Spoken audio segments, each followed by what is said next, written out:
It is an ancient mariner, and he stoppeth one of three. By thy long grey beard and glittering eye, now wherefore stopp'st thou me? The bridegroom's doors are opened wide, and I am next of kin. The guests are met, the feast is set, mayst hear the merry din. He holds him with his skinny hand. There was a ship, quoth he. Hold off, unhand me, greybeard loon. Eftsoon his hand dropped he. He holds him with his glittering eye. The wedding guest stood still, and listens like a 3 years child. The mariner hath his will. The wedding guest sat on a stone. He cannot choose but hear. And thus spake on that ancient man, the bright-eyed mariner. The ship was cheered, the harbor cleared. Merrily did we drop below the kirk, below the hill, below the lighthouse top. The sun came up upon the left, out of the sea came he, and he shone bright, and on the right went down into the sea. Higher and higher every day, till over the mast at noon. The wedding guest here beat his breast, for he heard the loud bassoon. The bride hath paced into the hall, red as a rose is she, nodding their heads before her goes the merry minstrelsy. The wedding guest here beat his breast, yet he cannot choose but hear, for thus spake on that ancient man, the bright-eyed mariner. And now the storm blast came, and he was tyrannous and strong. He struck with his o'ertaking wings, and chased us south along, with sloping masts and dipping prow, as who pursued with yell and blow still treads the shadow of his foe, and forward bends his head. The ship drove fast, loud roared the blast, and southward we fled. And now there came both mist and snow, and it grew wondrous cold, and ice, mast high, came floating by, as green as emerald. And through the drifts, the snowy cliffs, did send a dismal sheen. Nor shapes of men nor beasts we ken. The ice was all between. The ice was here, the ice was there, the ice was all around. It cracked and growled, and roared and howled, like noises in a swound. At length did cross an albatross. Through the fog it came, as if it had been a Christian soul. We hailed it in God's name. It ate the food it ne'er had eat, and round it flew. The ice did split with a thunder fit. The helmsman steered us through, and a good south wind sprung up behind. The albatross did follow, and every day for food or play came to the mariner's hollow. In mist or cloud, on mast or shroud, it perched for vespers 9, whilst all the night through fog smoke white glimmered the white moonshine. God save the ancient mariner from the fiends that plague thee thus. Why look'st thou so? With my crossbow I shot the albatross. The sun now rose upon the right, out of the sea came he, still hid in mist, and on the left went down into the sea. And the good south wind still blew behind, but no sweet bird did follow, nor any day for food or play came to the mariner's hollow. And I had done a hellish thing, and it would work 'em woe. For all averred I'd killed the bird that made the breeze to blow. Ah, wretch, said they, the bird to slay that made the breeze to blow. Nor dim nor red, like God's own head, the glorious sun uprist. Then all averred I'd killed the bird that brought the fog and mist. 'Twas right, said they, such birds to slay that bring the fog and mist. The fair breeze blew, the white foam flew, the furrow followed free.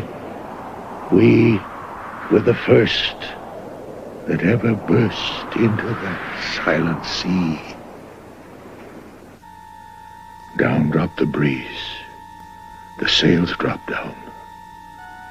'Twas sad as sad could be, and we did speak only to break the silence of the sea.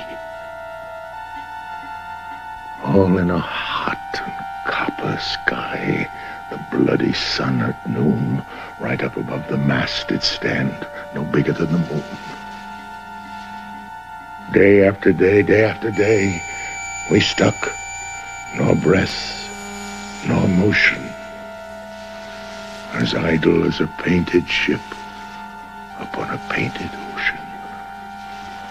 Water, water everywhere, and all the boards did shrink. Water, water everywhere, nor any drop to drink. The very deep did rot. Oh, Christ, whatever this should be.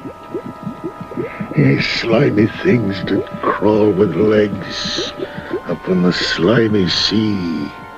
About in a reel of drought, the death fires danced at night. The water like a witch's oils burnt green and blue and white. And some in dreams assured were of the spirit that plagued us so. 9 fathom deep he had followed us from the land of mist and snow, and every tongue through utter drought was withered at the root. We could not speak, no more than if we had been choked with soot. Well a day, what evil looks said I from old and young. Instead of the cross, the albatross about my neck was hung. There passed a weary time. Each throat was parched and glazed each eye.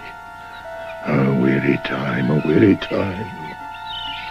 How glazed each weary eye, when looking westward, I beheld a something in the sky.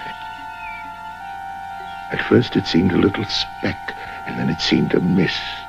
It moved and moved, and took at last a certain shape I wist. A speck, a mist, a shape I wist. And still it neared and neared, as if it dodged a water sprite. It plunged and tacked and veered, with throats unslaked, with black lips baked. We could nor laugh, nor wail. Through utter drought, all dumb we stood. I bit my arm, I sucked the blood, and cried, "A sail, a sail." With throats unslaked, with black lips baked, agape they heard me call.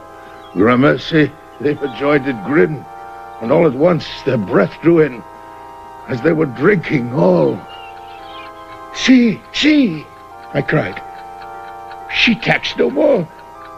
Hither to work us wheel, without a breeze, without a tide. She steadies, with upright keel. The western wave was all aflame. The day was well nigh done.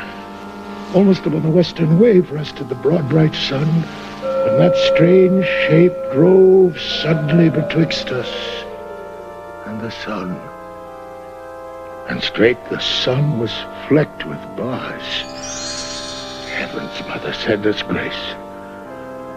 As if through a dungeon grate he peered with broad and burning face.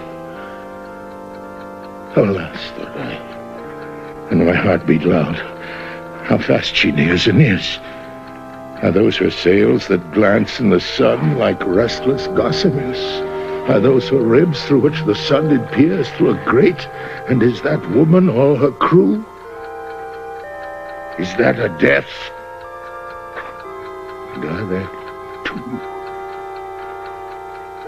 Is death that woman's mate? Her lips were red, her looks were free. Her locks were yellow as gold. Her skin was as white as leprosy. The nightmare, life in death, was she, who thicks man's blood with gold. The naked hulk alongside came, and the twain were casting dice.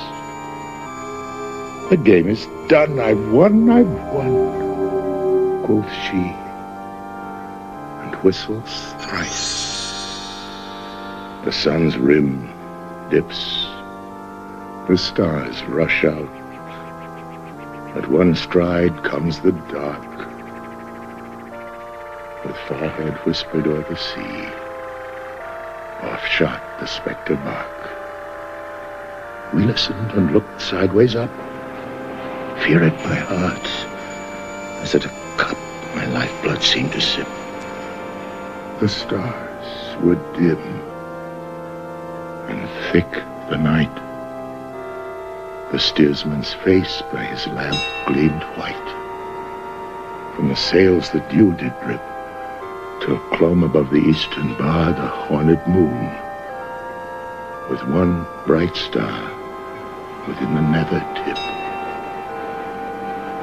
One after one with the star-dogged moon, too quick for the groan or sigh, each turned his face with a ghastly pang, and cursed me with his eye. 4 times 50 living men, and I heard nor sigh nor groan. With heavy thump, a lifeless lump, they dropped down, one by one. The souls did from their bodies fly. They fled to bliss or woe. And every soul had passed me by, like the whiz of my crossbow. I fear thee, ancient mariner. I fear thy skinny hand, gnawed long and blank and brown. This is the ribbed sea sand. I fear thee, and thy glittering eye, and thy skinny hand so brown. Fear not, thou wedding guest. This body dropped not down. Alone, alone, all alone. Alone on a wide, wide sea. And never a saint took pity on my soul in agony. The many men, so beautiful, and they all dead, did lie. And 1,000 slimy things lived on. And so did I. I looked upon the rotting sea and drew my eyes away. I looked upon the rotting deck, and there the dead men lay. I looked to heaven and tried to pray. Wherever a prayer had gushed, a wicked whisper came and made my heart as dry as dust. I closed my lids and kept them close, and the balls like pulses beat.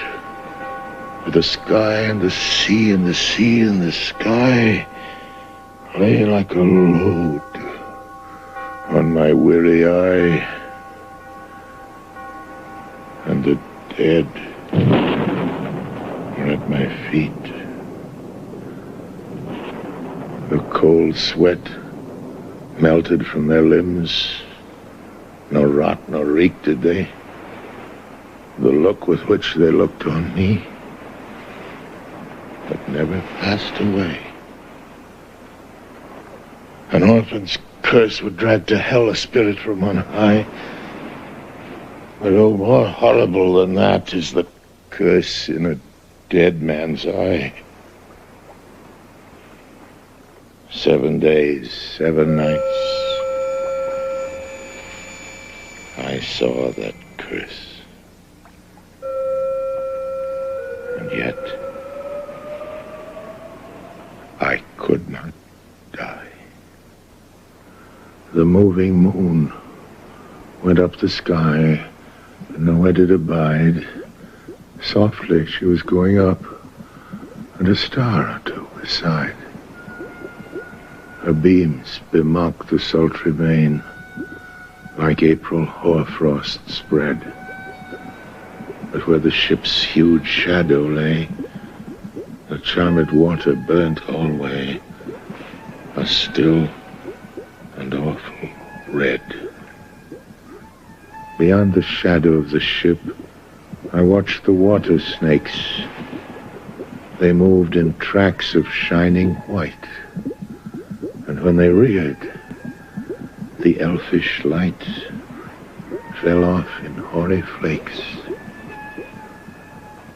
Within the shadow of the ship, I watched their rich attire, blue, glossy green, and velvet black. They coiled and swam, and every track was a flash of golden fire. Oh, happy living things. No tongue their beauty might declare.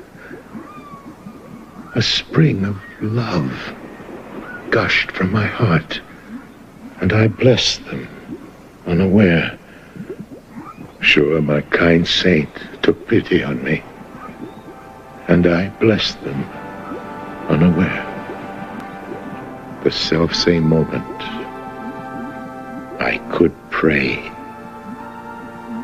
and from my neck, so free, the albatross fell off and sank like lead into the sea. Oh, sleep. It is a gentle thing, beloved from pole to pole. To Mary Queen the praise be given. She sent the gentle sleep from heaven that slid into my soul. The silly buckets on the deck that had so long remained, I dreamt that they were filled with dew. And when I awoke, it rained. My lips were wet. My throat was cold. My garments all were dank. Sure, I'd drunken in my dreams. And still my body drank. I moved and could not feel my limbs. I was so light almost I thought that I'd died in sleep and was a blessed ghost. And soon I heard a roaring wind. It did not come anear, but with its sound it shook the sails that were so thin and sere. The upper air burst into life, and 100 fire flags sheen. To and fro they were hurried about, to and fro and in and out. The wan stars danced between, and the coming wind did roar more loud, and the sails did sigh like sedge, and the rain poured down from one black cloud, and the moon was at its edge. The thick black cloud was cleft, and still the moon was at its side.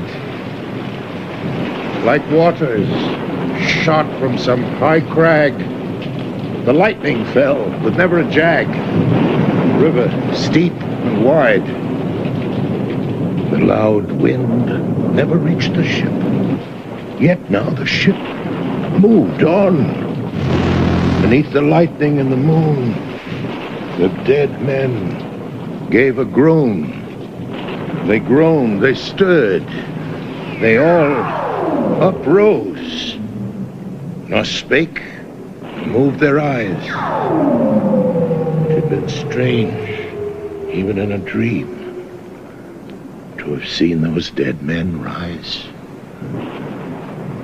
The helmsman steered. The ship moved on. Yet never a breeze up blew. The mariners all down with the ropes where they were wont to do. They raised their limbs like lifeless tools. We were a ghastly crew. The body of my brother's son stood by me, knee to knee. The body and I pulled at one rope. But he said naught to me.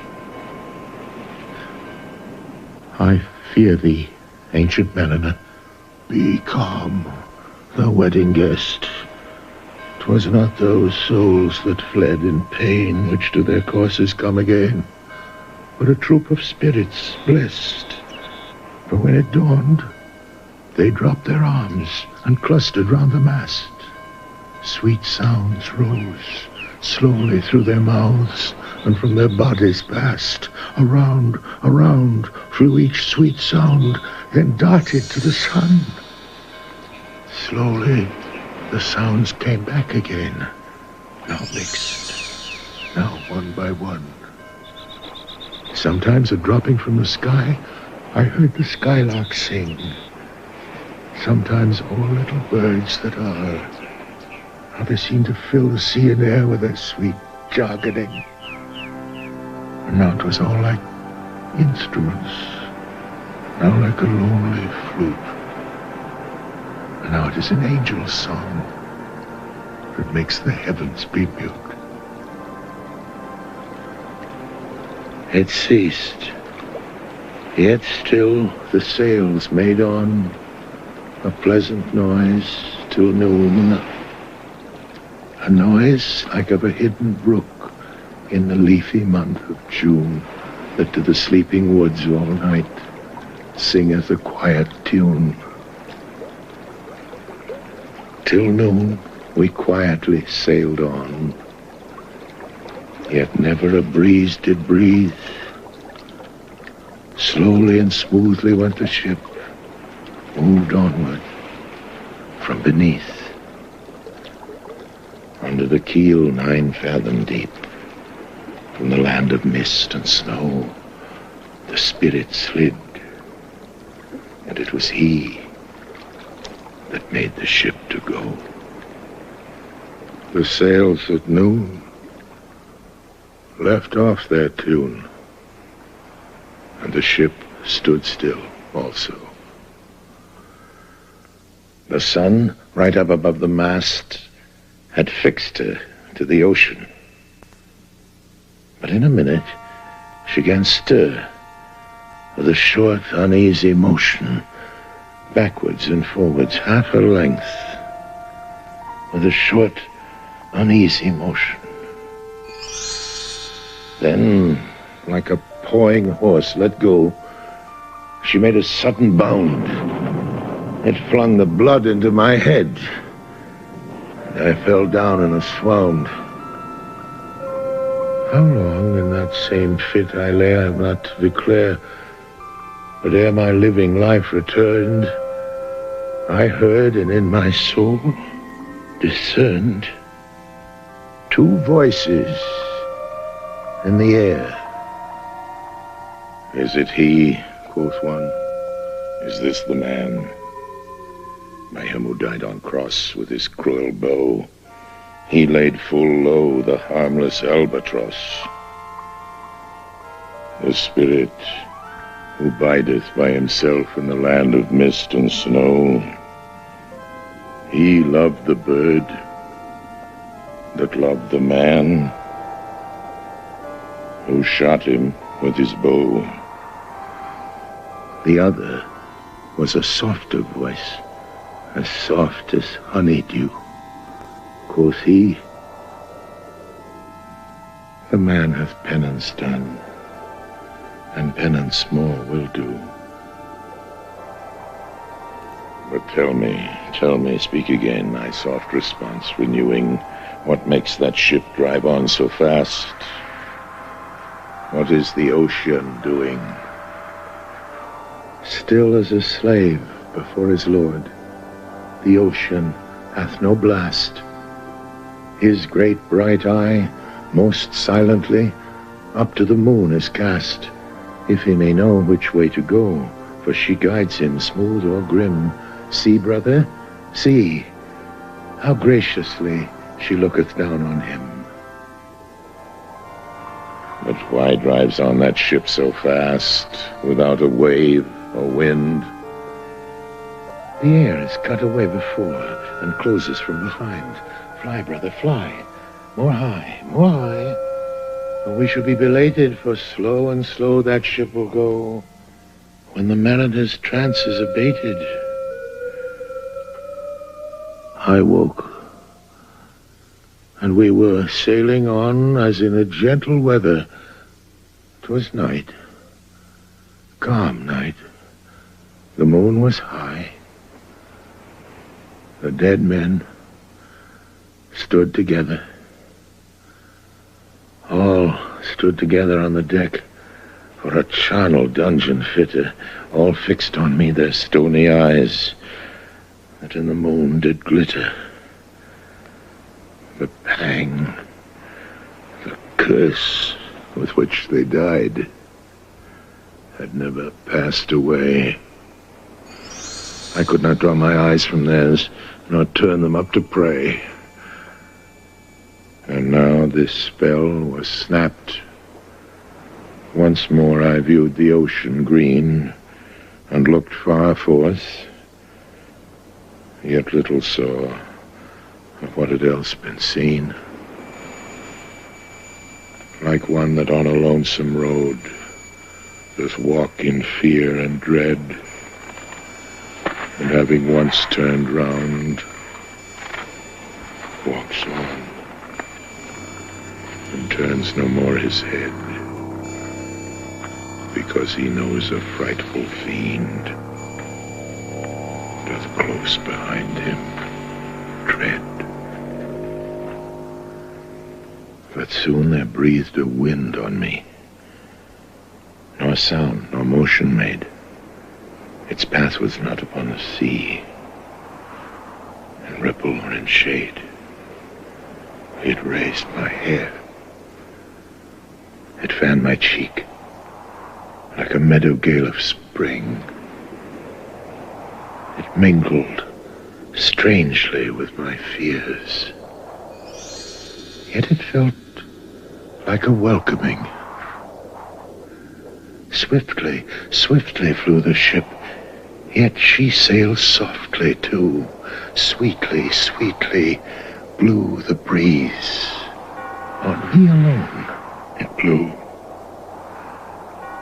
Oh, dream of joy! Is this indeed the lighthouse that I see? Is this the hill? Is this the kirk? Is this mine own country? We drifted o'er the harbor bar, and I with sobs did pray, oh, let me be awake, O God, or let me sleep away. The harbor bay was clear as glass, so smoothly it was strewn, and on the bay the moonlight lay in the shadow of the moon. The rock shone bright, the kirk no less, that stands above the rock, the moonlight steeped in silentness, the steady weathercock. And the bay was white with silent light, till rising from the same full many shapes that shadows were, in crimson colors came. A little distance from the prow those crimson shadows were. I turned my eyes upon the deck. Christ! What saw I there? Each course lay flat, lifeless, and flat. And by the holy road, a man all light, a seraph man, on every course there stood. This seraph band, each waved his hand. It was a heavenly sight. They stood as signals to the land, each one a lovely light. This seraph band each waved his hand. No voice did they impart, no voice, but oh, the silence sank like music on my heart. But soon I heard the dash of oars, I heard the pilot's cheer, my head was turned perforce away, and I saw a boat appear, the pilot and the pilot's boy. I heard them coming fast. Dear Lord in heaven, it was a joy that dead men could not blast. I saw a third. I heard his voice. It is the hermit good. He singeth loud his godly hymns that he makes in the wood. He'll shrive my soul. He'll wash away the albatross's blood. This hermit good lives in that wood which slopes down to the sea. How loudly his sweet voice he rears. He loves to talk with mariners that come from a far country. He kneels at morn, at noon, and eve. He hath a cushion plump. It is the moss that wholly hides the rotted old oak stump. The skiff boat neared. I heard them talk. Why, this is strange, I trow. What are those lights, so many and fair, that signal made but now? Strange, by my faith, the hermit said. And they answered not our cheer. The planks look warped, and see those sails, how thin they are, and sere. I never saw aught like to them, unless perchance it were brown skeletons of leaves that lag my forest brook along, when the ivy tod is heavy with snow, and the owlet whoops to the wolf below that eats the she-wolf's young. Dear Lord, it hath a fiendish look, the pilot made reply. I am afeard. Push on, said the hermit cheerily. The boat came closer to the ship, but I nor spake nor stirred. The boat came close beneath the ship, and straight a sound was heard. Under the water it rumbled on, still louder, more dread. It reached the ship. It split the bay. The ship went down like lead. Stunned by that loud and dreadful sound which sky and ocean smote, like one that hath been 7 days drowned, my body lay afloat. But swift as dreams, myself I found within the pilot's boat.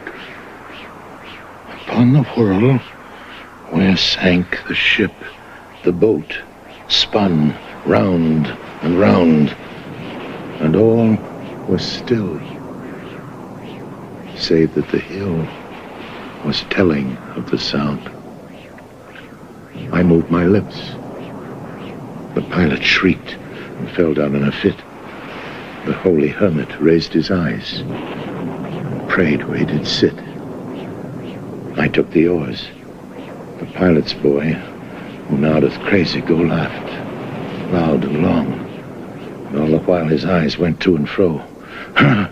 Quoth he, full plain I see, the devil knows how to row. And now, all in my own country, I stood on the firm land. The hermit stepped forth from the boat, and scarcely could stand. Oh, shrieve me,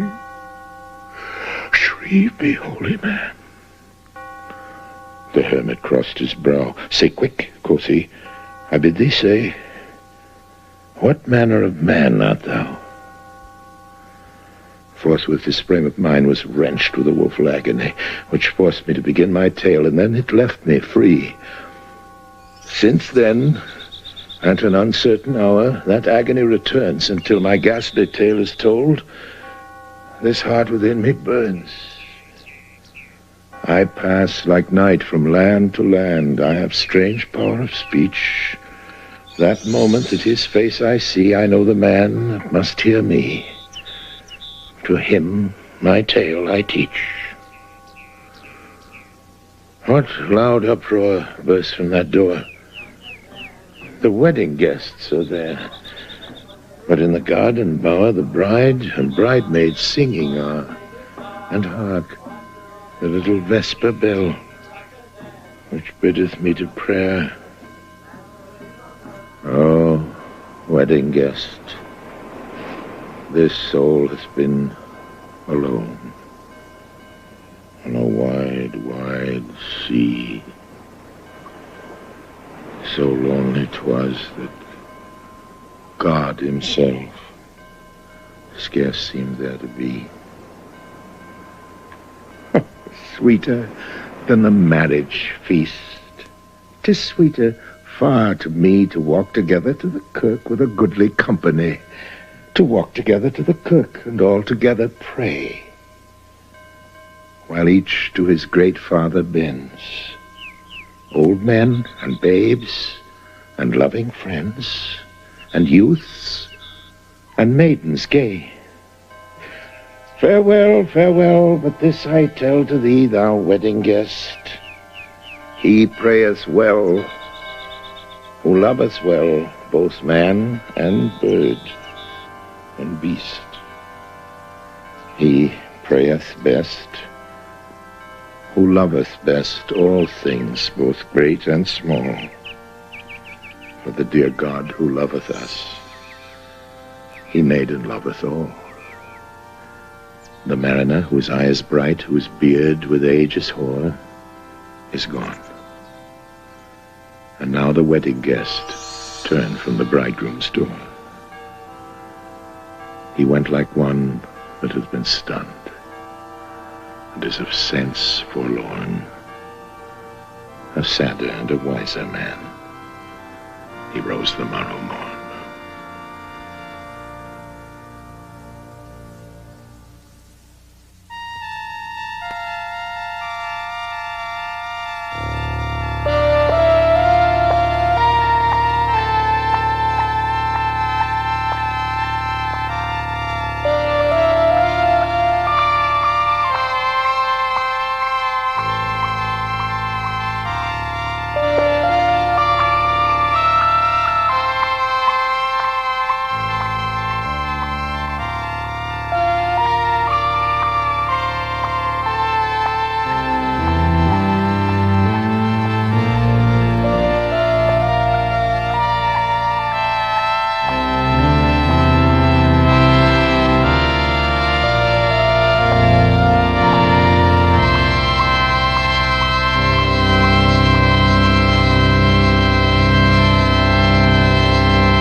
Next on HBO.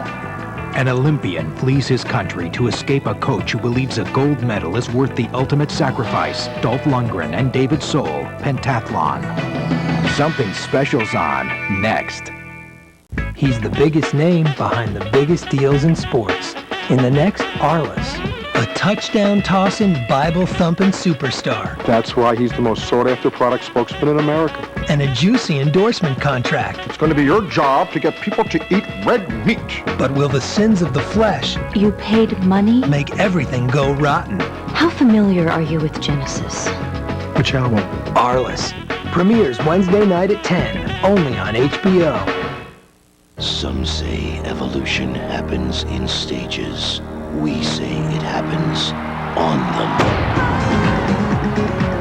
The next stage of the evolution will happen in September, live in Miami on HBO. Saturday, September 21st. Gloria Estefan, the Evolution Concert. Something hot is happening in Miami. There aren't too many second chances in life, so HBO is bringing you Second Chance Tuesday. Because how often do you get another shot at something you missed? Like this, or even this. Every Saturday night on HBO, you're guaranteed a new movie. You know that. What you maybe don't know is that you get another crack at it Tuesday night at 8. Because on HBO, if you missed Saturday Night Guarantee, you need Second Chance Tuesday. Next on HBO. An Olympian flees his country to escape a coach who believes a gold medal is worth the ultimate sacrifice. Dolph Lundgren and David Soul, Pentathlon. Something Special's on next. Price is $40,000. You've got 20 minutes, give or take 10 seconds.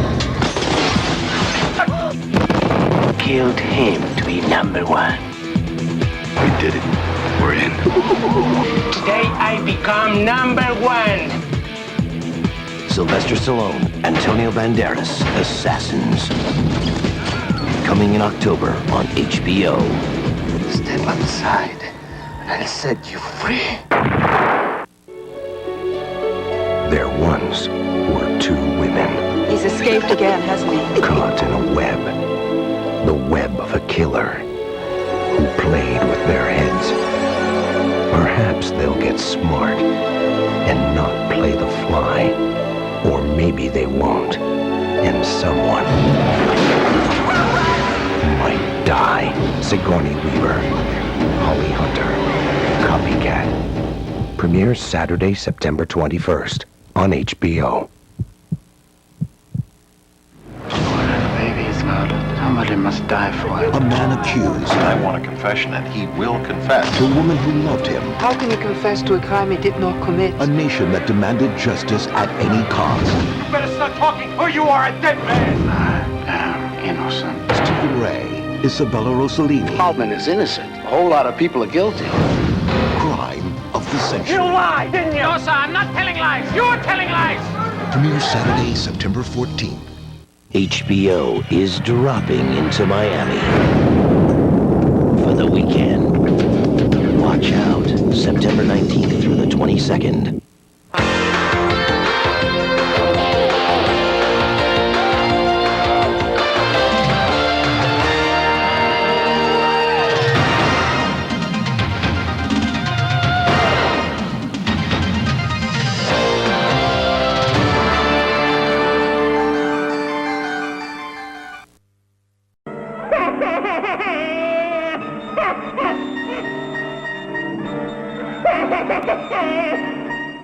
Dali, baby, Winky.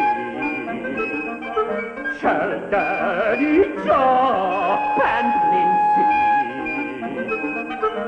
step on its back and make it crack?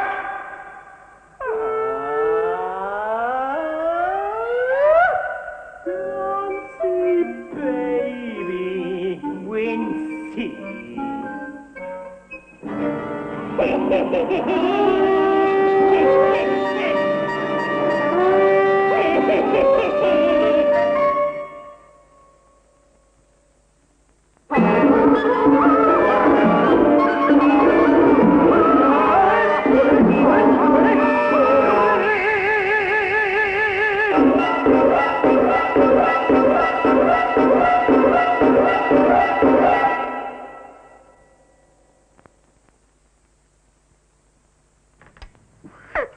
Come on, pal.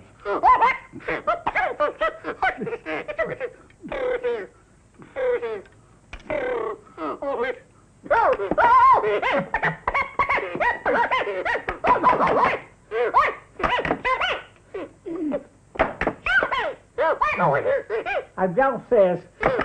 Start clubbing bowling.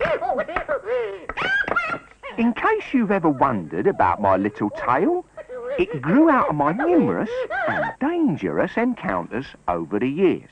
But it wasn't documented, so to speak, until 1827, when a Mr. Collier and the artist, old George Cruikshank, came round to see me at the King's Arms. I never had a more amusing morning. Piccini was a strange-looking character, a thick-set man who had lost one eye. The dirt, darkness, and uncouthness of this elderly Italian's abode, together with the forbiddingness of the Irish Mrs. P, I shall never forget. Mr. Payne Collier, who was to write the description, the publisher and myself, formed the audience. As the performance went on, I stopped it at the most interesting parts to sketch the figures, whilst Mr. Collier noted down the dialogue, and thus the whole is a faithful copy and description of the various scenes represented. Ladies and gentlemen, pray how you do. If you all happy, me all happy too. Stop and hear my merry little play. If me make you laugh, me need not make you pay.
The figure, whose neck he used to stretch to such a great height, was a sort of interlude. Puccini made the figure take off his hat with one hand, which he defied all other puppet show performers to do.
Punch, you know, sir, is a dramatic performance in 2 acts. It's a play, you may say. I don't think it's a tragedy exactly. A drama is what we names it. There is tragic parts, and there is comic and sentimental parts too. Some families where I perform will have it most sentimental, in the original style. Others is all for the comic. And then I has to kick up all the gains I can. To the sentimental folks, I am obliged to perform very steady and very slow, and leave out all comic words and business. They won't have no ghost, no coffin, and no devil. And that's what I call spoiling the performance entirely. It's the march of intellect what's a-doing it. That's what it is. Oh, where was I? Oh, yes. I was going to tell you a bit about my history. Well, it's a matter of some confusion. But let's go backstage a while and spy a little of my heritage. Oh, it's dark down here. I don't really know where to begin. Some say that my ancestors were those uncouth Roman revellers with their masks and mimed stories. Believe it or not, this might have been me in a puppet show around 1340. And strangely, many of the so-called miracle plays of this time were about people whose lives were disrupted by the servant of the devil. No, I wouldn't want to be compared too closely with that rogue. In the later Middle Ages, the travelling showmen and minstrels performed great combats with rough plots and improvised speech, and the fairgrounds were the most popular pitches for these entertainers. It is rumoured that at Bartholomew's Fair, a showman called Old Leatherhead used a puppet to thump his audience on the head with a stick. Still, my great moment was yet to come. This was during the Commonwealth. For Oliver Cromwell, who was a bit of an old Puritan, closed all the playhouses. But the puppet shows were allowed to continue, and were almost the only public opportunity for drama and vulgarity.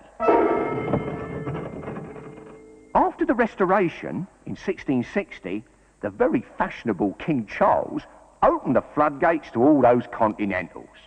And that's when I, or rather, Mr. Punchinello, made my first real appearance. Well, it was probably as a marionette, strung up on the strings. In 1666, that old gossip, Samuel Pepys, visited a number of street shows around Covent Garden. He noted, in his diary, "I did hear a couple call their fat child Punch, which pleased me mightily." That word having become a word of common use for everything that is thick and short.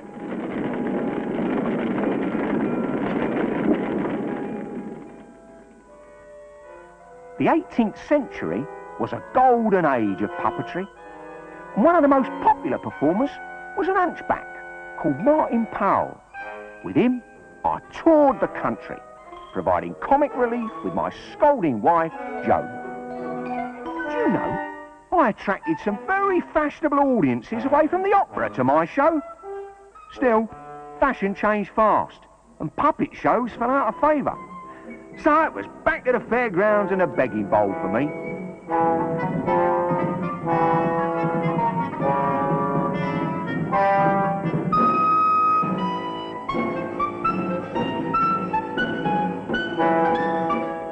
In 1733, old Hogarth spotted me down at Southwark, painted on a sign, wheeling old Judy around in a wheelbarrow. Oh, there was some right goings on down there. I have to say, it was damned hard work trudging round from fair to fair, and my staging was very difficult to transport.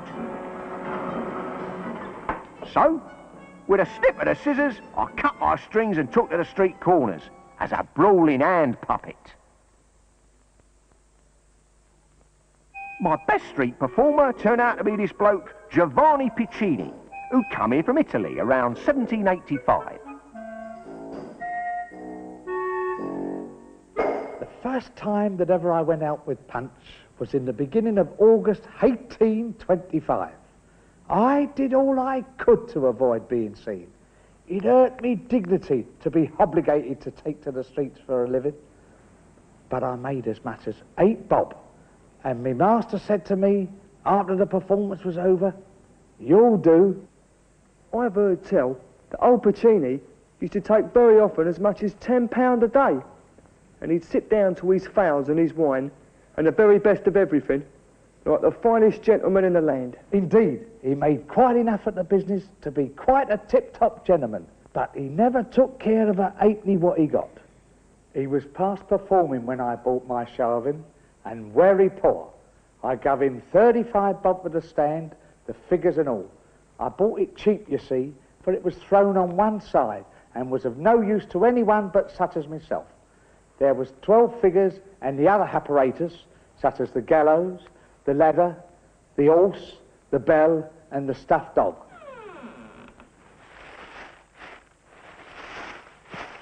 Good Lord, I'd almost forgotten. In that show, there was me, Judy, the brat, the bloody-minded beadle, Joker-Minute Scaramouche, Nobody, whoever he was, Jack Ketch, the Grand Signor, Know-It-All Doctor, the Devil, there was no ghost at that time, Merry Andrew, and that stupid old blind bugger. I haven't seen those last 2 lads for a long time now. Ah, those were the days.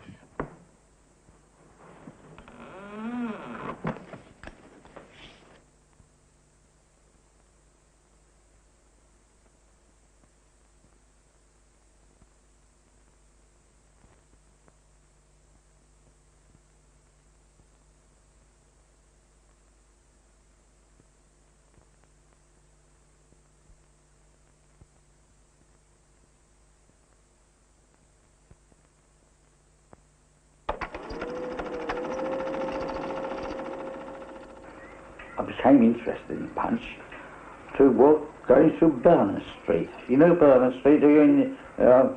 Off of Oxford Street? Well, there was a firm in Berners Street called Kerwin's Music Publishers, and they had a wonderful window display of puppets. See?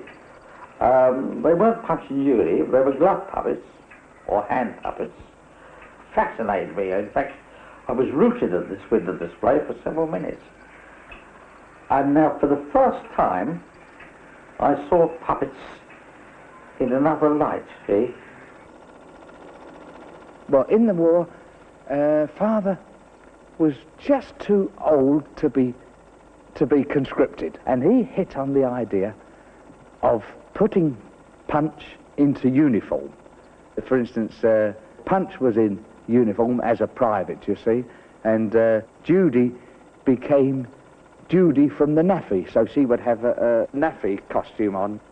The hangman, Jack Ketch, the hangman, well, he became Hitler, and because Hitler used to be hung twice nightly at the Bedford and the Metropole and music halls up and down England. Up and down England.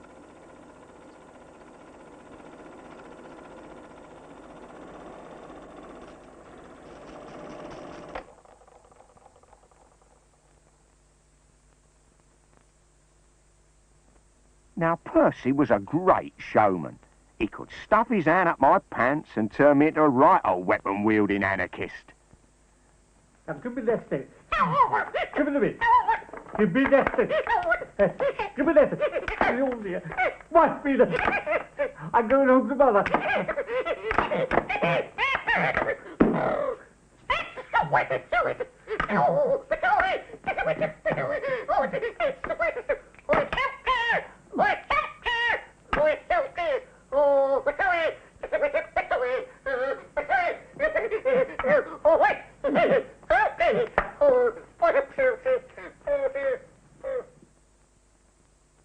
I must agree it's a funny name. Well, you see, it's a nickname of the grand-sounding Mr. Punchinello, the English version of the French Polichinelle, who in turn comes from the Italian character Pulcinella. Got it? Pulcinella was a character in the Italian Commedia dell'arte. Up-nosed, hump-backed, fat-bellied, and married. Mind you, that didn't stop him going after the girls. Still, it was my Gallic friend who rounded me off, so to speak, and added a very nice little costume. We calls him Punch. That's partly for short and partly on account of the boys, for they calls it Punchin' Hello. Oh, they'd say, there's Punch in Hell. And gentlefolks don't like to hear them words. Punch is cunning and full of antics, artful like. My opinion of Punch is he's very eccentric, with good and bad morals attached. Very good he was in regards to benevolence. The carving on my mug is a great art, and I reckons my nose and chin by meeting together is quite admirable. Me hump is never to be got rid of. I was born with it, and I's never to be done without it. The same goes for my belly. I recognise I'm a bit out of what is commonly known as proportion, what with thin pins and small arms as well. But I think, in the long run, you will have to admit I'm a great beauty. The great difficulty in performing Punch consists in the speaking, which is done by a call like this here. Really, there is one of the secrets of the trade. We don't want too many at it. But I'll tell you this, sir, they aren't made of tin and they aren't made of zinc, because both of them metals is poisons in the mouth and injurious to the constitution. They ain't whistles, but calls, or unknown tongues as we sometimes name them, because with them in the mouth, we can pronounce each word as plain as any parson. Yes, Punch. Amen. I learned the use of mine from Piccini himself. My master, whom I went out with, at first would never teach me, and kept it all secret from me. I was 6 months learning the use of it. I kept practicing away night and morning with it until I got it quite perfect. It was no use trying at home, because it sounds quite different in the open air. When I was practicing, I used to go into the parks and fields and out-of-the-way places so as to get to know how to use it. Now, I'm reckoned one of the best speakers in the whole profession.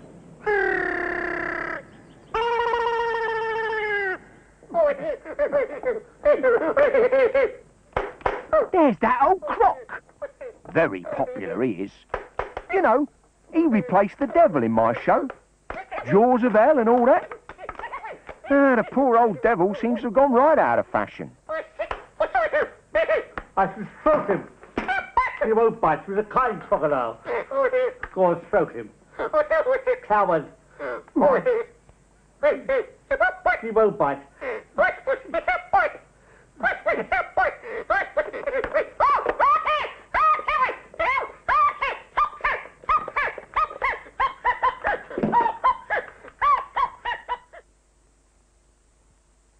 We always have a partner now to play the drum and pipes and collect the money.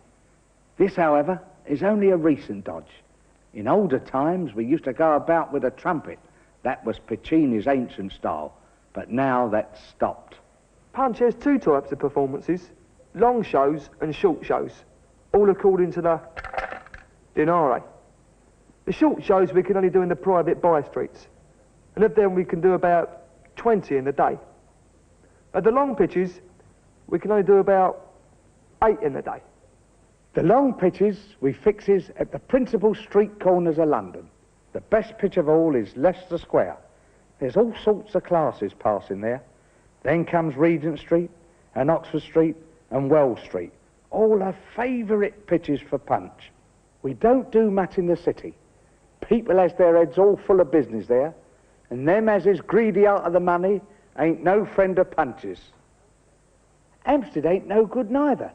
They've got too poor there. I'd sooner not go out at all into Hampstead. We in general walks from 12 to 20 miles every day. and carries the show, which weighs a good 100 at the least. When Mr. Punch performs to any nobleman's juvenile parties, he requires a little refreshment and spirits before commencing, because the performance will go far superior. But where teetotalers is, he plays very mournful, and they don't have the best parts of the dramatical performance. There was a Miss Polly, and she was Punch's mistress, and dressed in silks and satins. His wife was so ugly that he had to have a mistress. You see, a head like that there wouldn't please most people. The Mistress Polly dances with Punch, just like a lady in a drawing room. There ain't no grievance twixt him and Judy on account of Miss Polly, 'cause Judy don't know nothing about it.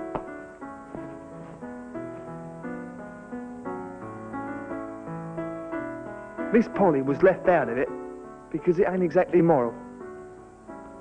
Opinions have changed. We ain't no better off, fancy. Such things go on. It's just people don't like to let it be seen. That's the difference. Judy's dress, you see, is far different, bless you, from Miss Polly's. Judy's is bed furniture stuff, and Miss Polly's is silks and satins. Well, that's the way of the world. But what comes off second best?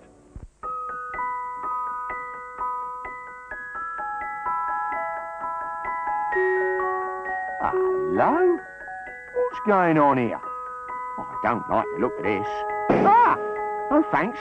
No reform today.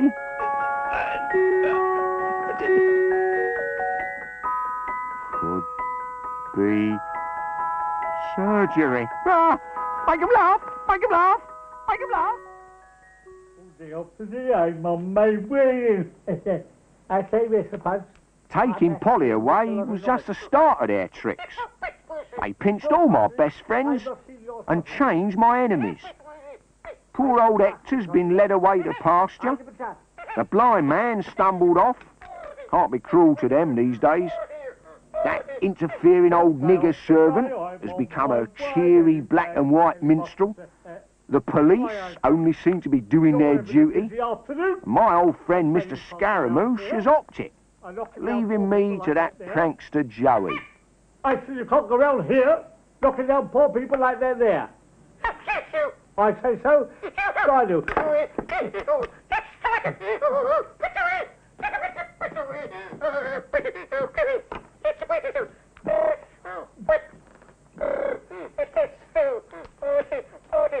Stand to one side. Stand to one side. What's this you've been up to here? What's this I see before me? Aha! One poor fellow. Aha! Two poor fellows.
Four. 27. 90.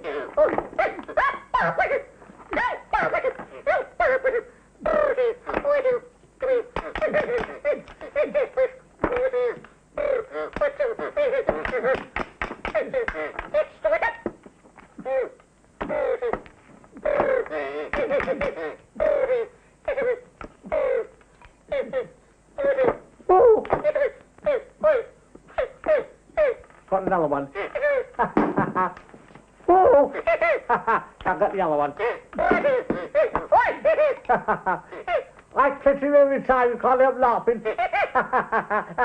Miss me. I got the other one. It's routine. So it was that I was driven from the streets into respectable parlour rooms, providing a little amusement for the gentlemen and those large, well-fed families. You understand? I was forced to earn a living. Tough times ahead. Those buggers forced me to soften my humour, fed me saccharin in me tea to sweeten me homicide. They pulled out my Italian teeth one by one. Oops, no offence. Very sorry, madam. The Marquis of Townsend celebrates his coming of age a day too late for the coronation. Had he reached the age of 21 on the 12th, he would have been present in the Abbey as a peer instead of as a minor. Still, his coming-of-age party at Raynham Hall in Norfolk is a great success. There are hundreds of presents and hearty congratulations from tenants and friends.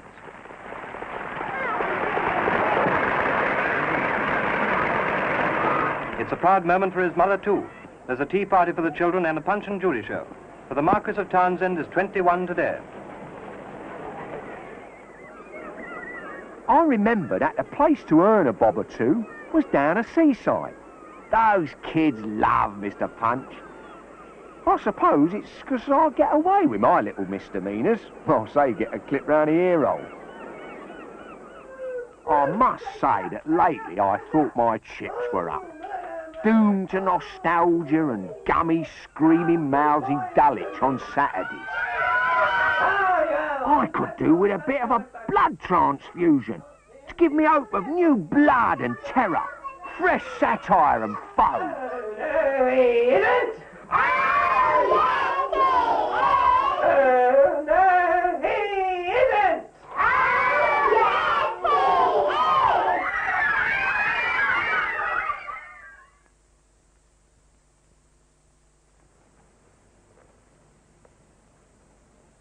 There are operas and romances. A romance is far different to a opera. Punch is an opera, an uproar we calls it, and the most pleasing and the most interesting as was ever produced. Punch never was beat and never will be.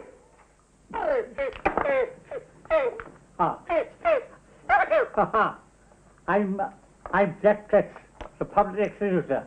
Now, sir, you will be found guilty by 12 minutes through of throwing your baby downstairs, you listen in, leaving your poor wife, you did, sir, and killing the cousin. Now, sir, in the face of the law, hang by your neck until you are dead. Just dead. Now, sir, you have the goodness to take your head and place your head inside there. Take your head and put it there. In there. Where you going? Not round the side there. In there. This time in there. Not there. In the middle there. Just up there. You understand? I want you to put your head in the loop. Not in the soup. He's very stupid. Shall I show him what to do? All right, now you stand there. Now stand back. And don't move. And when you do, you'll place your head in like that there. And when you've done that, I will take over. I'll say count 3. 1, 2, 3.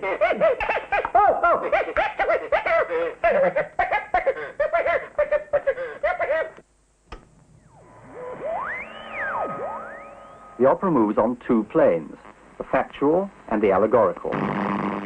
On the factual plane, Punch successively murders his baby, his wife, the doctor, the lawyer, and Corregos himself, and goes on successive quests for Pretty Polly, the ideal woman to whom he is ultimately united.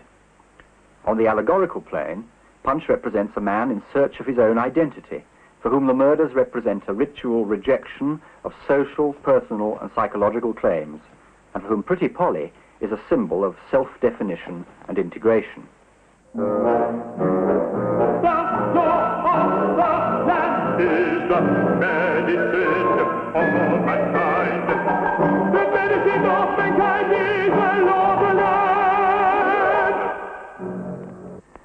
In the second scene, which exactly parallels the first, both musically and dramatically, Punch rejects the dual demands of legal justice and psychiatric remedy in the persons of the doctor and the lawyer.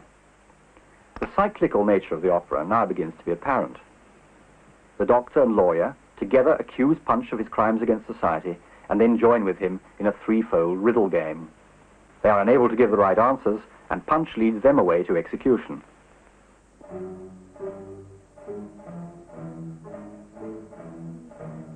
All deep scorching skin with poison can all your transgressions end. No sorrow, no pain, as it was the fruit, how sweet is the wisdom of Punch's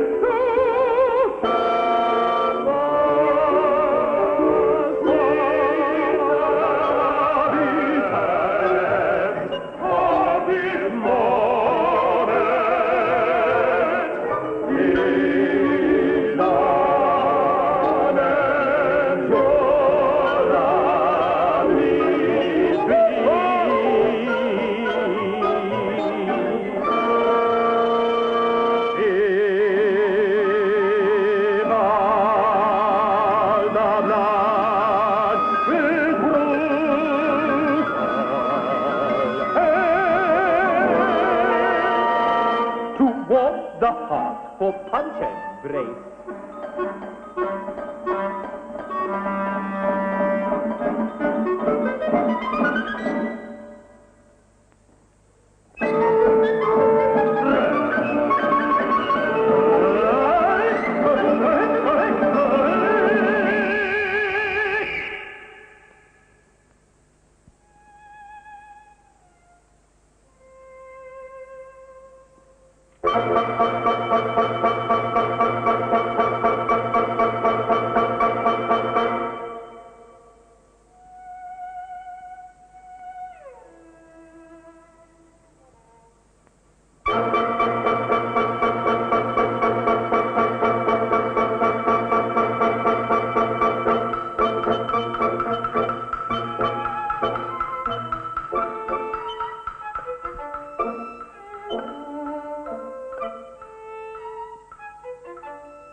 Punch now falls asleep, but his subconscious throws up a violent nightmare in which his victims return to torture him and accuse him of the wrongs he has committed against them. A fractured skull, a fractured skull, a bleeding face, a bleeding face, a severed limb, a severed limb, oozing eye, oozing eye, twisted neck, a twisted neck, again, a burning saw, a burning saw. Now, see nothing for you.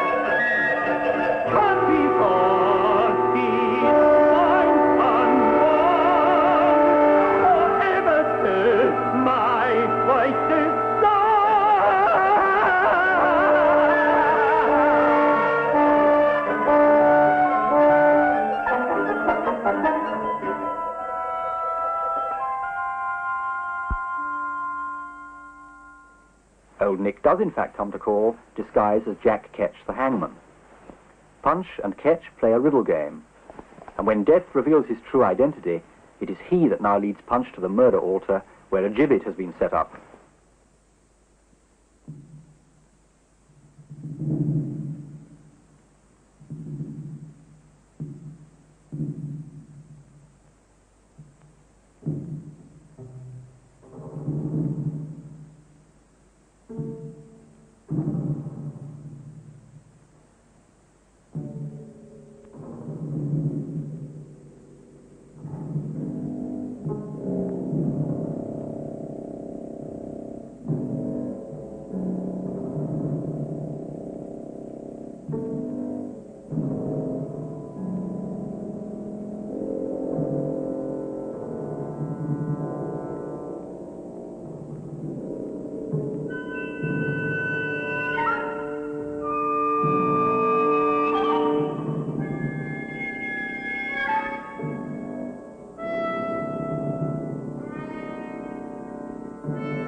How to fit.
Oh, I say, what's happened to this poor bloke hanging about to dry?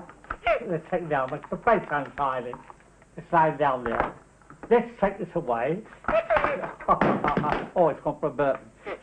Now, he's trying to give me a spare. I tell you what, Punch, I got the Billy box to put him in. Here you are. Combination one. Bed and breakfast only. You take one, I'll take the other. Oh, it's a little bit too long. That's the idea, it fits both. Don't forget his handy panties. Now he's Tootsie Wootsie. Now we must have a good send-off. There's no jolly fine cry, my first cry.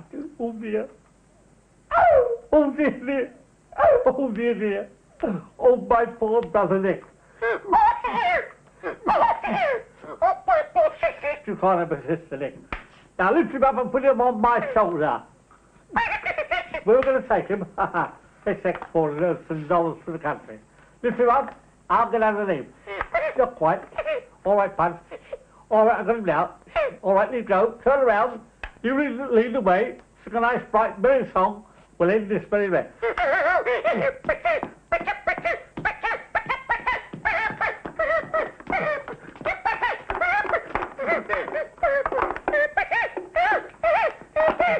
Over there.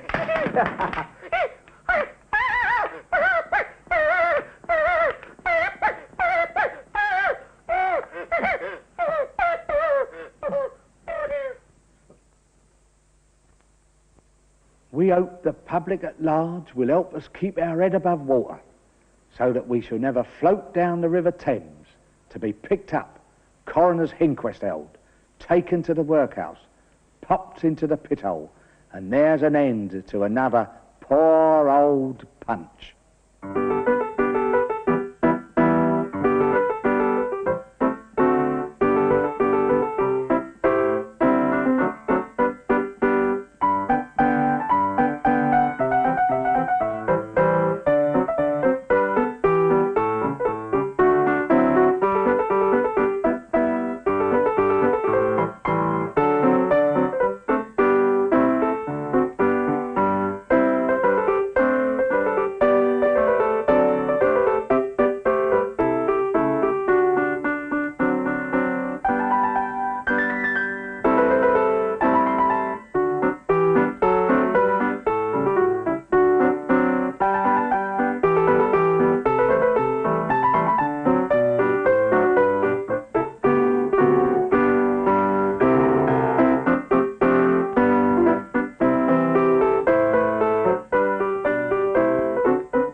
The damage done, the hurly-burly's lost and won. Hurly-burly's frenzied pace will linger in this friendly place for longer time when you have gone than ever you thought time could run. And though you haven't us offend, this comedy is at an end.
Anda.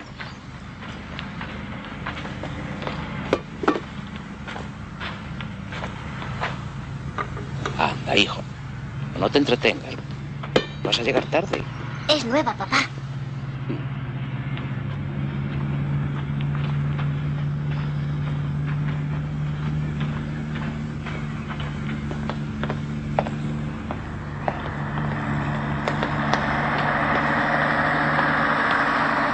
Ahí está. Adiós. Bien.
Y ayer llega el jefe y me dice... Oye, ¿qué? Vamos a ver. ¿Pero qué querrá decir este tío? ¿Qué le pasará? ¿Qué le pasa? ¿Que no puede salir? Eso será. Venga, hombre, empuje fuerte. Vamos, hombre, que se habrá encajado la puerta. Venga, Empuje hombre, fuerte. un poquito. Vamos a tirar los dos. Venga, ayude. Yo también tiro. Venga, los dos, ¿eh? A la vez, vamos. Ayuda usted arriba, así. Eso es, hombre, empuje usted, pero fuerte. Venga, va. Venga, vamos. Nada. Esto no se abre. No se lo empujando para adentro.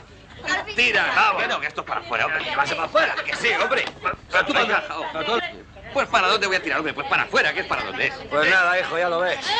Oye, tú, vámonos, que se nos va a hacer tarde y me... Espera. Vamos a hacer la última intentona, hombre. Bueno, pero los dos al tiempo, Los ¿eh? dos. Una.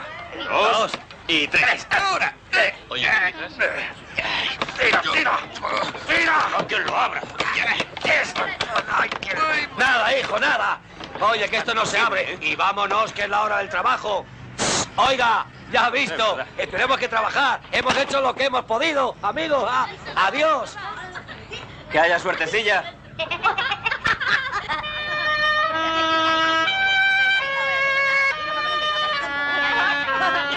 te pasa, hombre? ¡Estamos cacahuetes! ¡Parece un mono!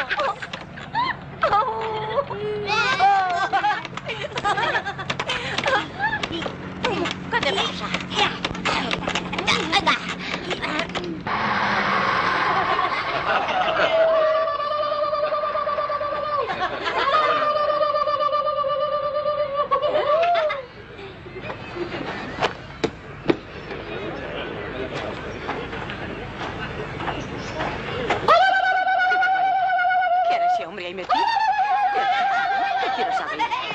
tan raro.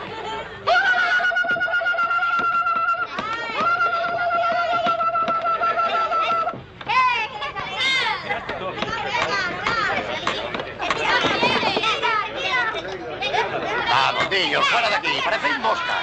¿Qué le pasa? ¿Que no puede salir? No se preocupe. Eso es fácil.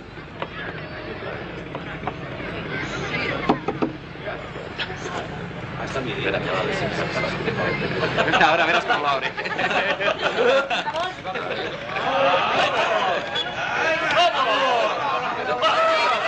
¡Fuerte, tan fuerte! Pues no se nota.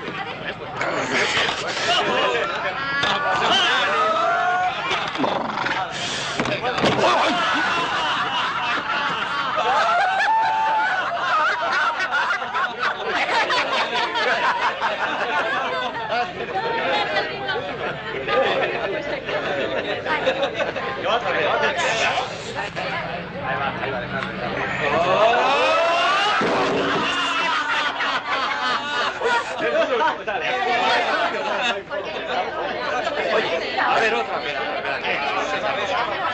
Que no se nota, hombre. No es para tanto.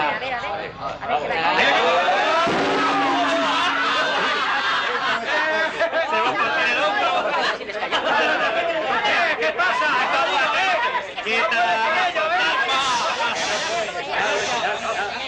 ¡Ahí, saca pecho, saca pecho! Oiga, bueno, que no veo. Claro.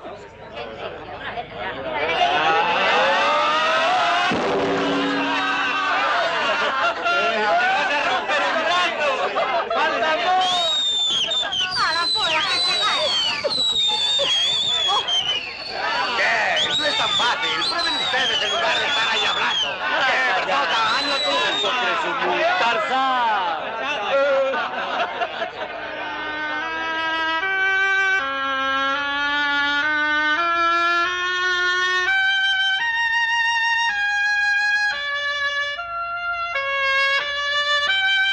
Sujeta un momento. Ande, hombre, a ver si tiene usted la suerte y saca a ese pobrecillo. Tranquila, tranquila. Esto no es cuestión de fuerza, es cuestión de habilidad.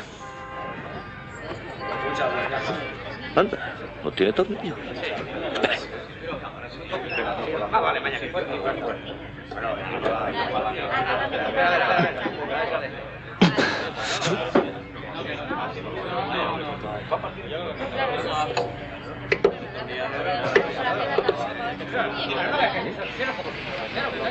Un momento. Cada cosa en su sitio. Ramita. No soy paciente, hombre. Todo lleva su tiempo. No es un técnico.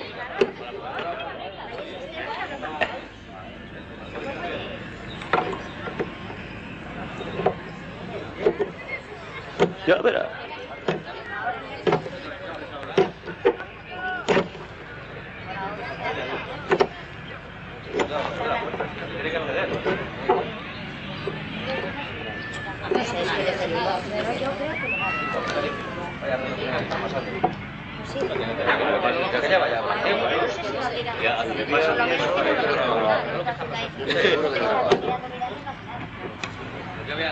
Siéntese, señora. Gracias, joven. Yo digo lo que estoy viendo. Está mal lo que estoy viendo. Hay muchos fantasmas.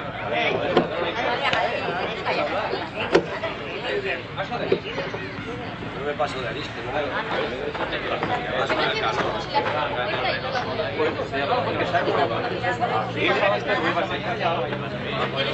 Circulen, circulen. ¿Qué hace con ese camino? ¿Y ese? Que se ha quedado aquí encerrado el hombre. No diga tonterías, ¿cómo se va a quedar encerrado? Pero si estoy intentando abrir la puerta. Lárguese, venga, márchese. ¿Quiere que se lo diga de otra forma? Y usted, salga de ahí.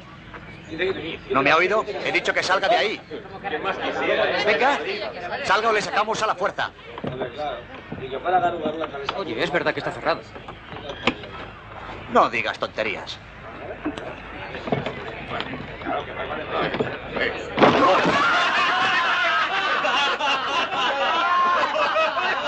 ¿Qué no se les hace tanta gracia? Venga, se acabó la puerta. Largo. Circulen.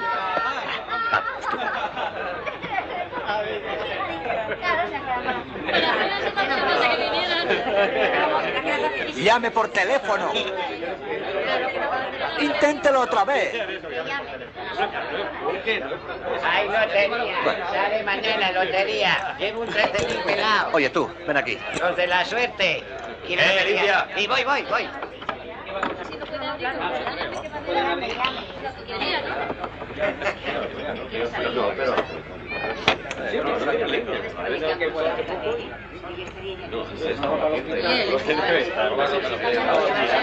ver, ¿le ves la cara? ¿Es alguien conocido? ¿Qué cosa Deben más? estar rodando una peli. Publicidad.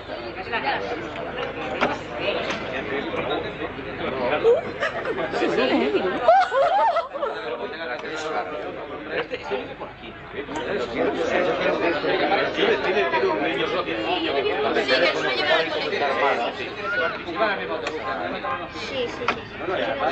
Se ha cansado. Vaya.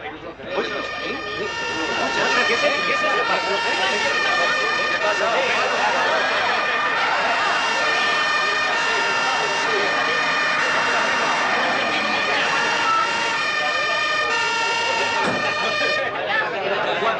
Lleva 3 horas ahí a la vez.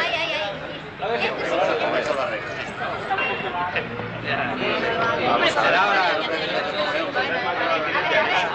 A ver, ¿qué hace? ¿Qué hay que solucionar? Ese hombre que se ha quedado encerrado en la cabina. Qué cosa más tonta. Hemos intentado sacarlo, pero nos hemos quedado con el tirador. Que se ha encajado la puerta. Se ha encajado. Vaya, hombre, vaya. Con que nos hemos quedado encerrados, ¿eh? ¿A quién se le ocurre?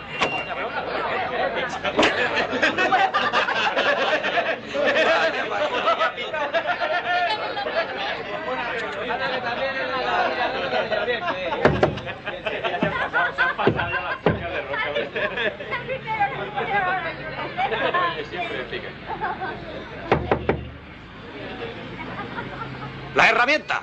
¿Pero dónde vas tú con eso, hombre? Estás loco. La escalera, eso es. Venga, que suba alguno con el martillo.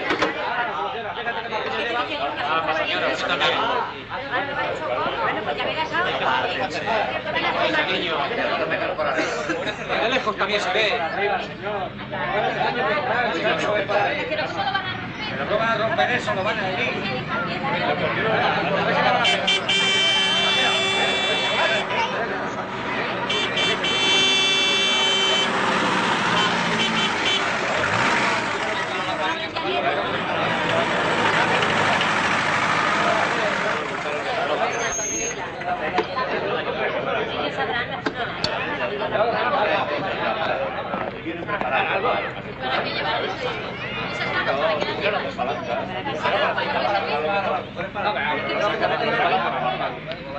¿Lo saben ellos?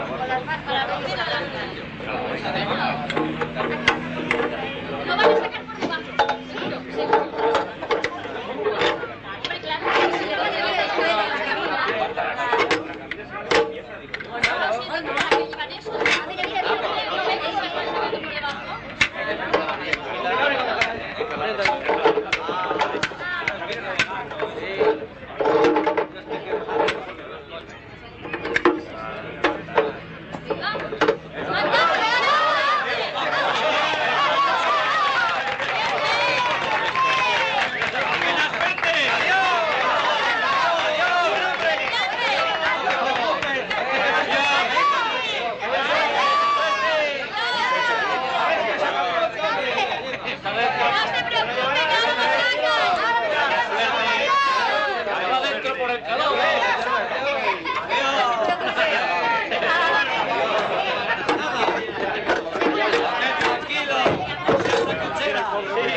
do, re, mi, do, re, fa.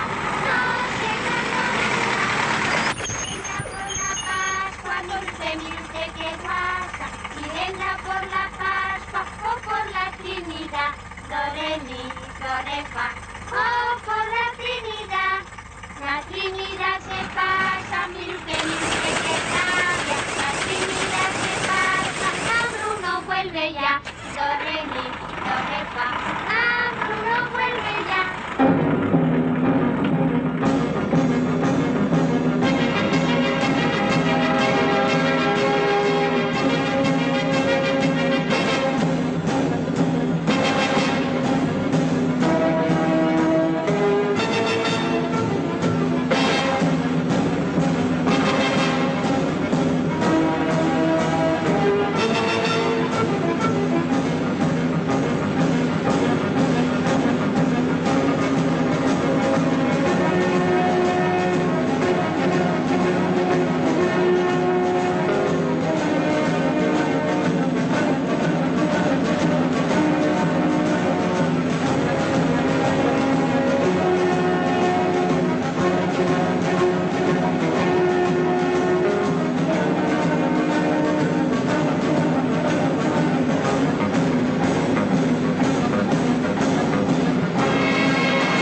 State-of-the-art fantasy and famous names power two movies that take very different trips to the dark side. Can't hide from them. Don't even try. In the thriller 12 Monkeys, directed by ex-Monty Python member Terry Gilliam, Bruce Willis stars as a time traveler sent from the future to save Earth from a deadly virus. I'm simply trying to gather information to help the people in the present trace the path of the virus. It was just a great script. It was a really interesting script that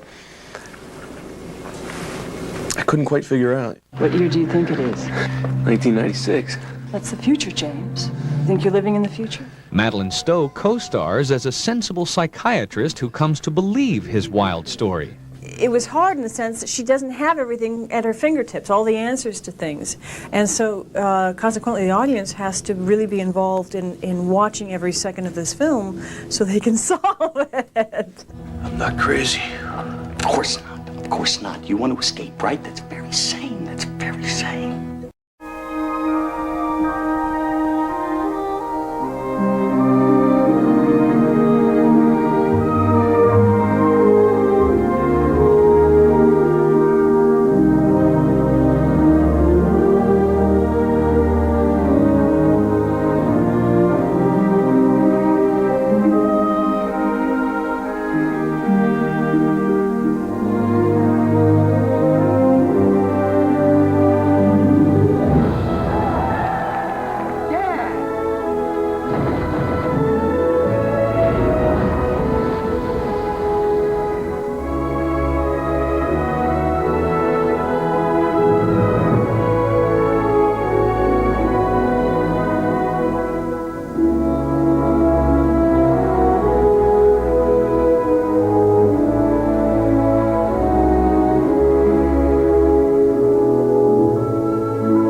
The Broadway Theater Archive.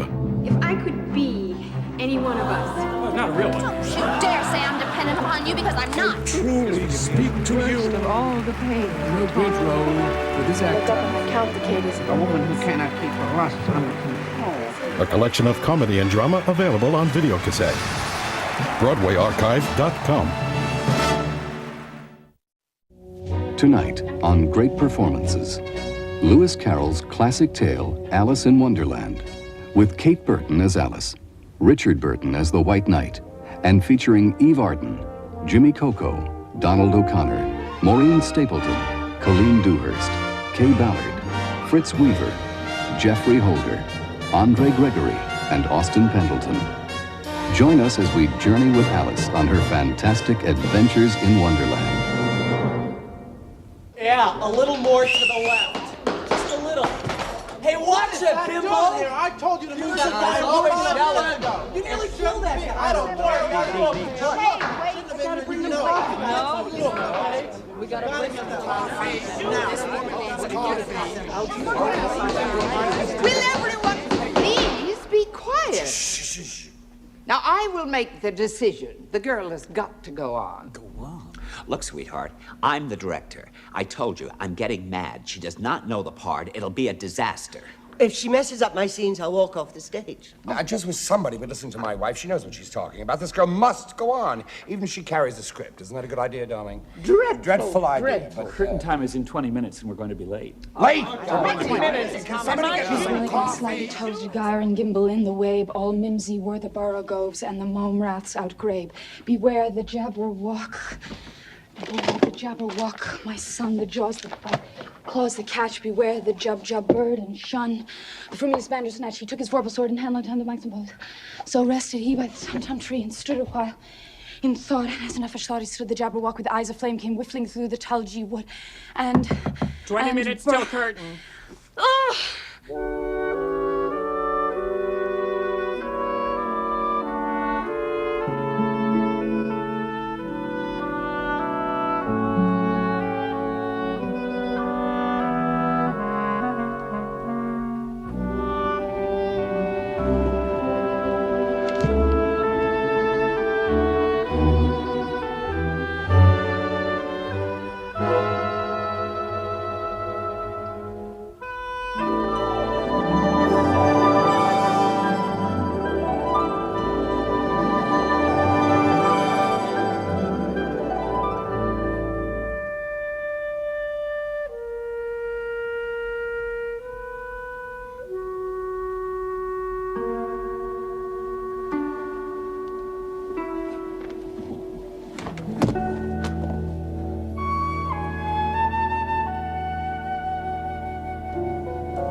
Oh, my ears and whiskers.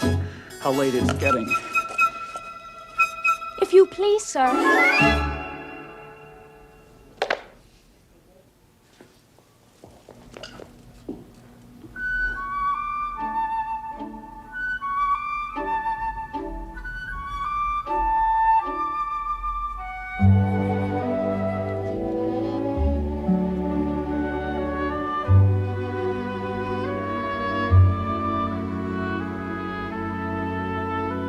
Dear, how queer everything is today. And yesterday, things went on just as usual. Wonder if I've changed in the night. Let me think, was I the same when I woke up this morning? I almost think I can remember feeling a little different. But if I'm not the same, the next question is, who in the world am I? I'm certain this table was not here before.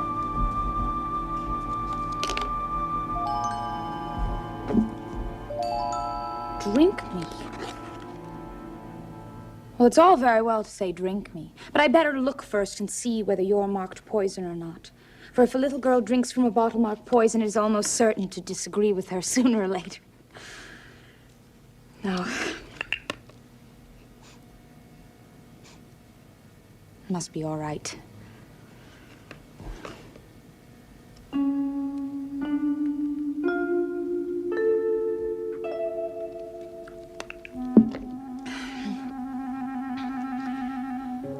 What a curious feeling.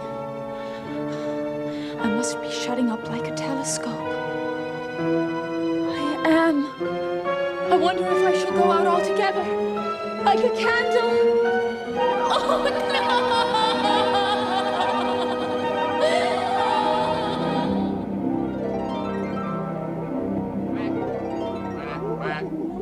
I wish I hadn't cried so much. I shall be punished for it now, I suppose, by being drowned in my own tears.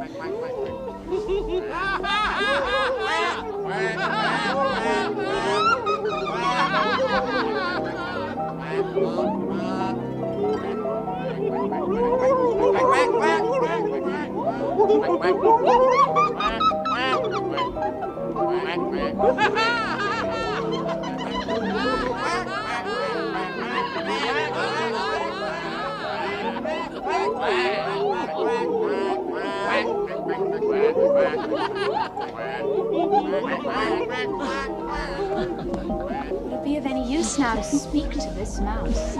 Everything's so out of the way here that I think it quite likely it can talk. At any rate, there's no harm in trying. Oh, Mouse, do you know the way out of this pool? I'm very tired of swimming about here, oh Mouse. Perhaps it doesn't understand English. I dare say it's a French mouse come over with William the Conqueror. Où est ma chatte? Oh, I beg your pardon. Oh, I quite forgot you didn't like cats. Would you like cats if you were me? Oh, no, indeed, and don't be angry about it, for I wish I could show you our cat, Dinah. She is such a dear, quiet thing, and she is such a capital one for catching mice. I beg your pardon. We won't talk about her anymore if you'd rather not. We indeed. As if I would talk on such a subject. You see, our family always hated cats. Nasty, low, vulgar things. Don't let me hear that name again. Oh, Mouse, please do come back again.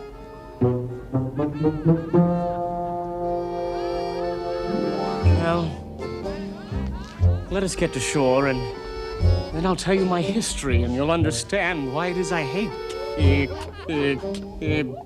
know. You promised to tell me your history, and why it is you hate. Mine is a long and a sad tale. It is a long tale, certainly, but why do you call it sad? Fury said to a mouse that he met in the house, let us both go to law. I will prosecute you. Come, I'll take no denial. We must have a trial. For really this morning I've nothing to do. Said the mouse to the cur, such a trial, dear sir, with no jury or judge, would be wasting our breath. I'll be judge, I'll be jury, said cunning old fury. I'll try the whole cause and condemn you to death.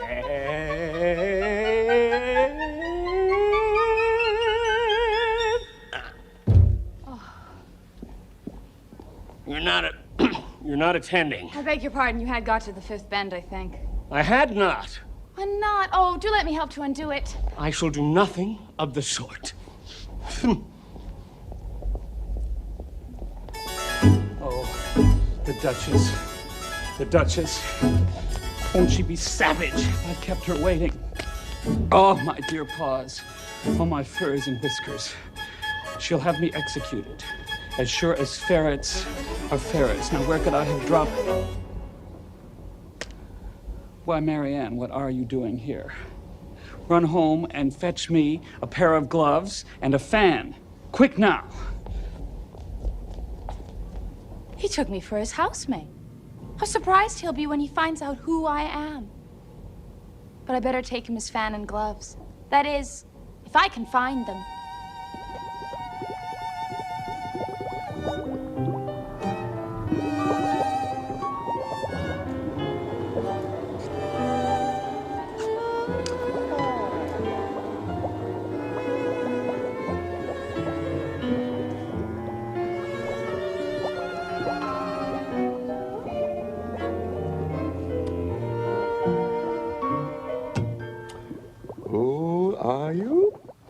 I hardly know, sir, just at present. At least, I know who I was when I woke up this morning. I'm afraid I've changed several times since then. What do you mean by that? Explain yourself. Well, I can't explain myself, I'm afraid, sir, because I'm not myself, you see. I don't see. I can't put it more clearly than that, for I can't understand it myself, and being so many different sizes in one day is terribly confusing. It isn't. Well, perhaps you haven't found it so yet. But when you have to turn into a chrysalis, and then after that into a butterfly, I should think you'll feel it a little queer, won't you? Not a bit. Well, perhaps your feelings may be different. All I know is it would feel very queer to me. To you? Who are you? I think you ought to tell me who you are first. Oh.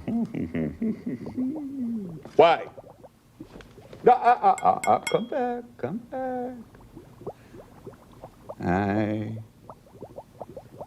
have something to say.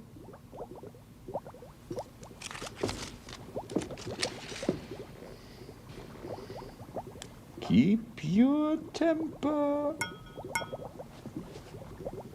Is that all? No?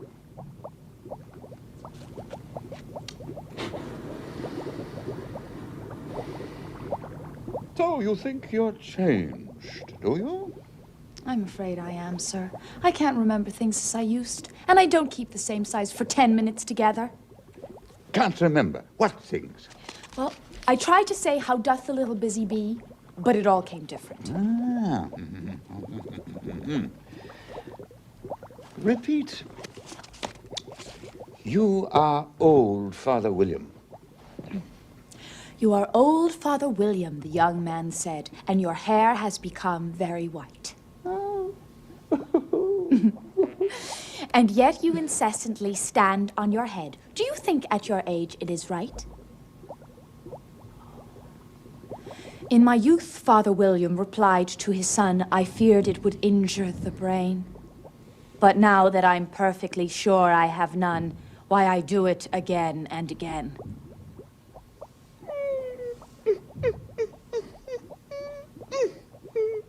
That's not said right. Well, not quite right, I'm afraid, sir. Some of the words have got altered. It's wrong from beginning to end.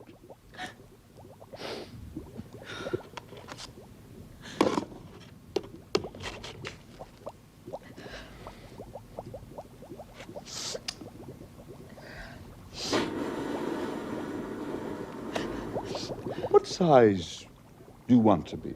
Well, I'm not particular as to size, sir. Only one doesn't like changing so often, you know. I don't know. Are you content now? Well, I should like to be a little larger, sir, if you wouldn't mind. 3 inches is such a wretched height to be. It is a very good height indeed. But I'm not used to it. Then you'll get used to it in time. Oh.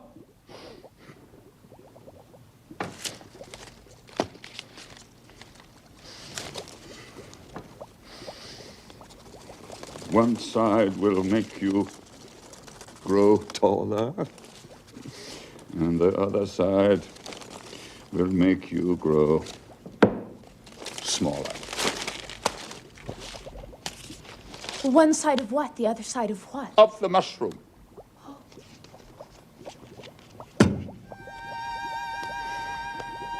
Which is which?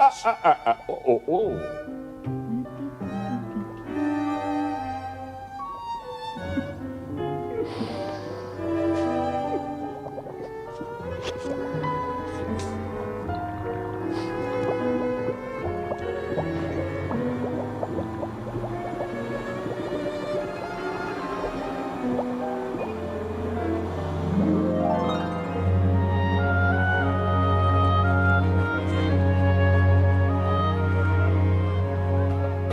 For the Duchess! For the Duchess! Yeah, it's away from me. An invitation from the Queen to play croquet. From the Queen? From the Queen. An invitation for the Duchess to play croquet? Please, sir. To play croquet? To play croquet?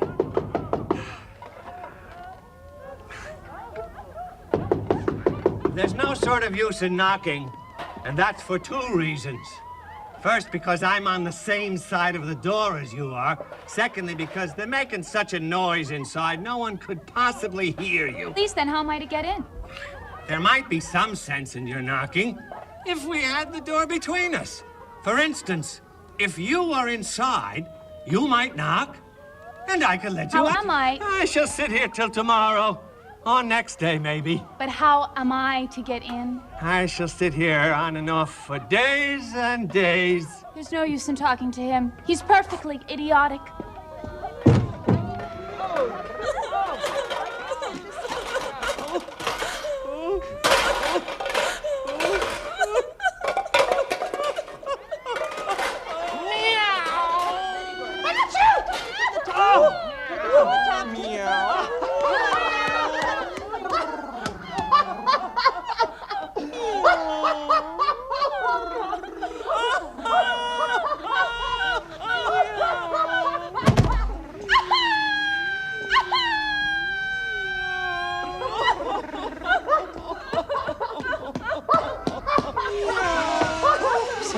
much pepper in that soup.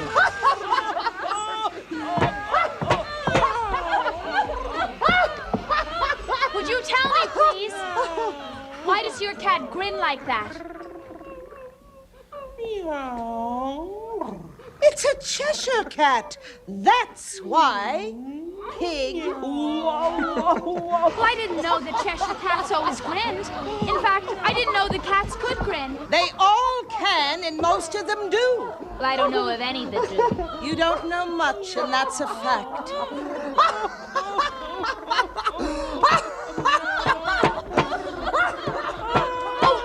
Oh, please mind what you're doing. There goes his precious nose. If everybody minded their own business, the world would go a deal faster than it does. This would not be an advantage. Just think of all the work it would make with the day and the night. You see, the Earth takes 24 hours to turn round on its axis. Talking of axes, chop off her head. 24 hours, I think, or is it 12? Oh, don't bother me. I never could abide figures. Speak roughly to your little boy and beat him when he sneezes. He only does it to annoy because he knows it teases.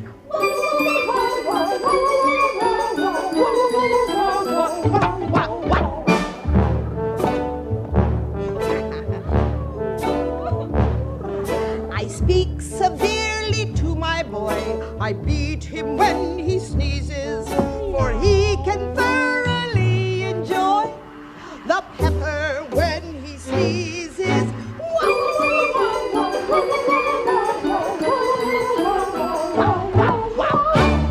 Here, you may nurse him a bit if you like. I must go and get ready to play croquet with the Queen.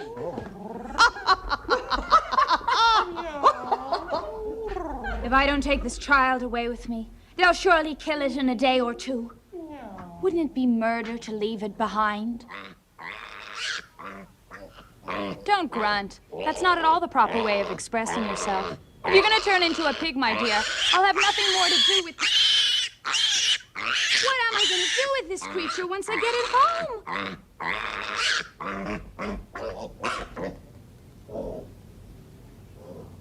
If it had grown up, it would have made a dreadfully ugly child. But it makes a rather handsome pig, I think.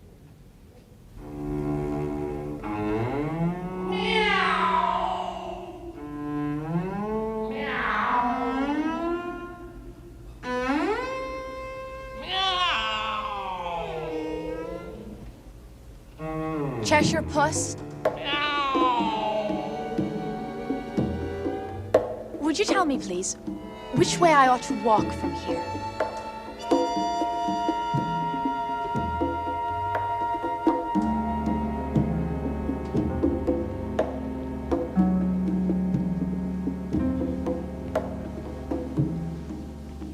That depends a great deal on where you want to get to.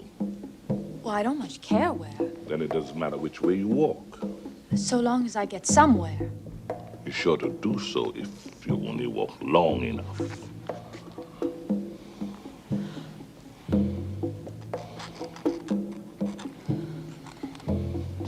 What sort of people live about here?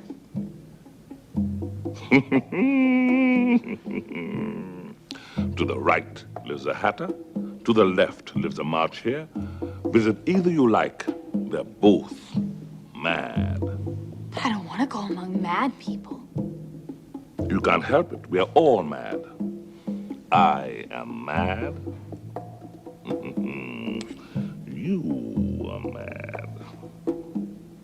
How do you know I'm mad? You must be, or you would not have come here. Do you play croquet with the Queen today? Oh, I should like to very much, but I haven't been invited yet. See me there. Meow! Meow! Meow!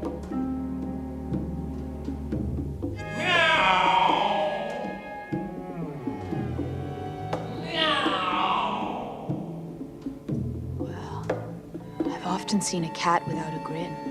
But a grin without a cat? It's the most curious thing I've seen in all my life. I've seen hatters before. The March hare will be much the more interesting.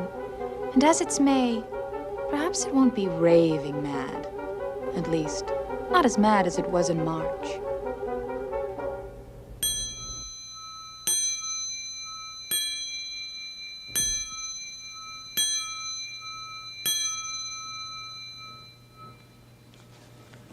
No room. No room. No room. No room. Must be very uncomfortable for the dormouse. Only as it's asleep, I suppose it doesn't mind. No room. Room. No room. No room. No room. There's plenty of room. Have some wine. I don't see any wine. There isn't any. Then it wasn't very civil of you to offer it. It wasn't very civil of you to sit down without being invited. Oh, I didn't know it was your table. It's late for a great many more than 3. Your hair wants cutting. You should learn not to make personal remarks. It's very rude. Why, is a raven like a writing desk? I believe I can guess that. Do you mean you think you can find out the answer to it? Exactly so. Then you should say what you mean. I do. At least I mean what I say. It's the same thing, you know. Not the same thing a bit. Why, you might just as well say that I see what I eat. It's the same thing as I eat what I see. You might just as well say that I like what I get is the same thing as I get what I like. Or you might just as well say that I breathe when I sleep is the same thing as I sleep when I breathe. It is the same thing with you, dormouse. What a funny watch. It tells the days of the month, but doesn't tell what o'clock it is. Why should it? Does your watch tell you what year it is? No, of course not, but that's because it stays the same year for such a long time together. Which is just the case with mine. I don't understand you. Have you guessed the riddle yet? No, I give it up. What's the answer? I haven't the slightest idea. All right. I think you might do something better with the time than wasting it and asking riddles that have no answers. If you knew time as well as I do, you wouldn't talk about wasting it. It's him! What? I don't know what you mean. Of course you don't. I dare say you never even spoke to time. No, perhaps not, but I know that I have to beat time when I learn music. Ah, that accounts for it. He won't stand beating. Now, if you only stayed on good terms with him, he'd do almost anything you like with the clock. Is that the way you manage? Not I. We quarreled last March, just before he went mad, you know. Oh, it was at the great concert given by the Queen of Hearts. And I had to sing, "Twinkle, twinkle, little bat, how I wonder what you're at." You know the song, perhaps. I've heard something like it. It goes on, you know, in this way. Up above the world you fly like a tea tray in the sky. Twinkle, twinkle. Well, I'd hardly finished the first verse. Twinkle. I'd hardly finished the first verse. Twinkle, twinkle. I'd hardly finished the first verse when the Queen bawled out, "He's murdering time off with his head." Oh, how dreadfully savage. And ever since that, he won't do a thing I ask. It's always 6 o'clock now. Is that the reason so many tea things are put here? Yes, that's it. It's always tea time. Ah! And we've not time to wash the things between whiles. Wake up, Dormouse! I wasn't asleep. I heard every word you fellas were saying. I want a clean cup. Let's all move one place on. But I don't understand. Then you shouldn't talk. No room. No room. No room. At any rate, I'll never go there again. That's the stupidest tea party I ever was at in all my life.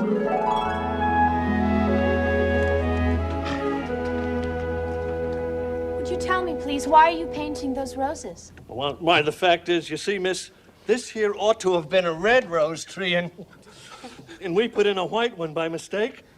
And if the Queen was to find it out, we'd all have our heads cut off, you know. The Queen! The Queen!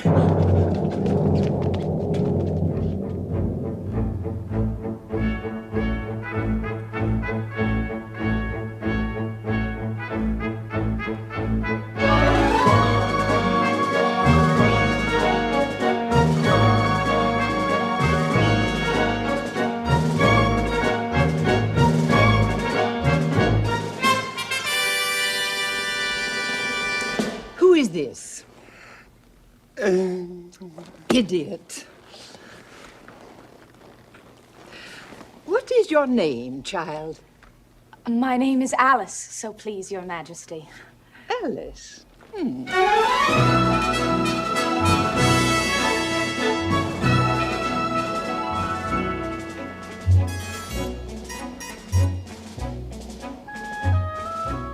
they're only a pack of cards, after all. I needn't be afraid of them.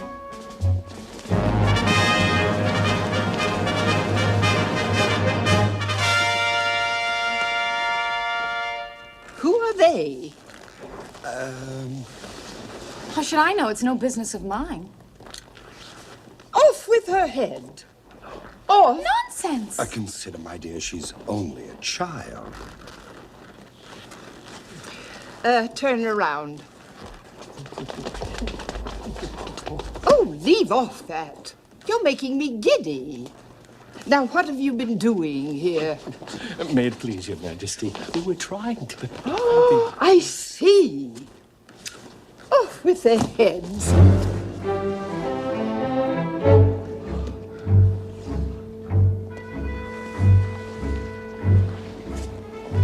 Can you play croquet? Yes. Come on, then.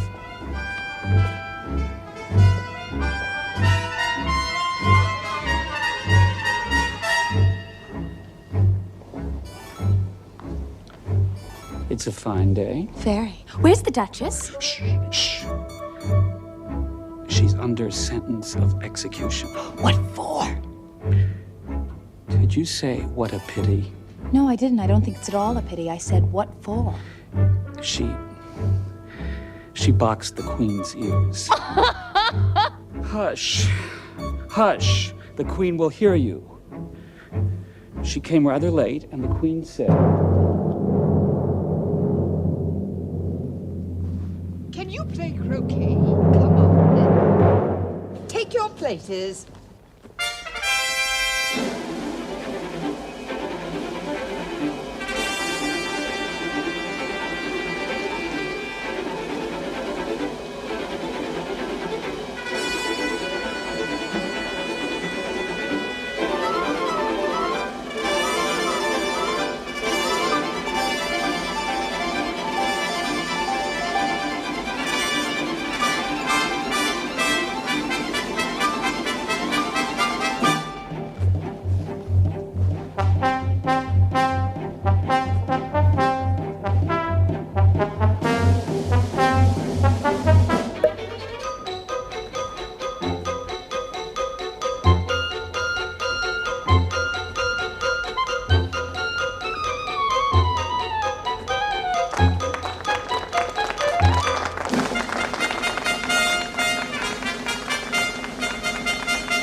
With his head.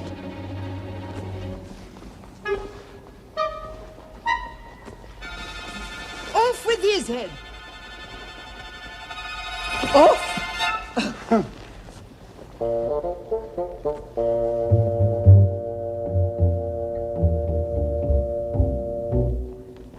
Alice, have you met the mock turtle yet? I don't even know what a mock turtle is. Well, it's the thing mock turtle soup is made from. I never saw one nor heard of one. You shall meet the mock turtle and hear his history. Griffin! Griffin! Up, lazy thing. Take this young lady to meet the mock turtle and to hear his history. I shall take care of some executions I have ordered. It's all her fancy, that. They never execute nobody, you know. Come on.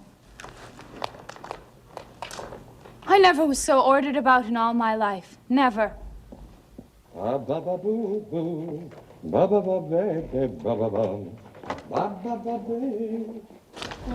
What is his sorrow? It's all his fancy, that. He hasn't got no sorrow, you know.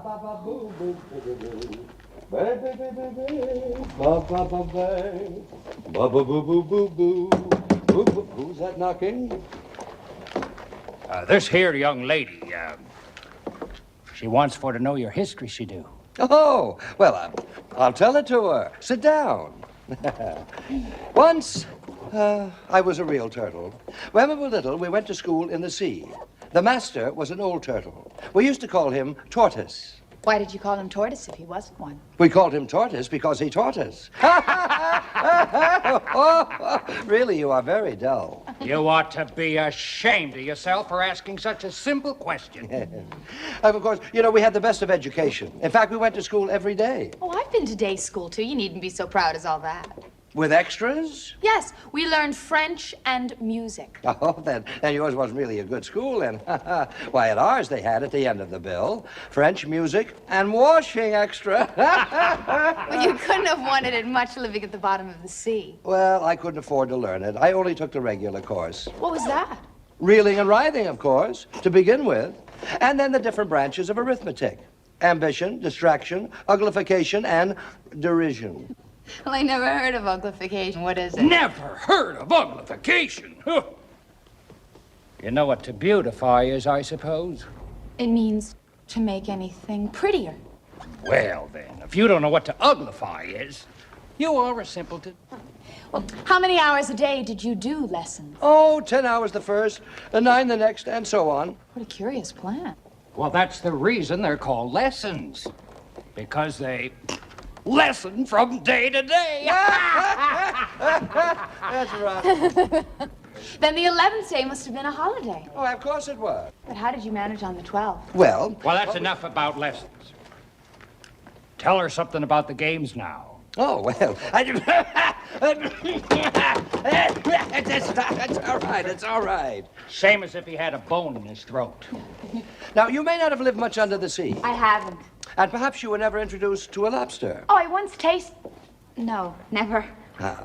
So you have no idea what a delightful thing a lobster quadrille is. No, indeed. What sort of a dance is it? Would you like to see a little of it? Very much indeed. Right. Let's try the first figure. We can do it without the lobsters, you know. Now, which shall sing? Oh, you sing. I've forgotten the words. Will you walk a little faster, said a whiting to a snail. There's a porpoise close behind us, and he's treading on my tail. See how eagerly the lobsters and the turtles all advance. They are waiting on the shingle. Will you come and join the dance? Will you, won't you? Will you, won't you? Will you join the dance? Will you, won't you? Will you, won't you? Won't you join the dance?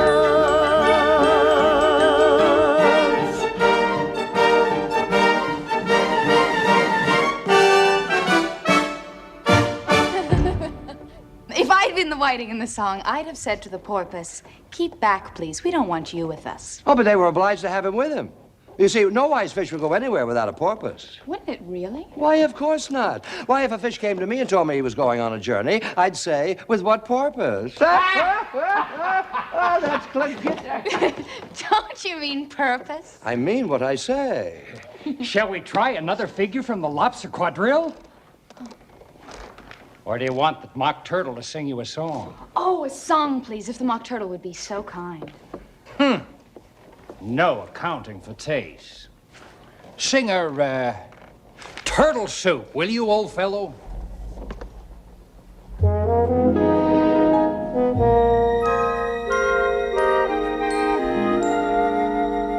Beautiful soup, so rich and green, waiting in a hot tureen. Who for such dainties would not stoop?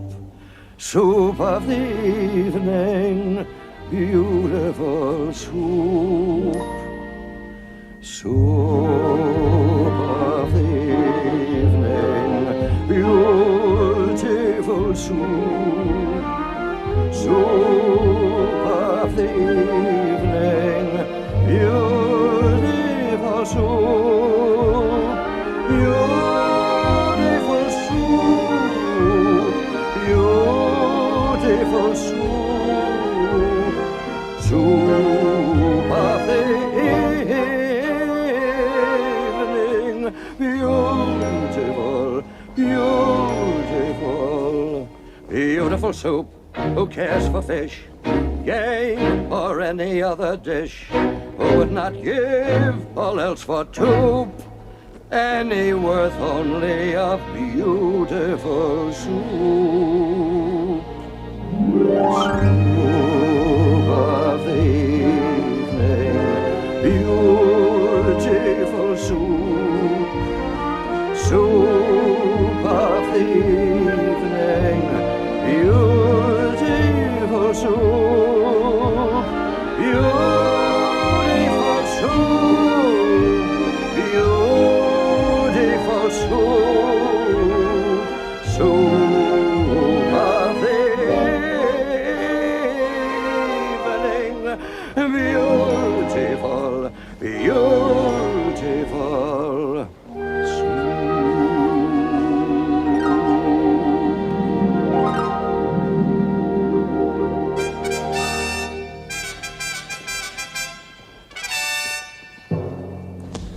The trial's beginning. The trial's beginning. The trial is beginning. Come on. What trial is it? Come on.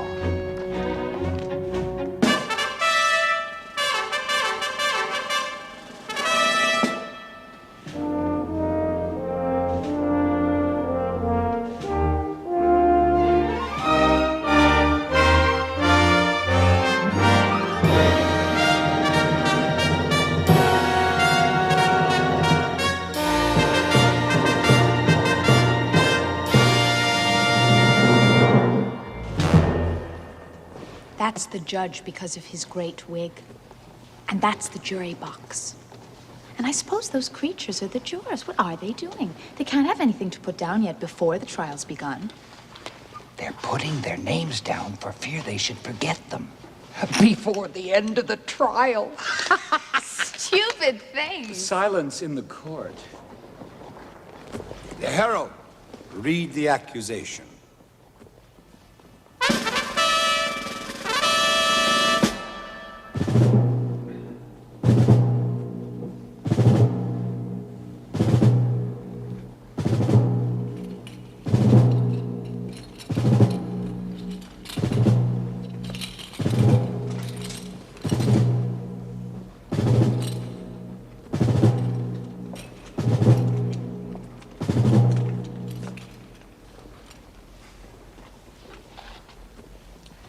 The Queen of Hearts.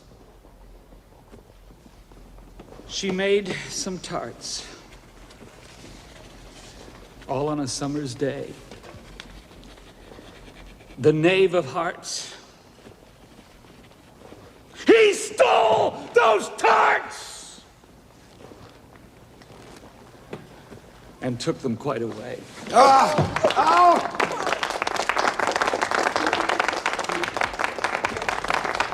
Consider your verdict! No, Your Excellency. There is a great deal more to come before that. Lovely tarts. I wish they'd get the trial done and hand round the refreshments. Shh. Young lady, look along the road and tell me, whom do you see? I see nobody on the road. I only wish I had such eyes. To see nobody at such a distance, too. It's enough for me to see real people by this light. Who did you pass on the road? Nobody. Quite right. She saw him, too. So nobody walks slower than you. Well, now that you've got your breath, tell us, what are they saying in town? I'll whisper it. The trial ought to begin! You call that a whisper? You do that again, I'll have you butted. Sit down.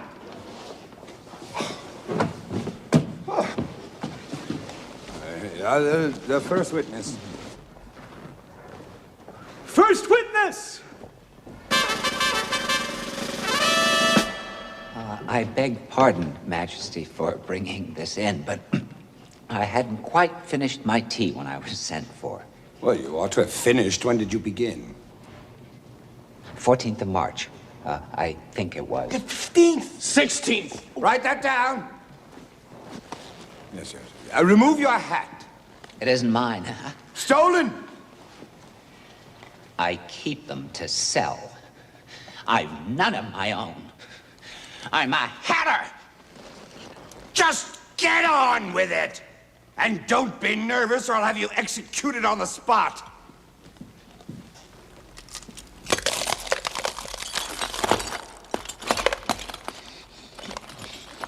A poor man, Your Majesty. I hadn't just begun my tea, not above a week or so ago. And what with the bread and the butter getting so thin, and the twinkling of the tea. The twinkling of a what? It began with the tea. Well, of course, twinkling begins with the tea. Did you think I'm some sort of dunce? Well, if that's all you have to say, you may stand down. I can't go any lower. I'm on the floor as it is. Well, then you may sit down. I'd rather finish my tea. You may go.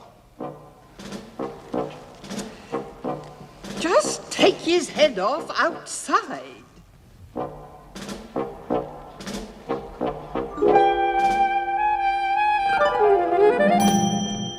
Consider your verdict. Wait. Your Majesty. There's more evidence to come. This piece of paper has just been picked up.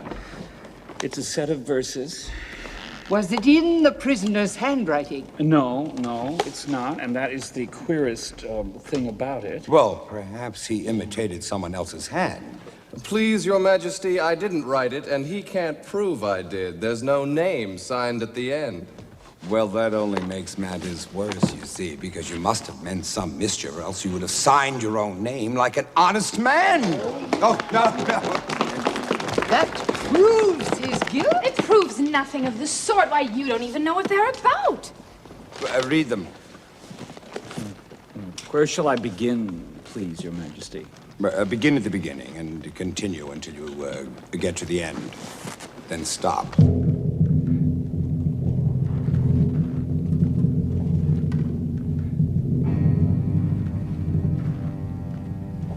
They told me you had been to her and mentioned me to him.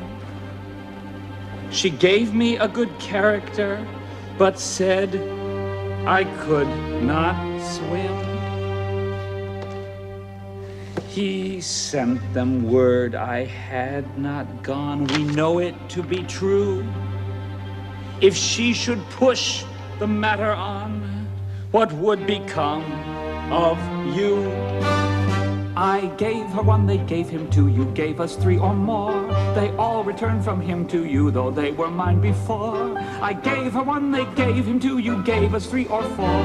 They all returned from him to you, though they were mine before. If I or she should chance to be involved in this affair, he'd trust to you to set them free exactly as we were.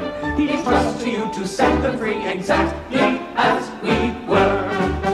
My notion was that you had been before she had this fit, an obstacle that came between him and ourselves and it.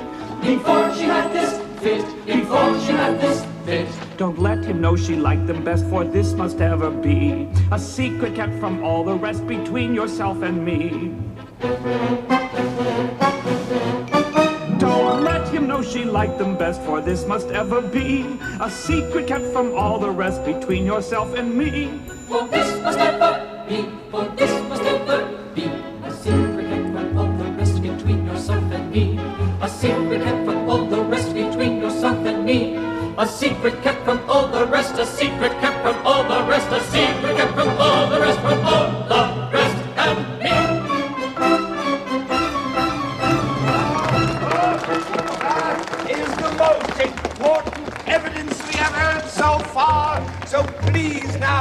the jury. If any of them can explain it, I'll give him sixpence. I don't believe there's an atom of meaning in it. She doesn't believe there's an atom of meaning in it. What do you know about this business? Nothing. Nothing whatever? Nothing whatever. But that's very important. Unimportant. I meant, of course, unimportant. Unimportant. Unimportant. Consider your verdict. No. Sentence first. Sentence first. Verdict. Verdict. Afterwards. Stuff and nonsense. The idea of having the sentence first. Hold your tongue. I won't. Off with her head. Off with her head. Off with her head. Off with her head. Off with her head. Off with her head. Off with her head. Off with her head. Off with her head. Off with her head.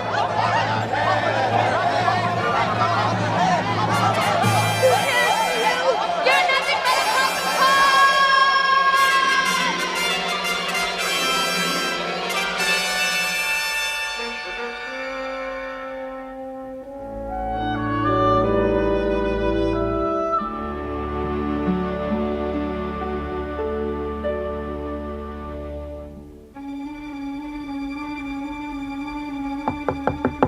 Curtain in 15 minutes.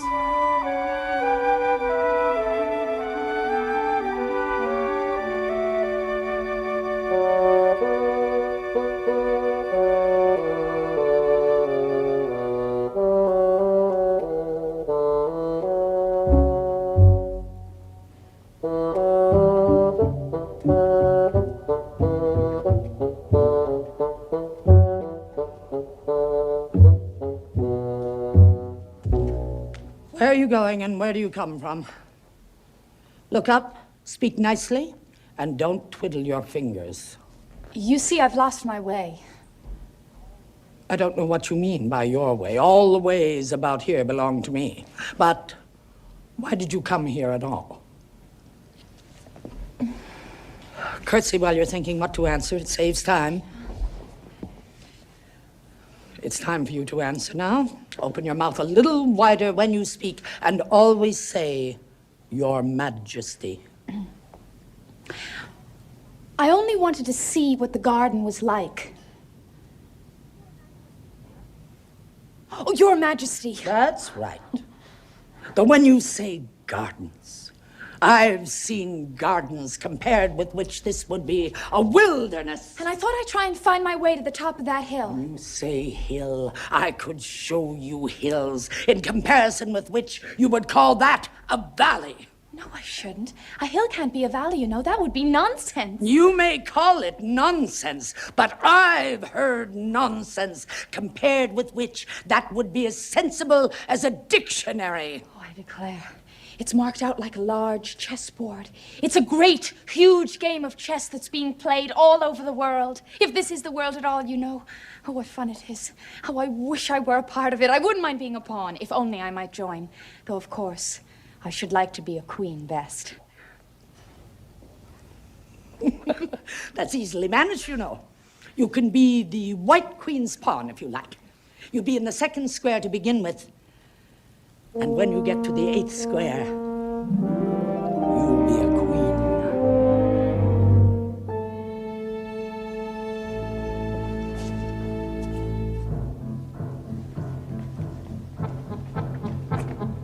Faster, faster! Wonder if all the things move along with us. Faster, don't try to talk! Are we nearly there? Nearly there! Why, we passed it 10 minutes ago! Faster! Now! Now! Faster! Faster! You may rest for a little if you'd like. I declare, we've been under this tree the whole time. Everything's just as it was. Of course it is. How would you have it? Well, in our country, you generally get to somewhere else if you ran very fast for a long time, as we've been doing. Oh, a slow sort of country. Now here, you see, it takes all the running you can do to keep in the same place. And if you want to get somewhere else, you must run at least twice as fast as that. Oh, I'd rather not try, please. I'm quite content to stay here. Only, I am so hot and thirsty. Oh. I know what you want. Have a biscuit? While you are refreshing yourself, I shall give you your directions. Have another biscuit? Oh, no, thank you. One's quite enough. Thirst quenched, I hope. Now, the pawn goes 2 squares in its first move, you know. So you'll go very quickly through the 3rd square, and you'll find yourself in the 4th square in no time. Well, that square belongs to Tweedledum and Tweedledee. The 5th square is mostly water. The 6th square belongs to Humpty Dumpty. But you make no remark. Oh, I didn't know I had to make one just then. You could have said, it is very kind of you to tell me all of these things. However, we will suppose that it has been said. The 7th square is all forest. However, one of the knights will show you the way. And when you reach the 8th square, we shall be queens together. And it is all feasting and fun and... Speak French when you can't think of the English for it. Turn your toes out when you walk. And remember who you are. Goodbye. She can run very fast.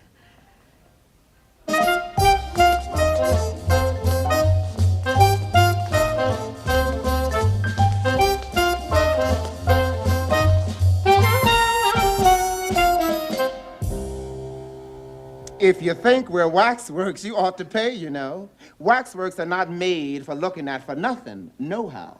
Contrariwise, if you think we're alive, you ought to speak. Sure, I'm very sorry. I know what you're thinking, and it isn't so. Know-how. Contrariwise, if it was so, it might be. If it were so, it would be. But as it isn't, it ain't. That's the logic. Well, I was thinking, which is the best way out of this wood, for it's coming on very dark. Would you tell me, please? Do you like poetry? Yes, pretty well. Some poetry. What shall we repeat to her? Oh, the walrus and the carpenter. That's longest.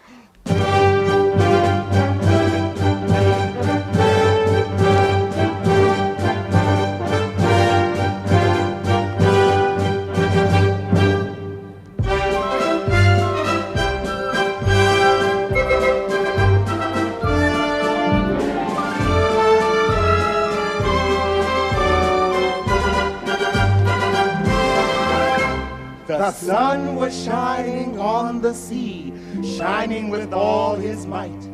He did his very best to make the billows smooth and bright. And this was odd because it was the middle of the night. The walrus and the carpenter were walking close at hand. They wept like anything to see such quantities of sand. If this were only cleared away, they said it would be grand.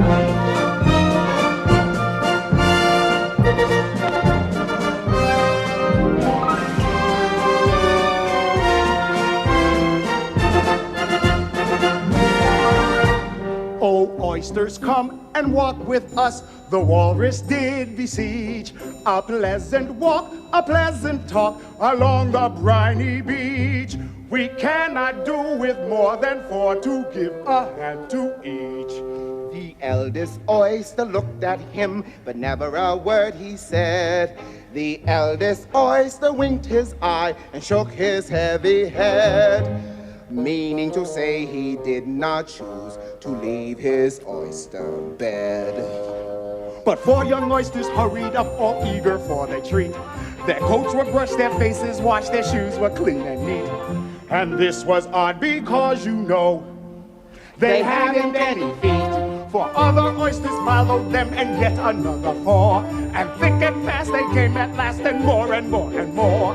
All hopping through the frothy waves and scrambling to the shore. The walrus and the carpenter walked on a mile or so. and then they rested on a rock conveniently low, and all the little oysters stood and waited in a row.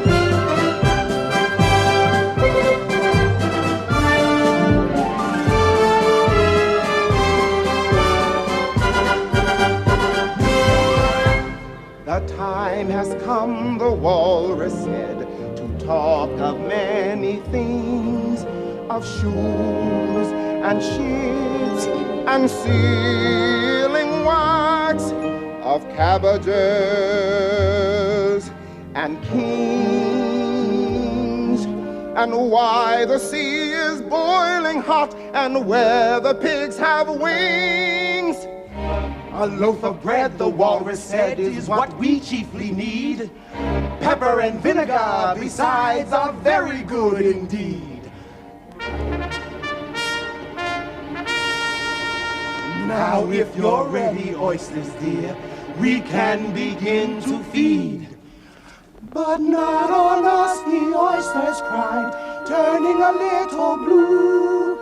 After such kindness, that would be a dismal thing to do. The night is fine, the walrus said, do you admire the view?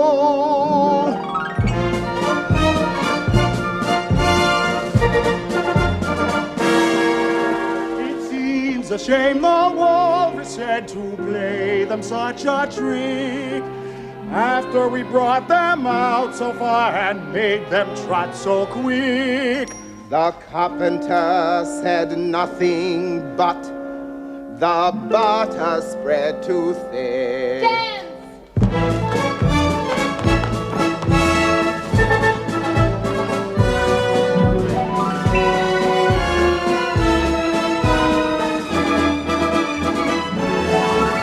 I weep for you, the walrus said, I deeply sympathize.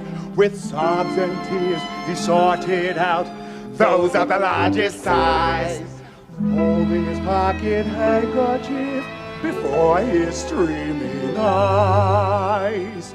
Oh, oysters, said the carpenter, you've had a pleasant run. Shall we be trotting home again? But answer came there none. But answer came there none. And this was scarcely odd because they'd eaten every one.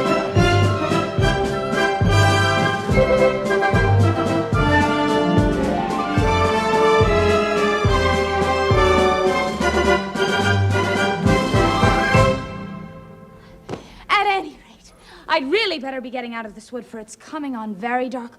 Do you think it's going to rain? No, I don't. Leastways, not under here, nohow. But it may rain outside. It may if it chooses. We've no objection, contrariwise.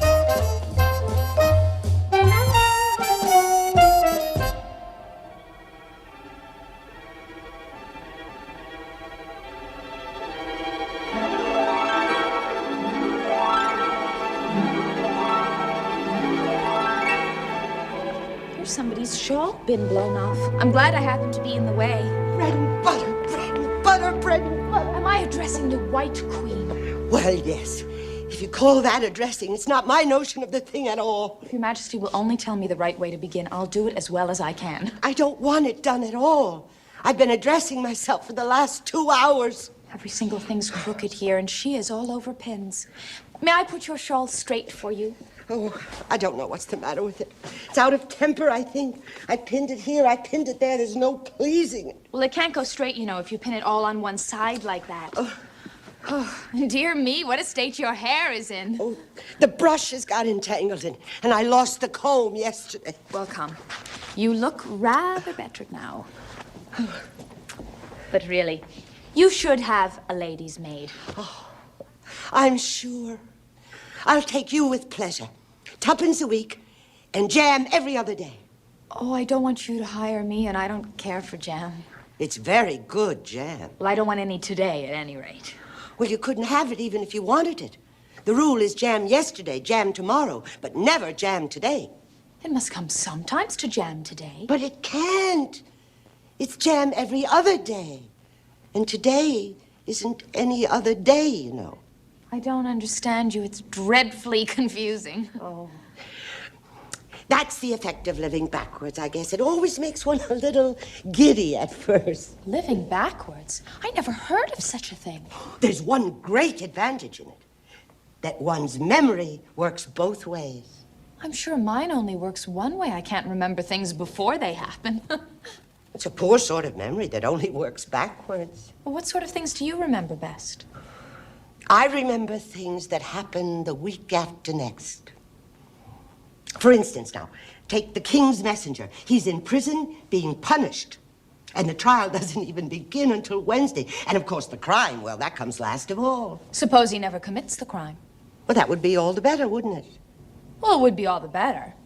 But it wouldn't be all the better his being punished for it. Oh, you're wrong there, at any rate. Were you ever punished? Yes, but then I had done the things I was being punished for. That makes all the difference. But if you hadn't done them, that would be better still. Better and better and better and better and better. Oh, there's a mistake here somewhere.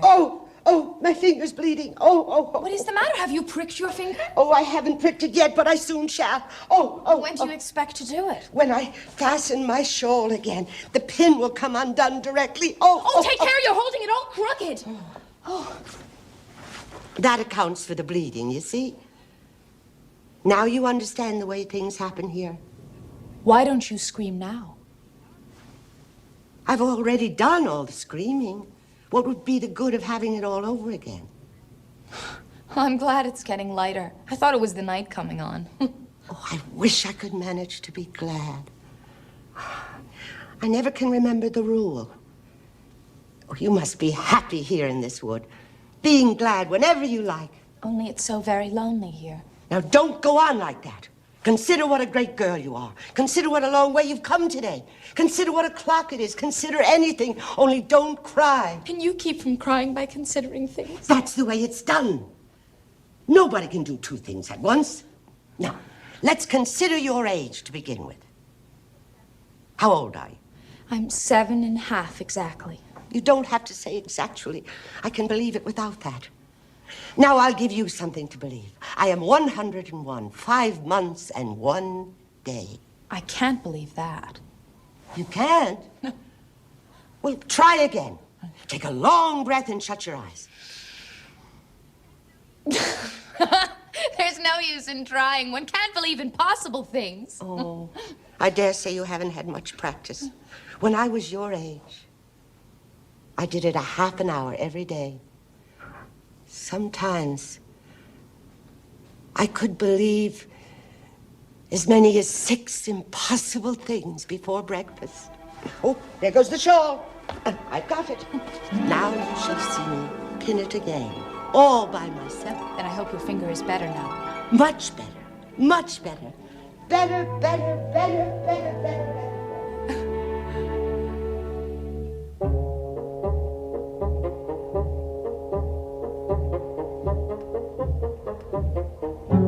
Humpty Dumpty himself. It can't be anybody else. Humpty Dumpty sat on a wall. Humpty Dumpty had a great fall. All the king's horses and all the king's men couldn't put Humpty together again. Don't stand chattering to yourself like that. But tell me your name and your business. My name is Alice. Oh, it's a stupid name enough. What does it mean? Must a name mean something? Well, of course it must. My name means the shape I am, and a good, handsome shape it is, too. With a name like yours, you might be any shape almost. How old did you say you were? 7 years and 6 months. Wrong. You never said a word like it. I thought you meant how old are you? If I'd meant that, I'd have said that. 7 years and 6 months, an uncomfortable sort of age. Now, if you'd asked my advice, I'd have said, leave off at 7. But it's too late now. You seem very clever at explaining words, sir. Perhaps you could tell me the meaning of the poem called Jabberwocky. Let's hear it. I can explain all the poems that ever were invented, and a good many that haven't been invented just yet. 'Twas brillig, and the sly of the toves did gyre and gimble in the wabe. All Mimsy were the Borogoves and the Momraths outgrade. That's enough to begin with. There are plenty of hard words there. Brillig means 4 o'clock in the afternoon. The time you begin broiling things for dinner. And Slithy. Well, slithy means lithe and slimy. You see, it's like a portmanteau. There are 2 meanings packed up into one word. And what does outgrabe mean? Well, outgrabing is something between bellowing and whistling with a kind of a sneeze in the middle. However, you'll hear it done. Maybe. And when you've once heard it, you'll be quite content. Is that all? That's all. Goodbye. Goodbye. Till we meet again. Oh, I shouldn't know you again if we didn't meet you so exactly like other people. Now, if you had the 2 eyes on the same side of the nose, for instance, or the mouth on top, that would be some help. It wouldn't look nice. Wait till you've tried. Goodbye! Of all the unsatisfactory people I've ever met.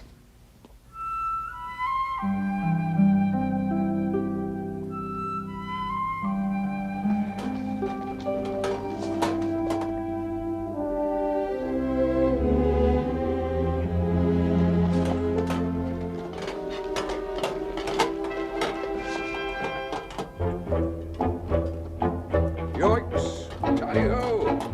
Whoa there! Whoa there! Stop! Stop! Whoa! May I help you off with your helmet?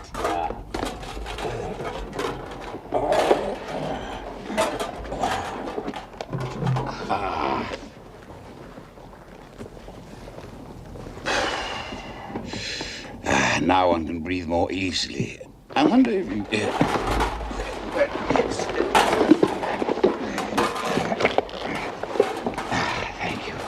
Thank you.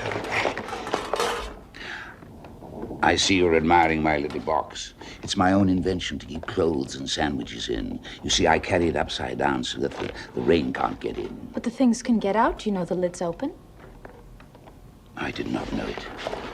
And all the things must have fallen out, and the box is no use without them.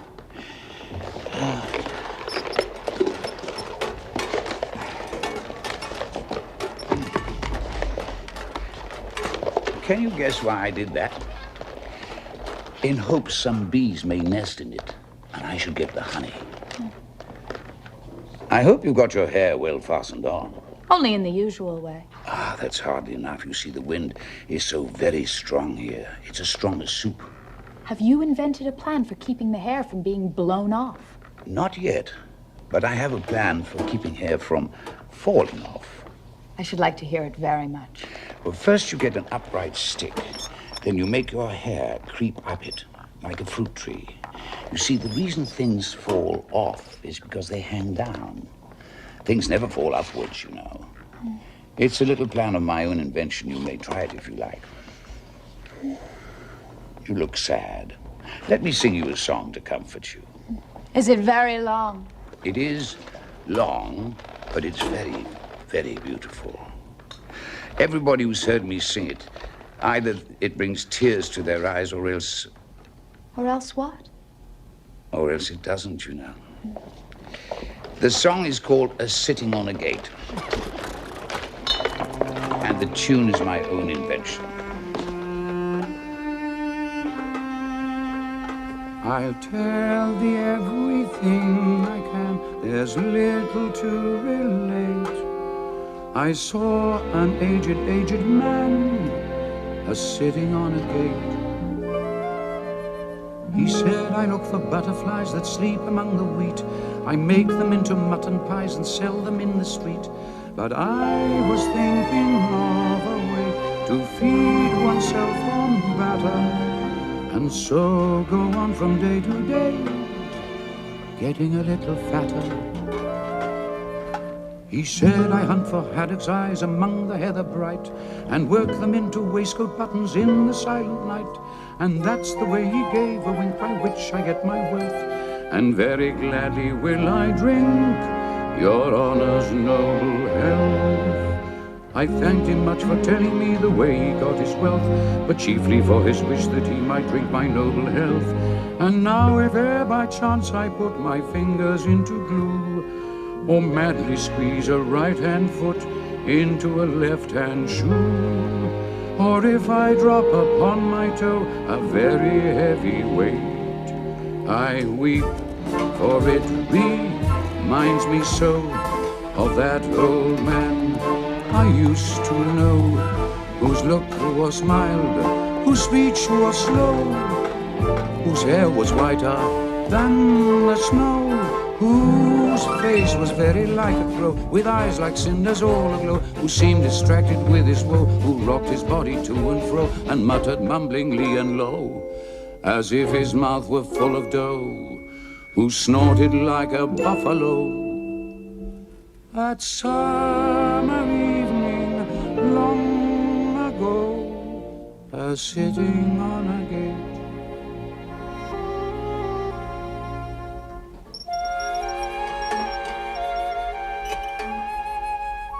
And now I must be going.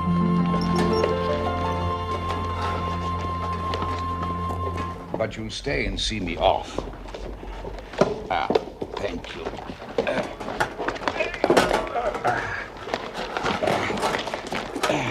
You'll wait and wave your handkerchief when I get to that turn in the road.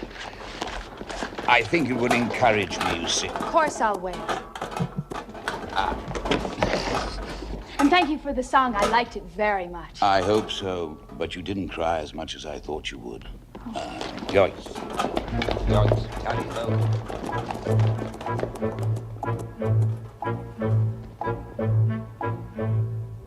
I hope it encouraged him.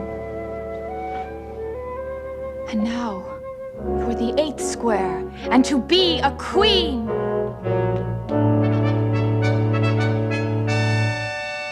What is this on my head? And how can it have got there without my knowing it? Well, this is grand. I never expected I should be a queen so soon. And if I really am a queen, I shall be able to manage it quite well in time. Would you tell me, please? Speak when spoken to. And what do you mean by if you really are a queen? What right have you to speak of yourself so? You cannot be a queen until you have passed the proper examination. And the sooner we begin it, the better. I only said if. She says she only said if. But she said a great deal more than that. Ever so much more than that. You did, you know. Always speak the truth. Think before you speak, and write it down afterwards. Well, I'm sure I didn't mean. That's just what I complain of. You should have meant. What do you suppose is the use of a child without meaning? Even a joke should have some meaning. And a child is more important than a joke, I hope. You couldn't deny that, even if you tried with both hands. I don't deny things with my hands. Nobody said you did. I said you couldn't if you tried. She's in that state of mind where she wants to deny something, only she cannot think what to deny. A nasty, vicious temper.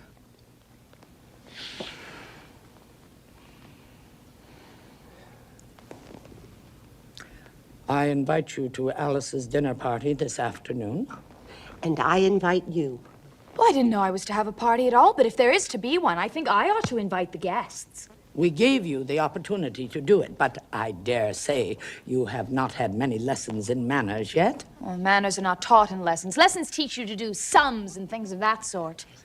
Can you do addition? What is 1 and 1 and 1 and 1 and 1 and 1 and 1 and 1? Oh, I don't know. I lost count. She can't do addition. Can you do subtraction? Take a bone from a dog, what remains? Well, the bone wouldn't remain, of course, if I took it. And the dog wouldn't remain. It would come to bite me, and I'm sure I shouldn't remain. Then you think nothing would remain? I think that's the answer. Wrong! As usual, the dog's temper would remain. I don't see how. Why, look here! The dog would lose its temper, wouldn't it? Perhaps it would. Then when the dog went away, its temper would remain. They might go different ways. What dreadful nonsense we are talking. She can't do sums a bit. Can you do sums? I can do addition if you give me time.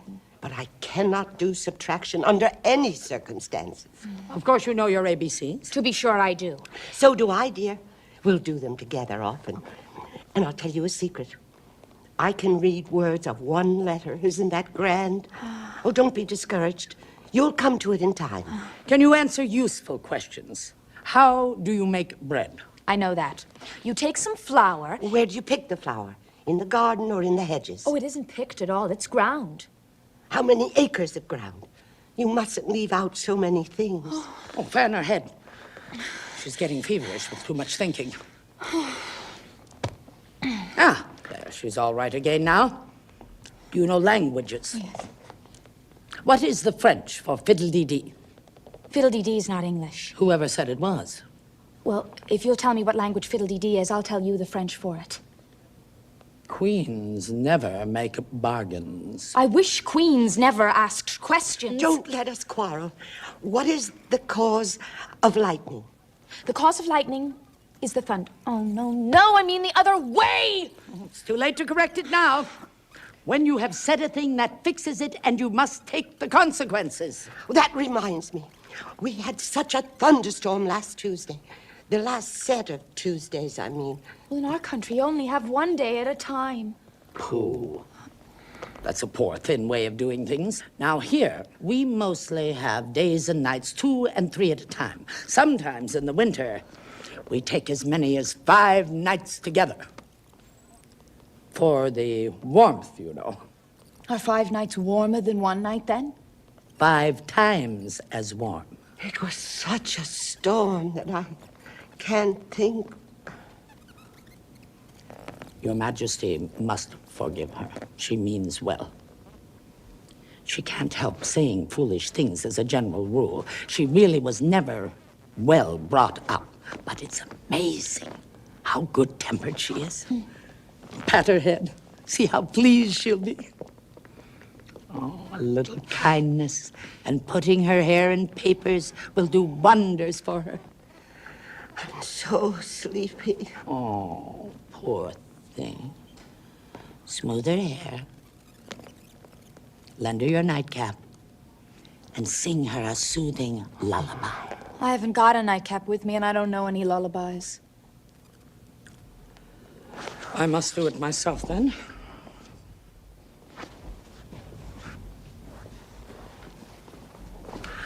Hush-a-bye, lady, in Alice's lap. Till the feast's ready, we've time for a nap.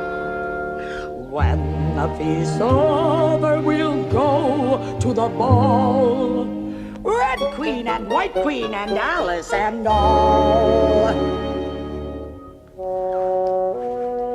Now you know the words. You just sing it to me. I'm getting sleepy too. What am I to do? Do wake up, you heavy things.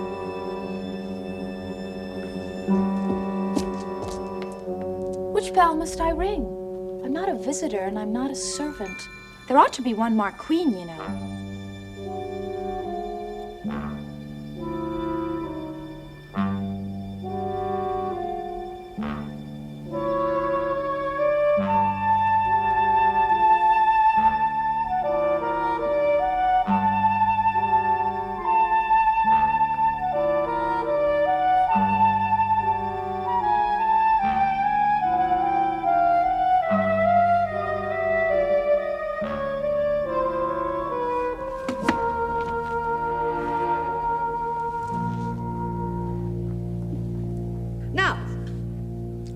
All drink to your health. To Queen Alice's health. Queen Alice's health. You ought to return thanks in a neat speech. We have to support you, you know. I rise to return thanks. I rise to return thanks. Faster. Faster. Faster. I rise to return thanks. Faster. Quickly. Just stretch. Just that line.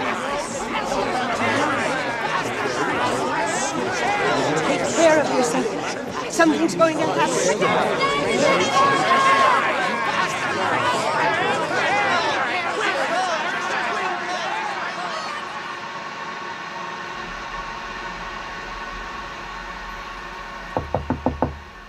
On stage, please. Curtain going up.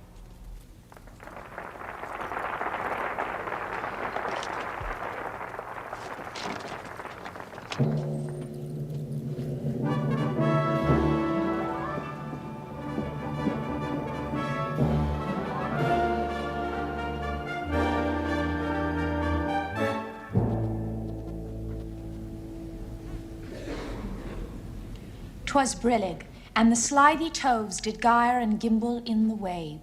All mimsy were the borogoves, and the Mommarths outgrabe. Beware the Jabberwock, my son, the jaws that bite, the claws that catch. Beware the Jubjub bird, and shun the frumious Bandersnatch. He took his vorpal sword in hand, long time the manxome foe he sought. So rested he by the tumtum tree, and stood a while in thought.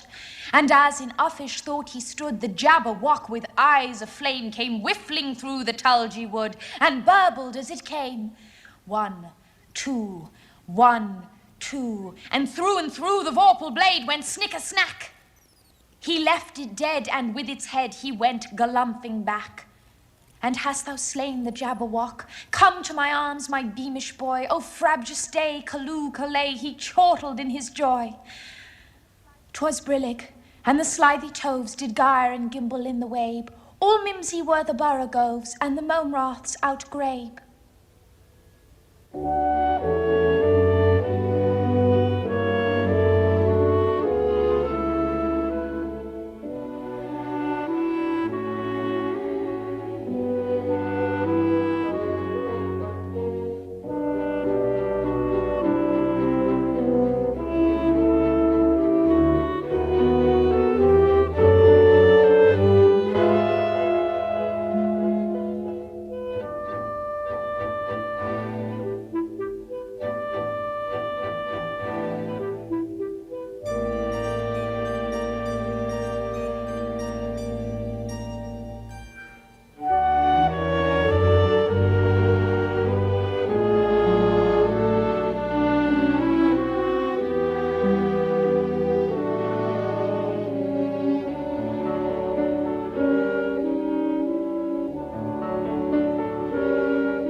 Shiny. So shiny. Yours. My young saplings. If only I could be with my dwarfs.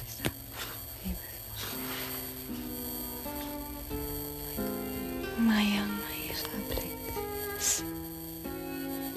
Saplings. If only I could be with saplings. Paying attention. You're not. Paying attention. My young saplings. Saplings.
Young saplings. You're not paying attention. I refer you to your manual. The chapter headed The Divine Duty of Servants. The section entitled Snares and Temptations. Which is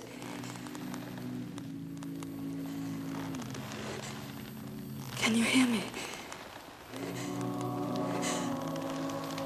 Which is, repeat after me.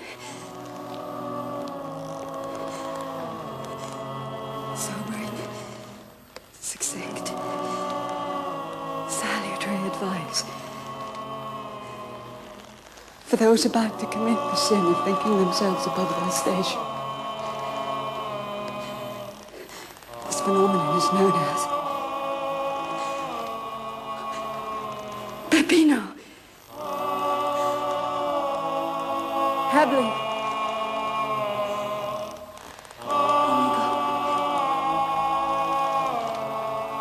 Inigo.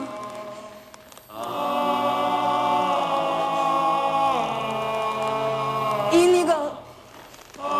Inigo. Inigo. Inigo. This phenomenon is known as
Next on HBO. The Civil War isn't over, and this fearless army of zombie soldiers fights for no cause except evil. Corbin Burnson and Martin Sheen, The Killing Box. Something Special's on next. We have an intruder. Sweep the train.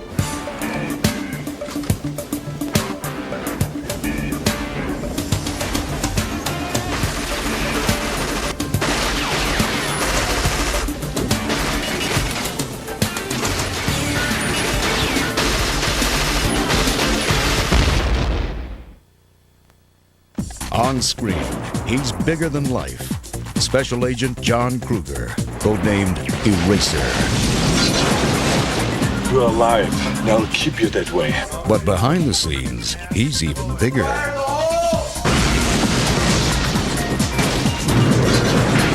Join HBO on the set of Eraser for an insider's look at the discipline and drive that has made Arnold Schwarzenegger a megastar. I'll enjoy introducing him to you. You always have to stretch, you always have to go all out, because in the end, you have to have a straight 10 on the screen. HBO First Look, Eraser, premieres Thursday, June 13th on HBO. Basic rules. Gives you a little power, you know? That's the rule. You don't break. You don't rat. You don't rat. You never rat.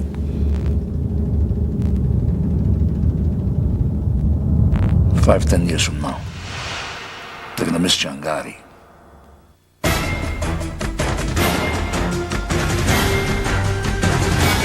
HBO, Something Special's on in June. Next on HBO. The Pumpkin King of Halloween Town has kidnapped Santa Claus. Now who will deliver the gifts? Tim Burton's Nightmare Before Christmas. Next on HBO. In the dark heart of the jungle, 3 strangers in search of a lost city. Part myth. We are watching you. Part madness. I need those diamonds, Dr. Ross! Part mayhem. They came in on a dream. Why are you going to Africa? Find something I lost. To get out, they need a miracle. Congo premieres Saturday night at 8 on HBO. This year at Wimbledon, there'll be only one royal family. At least one that gets along and knows the score. And only HBO's got them. Billie Jean King, Martina Navratilova, and Mary Carrillo. Wimbledon 96 on HBO. Court is in session. Begins Monday, June 24th on HBO. Welcome to Camelot. Falling in love with 2 men is easy. Marry the king, Guinevere. But love the man. But having to choose between them... Tell me you don't love me. ...can be absolute hell. Tell me what to do, and I'll do it. Your life is your own. I give it to you. Forgive me. Sean Connery, Julia Armand, and Richard Gere. First Night. Coming in July, exclusively on HBO.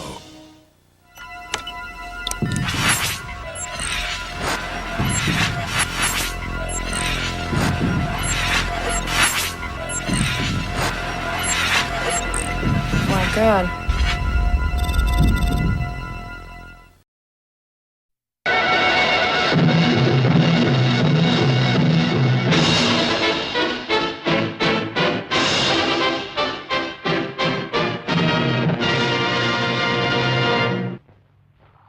Esto es un átomo.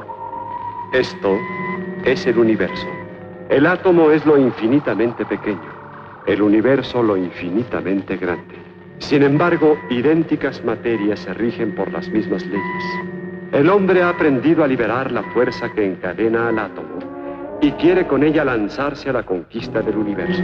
Pero sueña con dejar la Tierra y posar su planta en algún lejano planeta, quizás con el deseo subconsciente de fundar una nueva raza que ignore cómo fabricar bombas atómicas y arrojar piedras.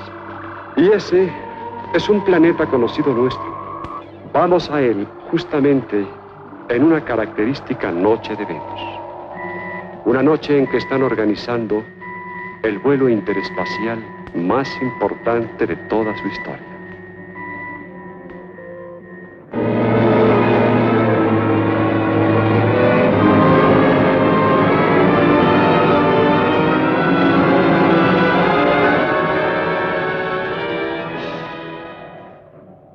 Gama, comandante en jefe de la flota interplanetaria. El último de los hombres ha muerto en nuestro planeta a consecuencia del mal atómico. Volarás a otros mundos en busca de hombres para ser del más perfecto. Traeré a Venus los ejemplares masculinos más bellos del universo. Y el más perfecto de ellos fundará las nuevas generaciones de Venus. Y tú, Beta, extranjera de Venus, hija de Ur, el planeta de las sombras, has merecido ser designada acompañante de Gama en esta heroica hazaña. Tú eres la mejor navegante de tu pueblo. En ustedes confiamos.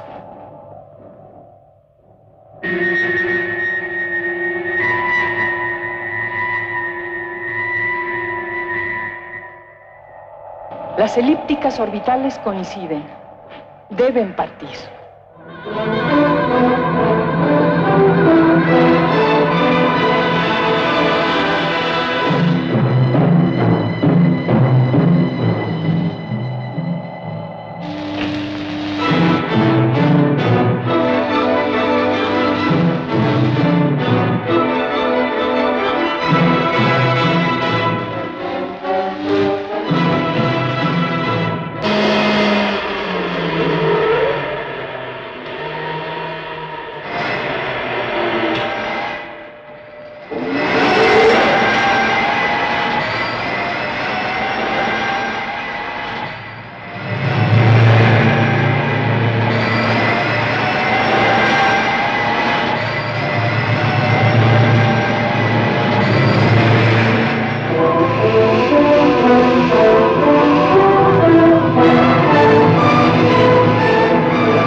El motor izquierdo ha perdido 2 tonos.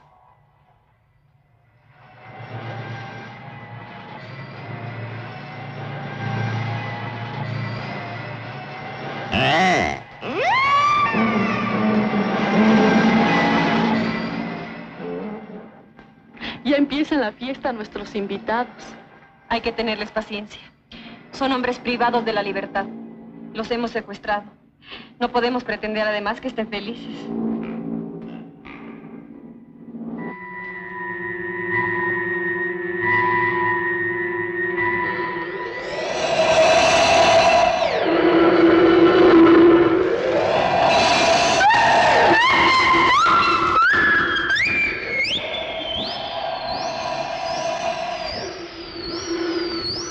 El motor izquierdo. Dije.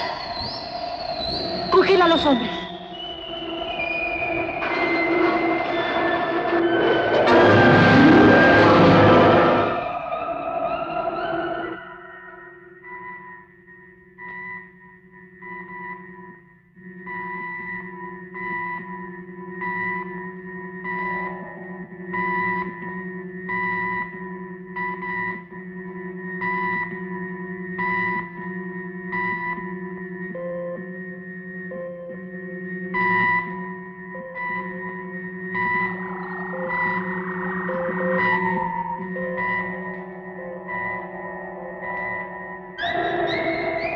necesario descender de emergencia en el planeta más cercano.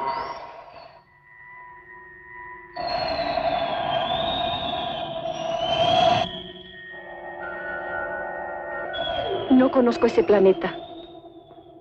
Es Antarsis 13, sub 2, planetoide de cuarto orden. ¿Cómo lo sabes? Antes de que los hombres de mi planeta desaparecieran por la guerra atómica, dejaron grabados en mi cerebro electrónico todos sus conocimientos. Ellos pensaron explorar ese planetoide, decidieron que no valía la pena. Lo habitan seres que parecen inteligentes, pero no saben lo que quieren y se dedican a destruirse unos a otros.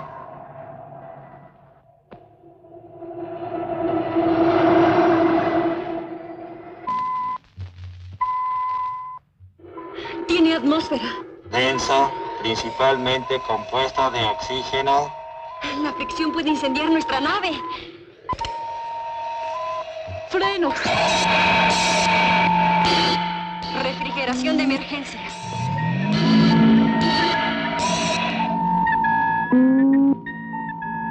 Entramos a la atmósfera.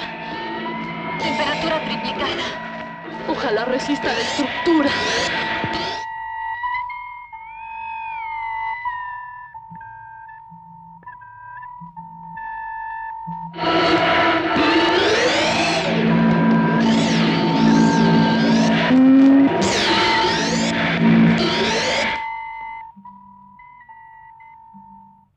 Una estrella del deseo. Hay que hacer una petición pedida. Tráeme una muchacha bonita, pero que me creya. Que me creya.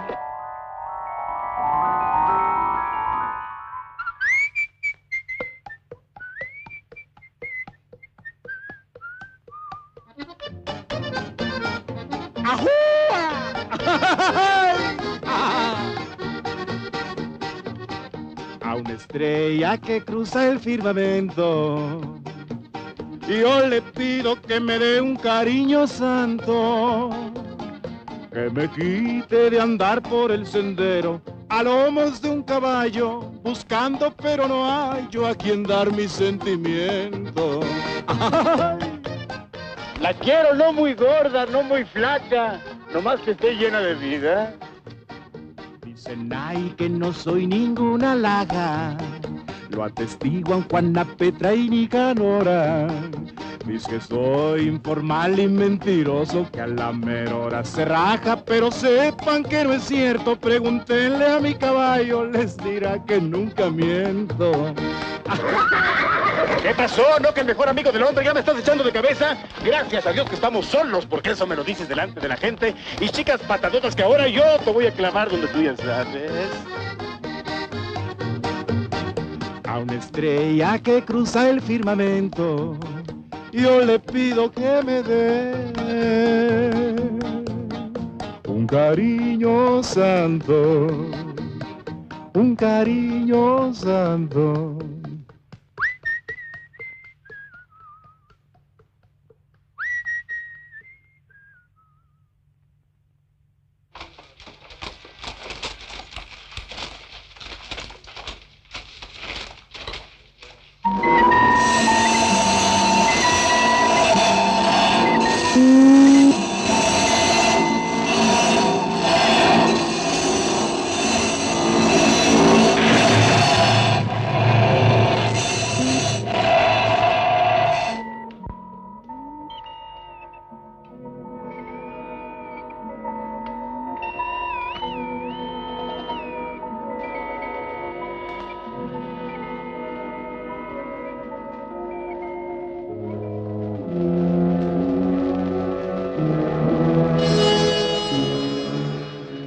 Atmósfera respirable.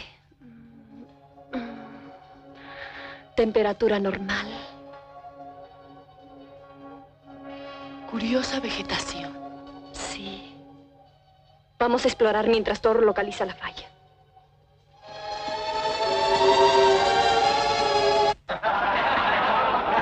¡Mentiroso, hombre! ¡Mentiroso! Oye, no me levantes falsos. Si acaso miento, que se abra la tierra en este momento y me trague junto con todos ustedes. Bueno, nomás a ustedes. Les aseguro que lo que les cuento es cierto. Fue en la arboleda grande. Me salieron 2 bandidos por la espalda y ¡guarda! Me tiraron un plomazo. Bueno, oí el ruido de la bala 2 veces. Primero cuando la bala me pasó a mí y luego cuando yo pasé a la bala. Y lo único que sentía es que nomás un tiro traía yo en mi pistola. ¿Y qué te hicieron? ¿Te mataron? Ya muerto y todo, te hubiera avisado, Tenógenes. Ya ves cómo soy de atento. O saqué mi pistola y mi cuchillo, puse el cuchillo en el mero centro del cañón, le tiré el plomazo, la bala se partió en 2 y cuerda entre ceja y ceja. ¿A los 2? Bueno, a uno de ellos se me chisqueó tantito y le pegué en un ojo. ¿Vieras la llorería del pelado? Como nomás un ojo le quedó, en vez de lágrimas le salían chorritos. Y al ruido de las balas, eso no fue todo. Al ruido de las balas se despertó la manada de dinosaurios. Ay, puras papas cuentas tú, hombre. ¿Cuándo has visto dinosaurios aquí en Chihuahua? Vete a la arboleda grande, a la hora el sol sale, nomás al quer infestado. ¡Infestado de dinosaurios! Bueno, dinosaurio chico. Si antes se da al pobre animal si hay poco pasto. Pero eso sí, dinosaurio fino, sin hueso y con una pluma primorosa. Pues así entre la manada de dinosaurios, hazte para allá, hazte para acá, ya sabes cómo son de cariñosos. Ahí está un cacaistón, 16 puntas, pelo negro, ojo azul. Un venado con pelo negro. Oso. Pues no decías que era venado. Deja platicarte, Tenógenes. Pues entonces me le acerco al oso. Con ojo azul. Oso francés. Agarré, me le acerqué. ¿Con qué arma? Con una varita en la mano. Me vas a decir que lo agarraste a varazos. No. Las varas son para levantar las ramas. Tú que levantas una rama, ahí está un oso. No. Pero no le corras, acércate, ojo con ojo, aliento con aliento. Y ya que lo tengas cerca, le echas estiércol en los ojos. ¿Y de dónde lo agarro? Te va a sobrar, Ruperto. Y entonces sí, ahí está el cacaistón de 16 puntas. El oso. El venado, Tenógenes. Agarré la carabina 30-30. Pues que no ibas desarmado, Laureano. Deja platicar, Ruperto. Le metí puntería y a 1000 metros, punto 16, con una sola bala le pegué arribita de la pezuña en la muñeca y en el tronco de la oreja. ¿Y cómo pudo ser eso? Lo agarré rascándose. ¡Basta ya de habladas! ¡Eres puro mentiroso! Te apuesto que ni siquiera sabes sacar la pistola. Es más, te voy a dar chance de que la saques primero. ¡O llamas! Espérate, hombre, los 2 parejos, que no sea ventajoso, raza. Pues como quieras.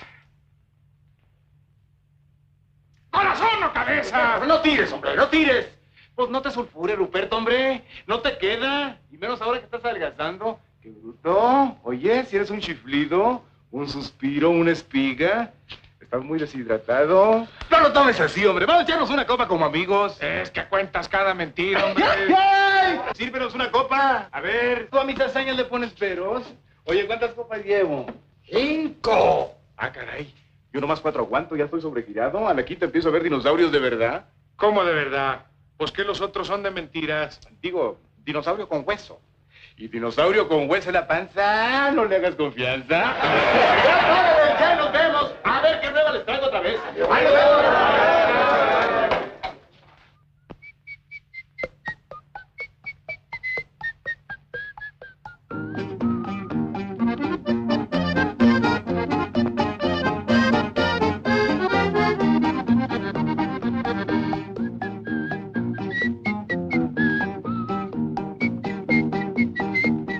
Un ser humano, como nosotros. De los que no hay. Allá.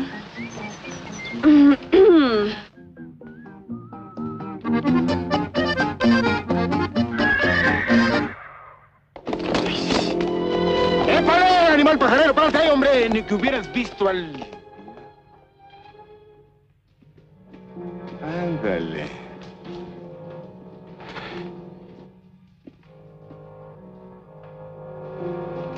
Estrellita, qué fallada le diste. Te pedí una. ¿Ahora qué hago con dos, Clol mulaita. Pouvez-vous me dire où je suis? Pues no. Where am I? Choita Makamura. Tin Marín de Don Pigüé. Cucaramácara, títere fue. Pues speak me in Christian. ¿Por qué no me hablan en cristiano? Estamos en Antarsis 135, sub 2. Antarsis 135. No, yo creo que eso es un campamento algodonero que está cerca de Torreón. Ahorita se encuentran en Chihuahua, República de México. ¿México? México. México, la tierra de Dios. Y en el meritito.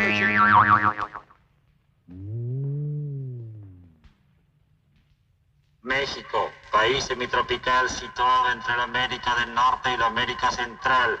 Por más que han hecho los mexicanos, no han podido acabar con él. Raza blanca mezclada con la India, superficie 2 millones de kilómetros cuadrados, habitantes 30 millones, gente hospitalaria, amable pero bravucones.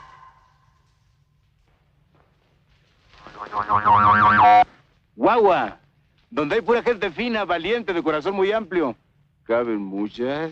¿Y todos los hombres son como usted? Pues, ¿qué le diré? Pues, todos los de por el rumbo se defienden. Ahora que, pues yo soy de lo más recomendable que hay por aquí. Bueno, ¿y ustedes qué calle buscan? ¿De qué pastorela vienen? ¿O son de algún circo? ¿Circo? ¿Y en dónde? Circo, diversión muy del agrado de los humanos. Intervienen hombres y animales en el trabajo. Los animales hacen trabajos de hombres y los hombres trabajos de animales. De esta manera. De lo dejaron instalado. Las cartas no tardarán en llegar. Hasta luego y gracias por todo. Espérese, no sean esquivas, hombre, ¿por qué se van tan pronto? No podemos quedarnos. ¿Cómo de que no?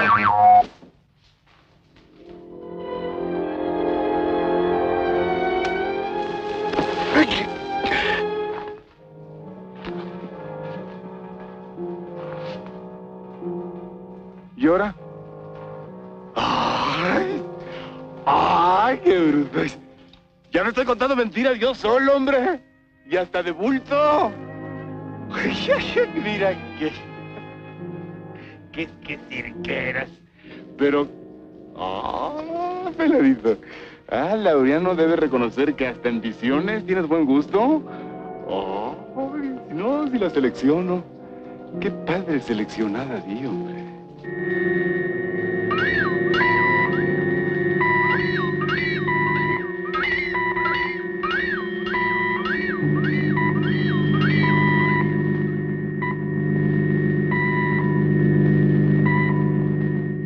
Los hombres están sometidos a invernación.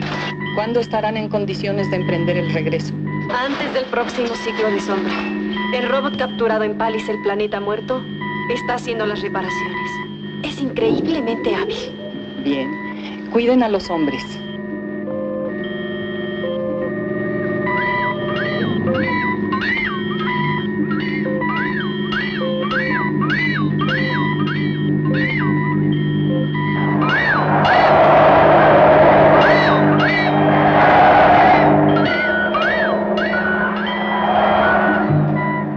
Informar que en este planeta también hay hombres muy similares a nuestra propia especie.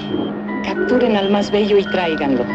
Lo tenemos localizado. Cuando la nave esté lista, lo atraparemos. Entendido. Buena suerte.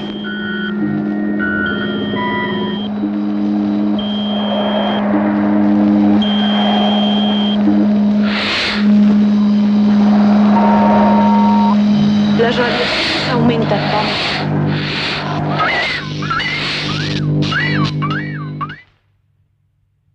Llévalo, Thor.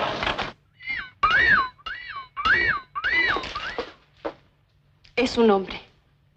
Un hombre extraño y terrible, pero al fin hombre. Lo hemos secuestrado y no puede ser nuestra víctima. Está bien. Tú mandas. Los pondremos en sitio seguro mientras terminan las reparaciones.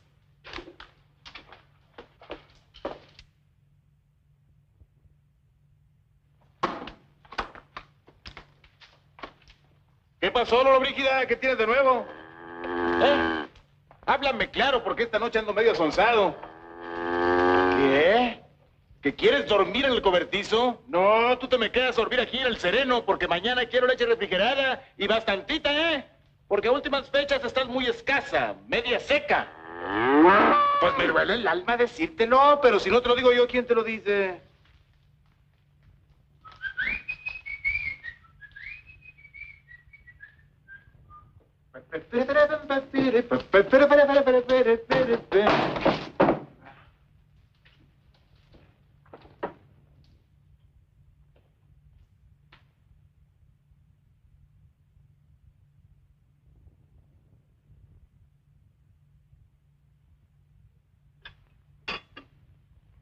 Ah, ya.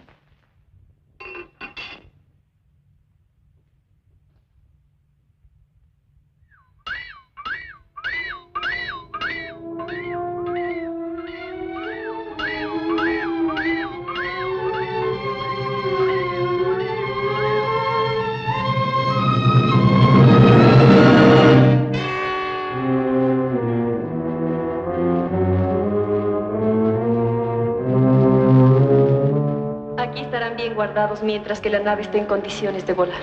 Será buen escondite. Thor, tengo que hablar con ellos. Descongélalos.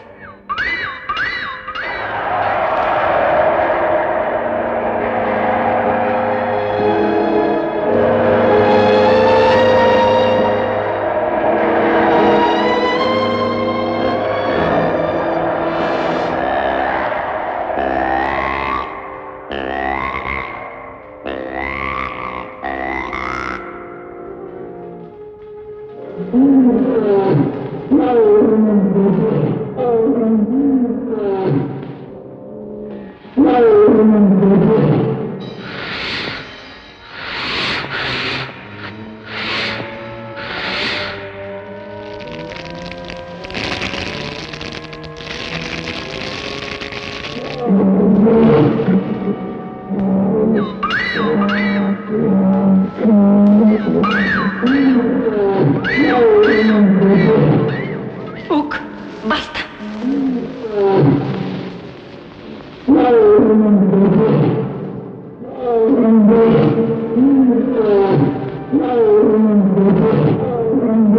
Hombres de los planetas, les ruego que me escuchen.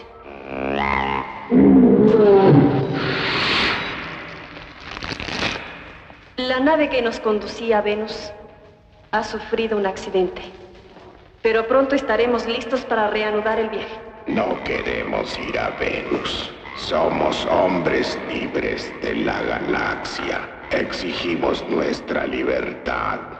Obedezco órdenes del Consejo. Ustedes son huéspedes de Venus. Lo siento. Huéspedes, prisioneros, dirás. Has tenido la osadía de secuestrarnos y congelarnos. Yo soy Tawal, príncipe de Marte. No te perdonaré jamás. Yo, Uk, yo rey planeta fuego. Yo libre, yo hombre Nane. Yo, Utir, gran sacerdote del planeta rojo, he de destrozar tus entrañas a la luz de Utari y sus 7 lunas. No tienes derecho a privarnos de nuestra libertad. Tú no sabes controlar el átomo. Mi raza perdió la materia, pero seguimos vivos a pesar de nuestro aspecto. Y nuestro poder es terrible. Danos la libertad y nada te haremos. En Venus serán libres y felices. ¡Ahora!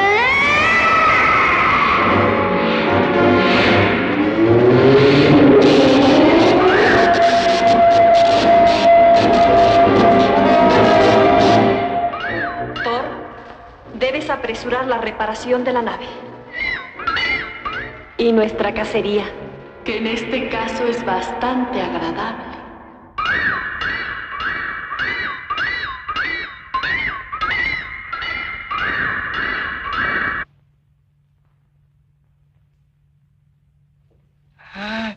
¿Qué hubo? Pues qué, no eran las figuraciones mías.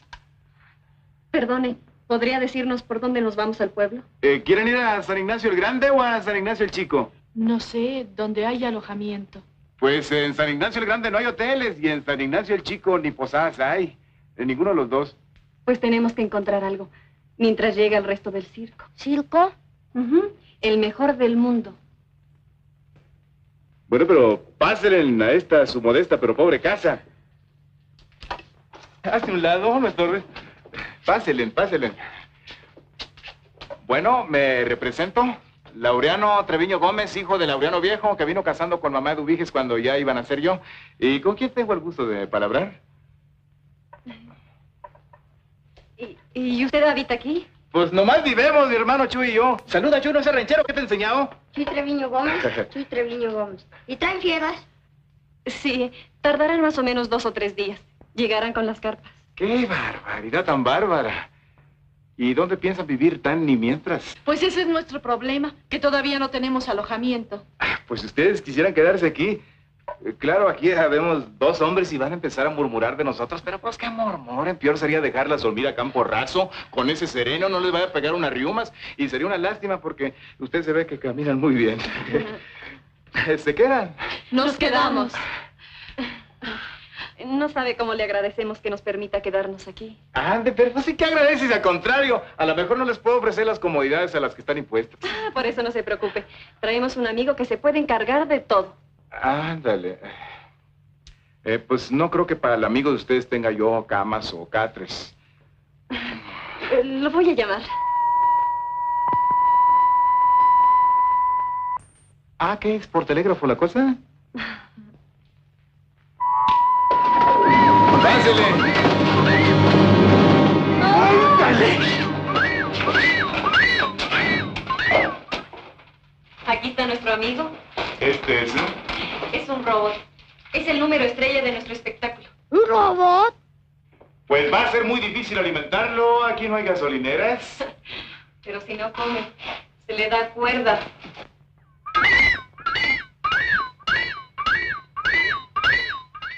¡Épale! ¿Qué traes con mi hermanito? Ponte con uno de tu tamaño. Dije con uno de tu tamaño. ¡Épale! Tú que lo tocas y yo que te abollo. Pero si no le va a hacer nada. Le gustan los niños. Crudos o asados. Para jugar. Jugar. La aplanadores, ¿eh? Pues no se le nota en la cara. Tiene una cara fría sin gesto. Ándale. Cantando. ¿Cómo se me hace que este robot es robota? Qué simpático es usted. ¿Y ustedes? ¿Usted es soltera, casada o qué? No me vaya a decir que eso qué. ¿Soltera? ¿Casada? ¿Qué es eso? Mire. ¿A poco allá por su rumbo no se casan? De veras, no lo entendemos. Pues es la cosa más sencilla. Uno se casa cuando hay amor. ¿Amor? Ahora me van a decir que no saben lo que es amor. Me están vacilando. Thor, tú que todo lo sabes, explícame, ¿qué es el amor? Amor. No tengo registrada esa palabra. Los hombres de mi planeta no la conocían. Quizá por eso desaparecieron. Pregúntenle a él. Te ordeno que al despertar me digas qué es el amor. No. Pero para que vean que no queda por mí, se los voy a explicar. Hablar del amor siempre es interesante y de vez en cuando sirve. Quien quite me valga a mí. Pero hay que echarle un 20 a la radiola para hacer ambiente. Oye, Chuy, ¿dónde dejaste el 20 del cordón? Ese que se le echa y se le saca. Pues yo qué sé, échale uno de veras, no sea tan agarrado. ¿Agarrado yo? ¿Qué hiciste con el 20 que te di el mes pasado? Ya lo gastaste junto con el del cordón. Ni siquiera el cordón me devolviste. ¿Estás dando en qué decir? Pues, con dolor de mi corazón le voy a echar. Todo sea por la explicación.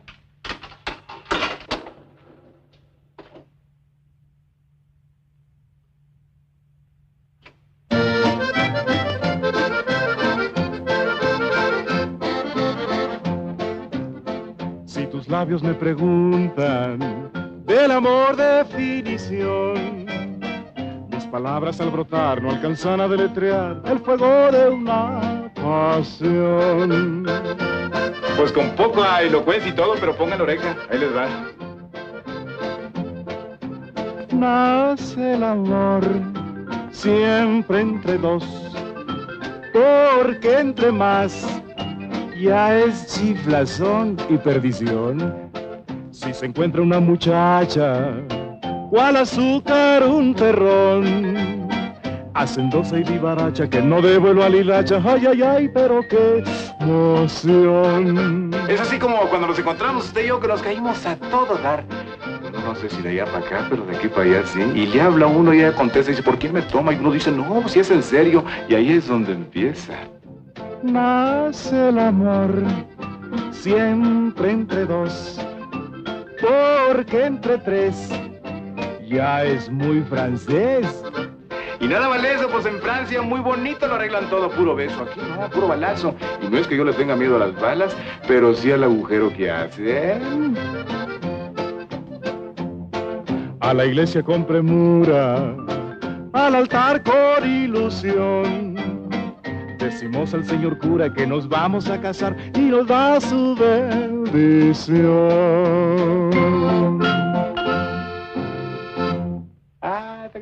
Les recomiendo una cosa, que no se van a portar mal porque les digo un animal. Y ya. ¿Y luego? Pues luego... Oh, no me pongan un predicamento. Pues, luego viene la noche de bodas y... Chuy, tápense las orejas. Ah. Pues luego vienen los chamacos. Y unos parecidos a mí, otros parecidos a ti. Digo, a usted. Bueno, en caso de que los dos... ¿Cómo la ve? Y para eso necesitan ir con un señor que les dé permiso. Pues se puede hacer sin permiso, nomás que no está muy bien visto en estas regiones. ¿Y cómo se manifiesta ese deseo entre las dos personas? Porque me imagino que para pedir un permiso, pues tiene que haber algún principio. ¡Claro! Todo empieza con una mirada. Luego se acerca uno. ¡Chuy! Vete a ver si puso la marrana. Mira.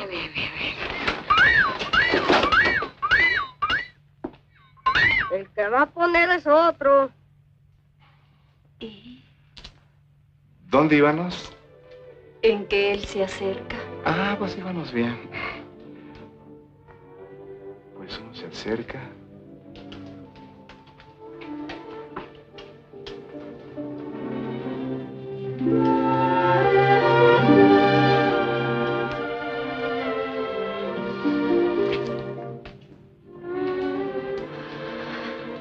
Interesante descubrimiento.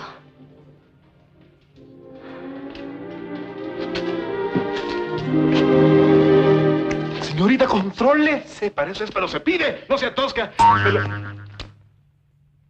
Este hombre me gusta.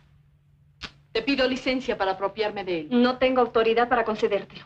Tenemos que llevarlo a Venus para que el consejo decida. Pero podemos llevar otros. Este es mío. Beta, ¿no has oído que el amor aquí es voluntario? Nadie puede concedértelo. Solo él. De todos modos será mío. Tú no puedes impedírmelo. Vete a la nave. Allí hablaremos. No tienes ningún derecho. Es una orden.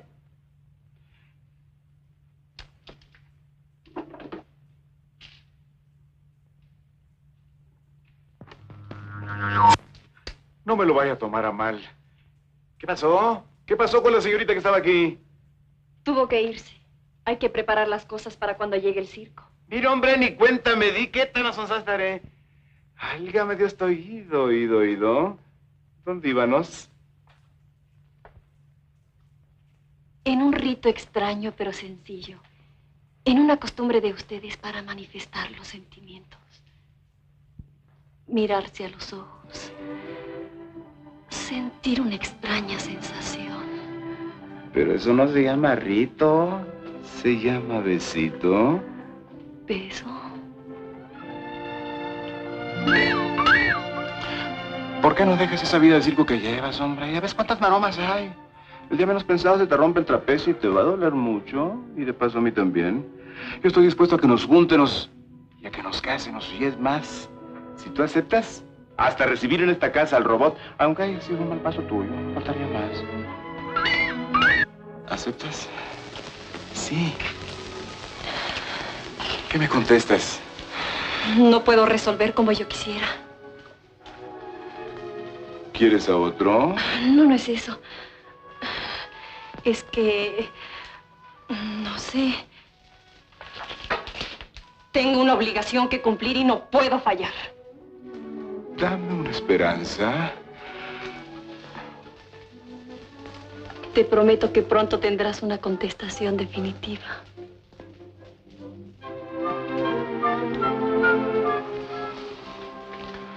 Thor, vamos.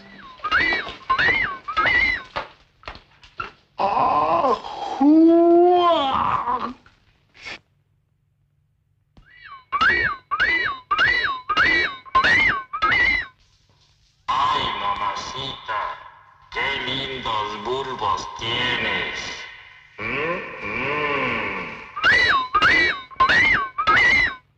¿Con qué se llama Lolobrígida? Lolobrígida. ¿Y es una vaca? Ah, pues luego. ¿Y les da alimento? Ay, ¡qué maravilla de animal! Cállate, que no te oiga, porque es una vaca muy chiflada. Si es que volada es, hay que decirle todo lo contrario, picarle el amor propio. Es una vaca reseca. No da leche, da coraje. ¿Vamos, Thor? ¿Bueno qué? ¿Nos vemos de la noche? Sin falta.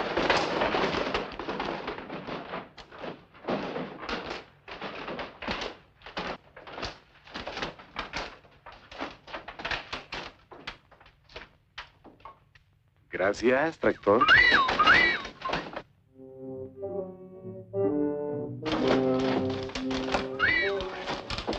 ¿Cuándo podremos partir? Al amanecer. Thor, tú no puedes comprender por qué no tienes sentimientos. Pero yo debería de estar feliz por volver a mi mundo. Y sin embargo...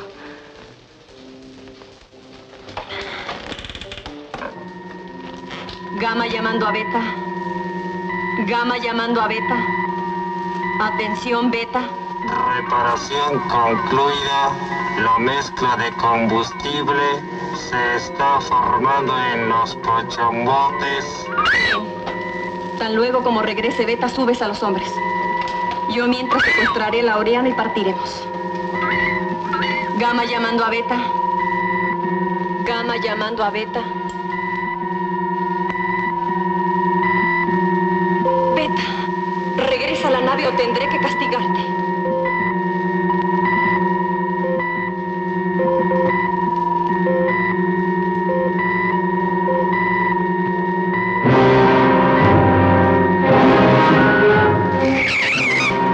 Beta, tú. No puede ser. ¡No! ¡No! Beta. ¡No lo hagas, Beta!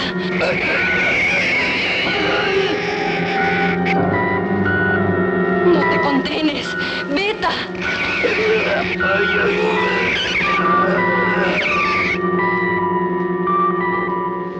Thor, trae a Beta.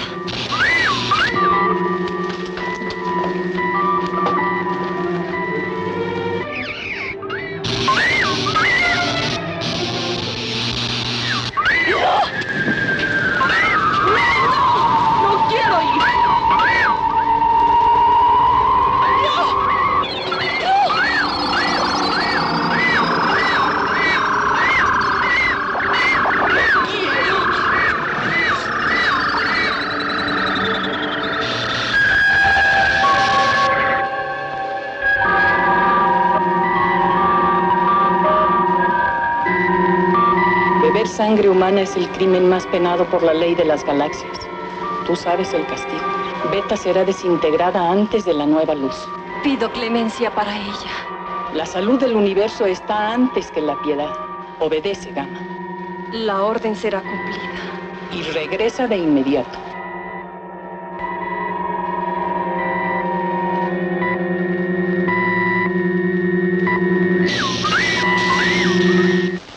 significa esto? ¿Por qué me has hecho traer así? Vi tu crimen. Informé al consejo. ¿Y qué resolvieron? Serás desintegrada antes del amanecer. Pero no puedes hacerlo. Somos como hermanas. Tú sabes que debo obedecer. Está bien. Solo quiero pedirte una cosa. Que lo hagas ahora mismo. ¿Ahora? Sí. No prolongues más esta horrible espera. Por favor. Gracias.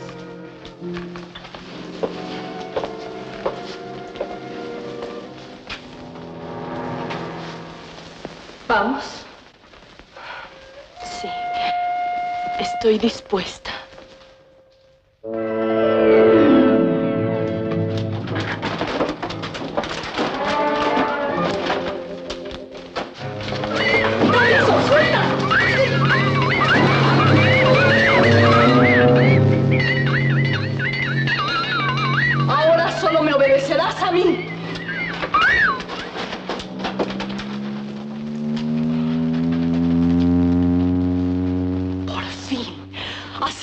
Del sueño de mis antepasados, raza de vampiros, habitantes de las sombras, uranitas, por fin será nuestra la sangre de la tierra.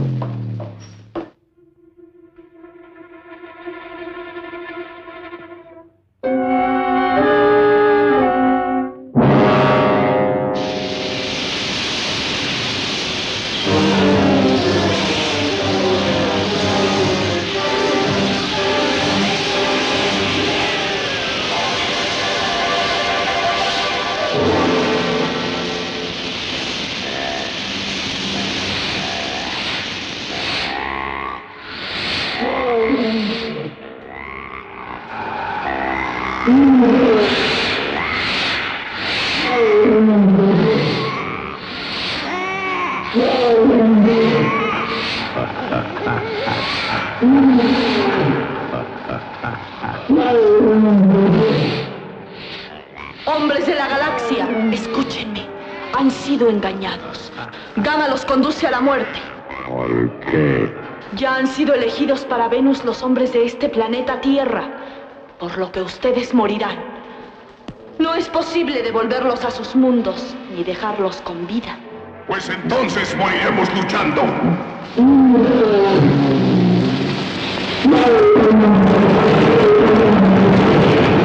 Espera, Uck. Yo no quiero que mueran. Te creo. Pudiste matarme ahora.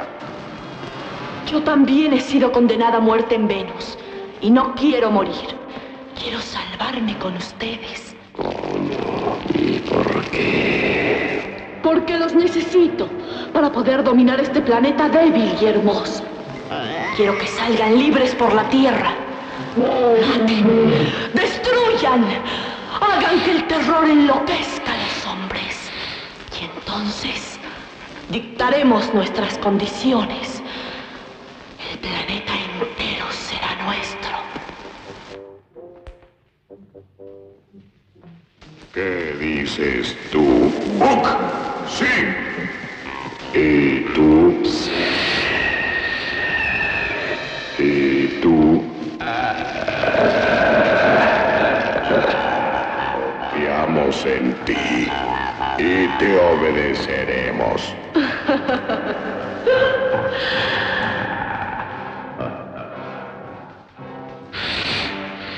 Para ti, los niños los encontrarás de tu agrado. ¡Vete!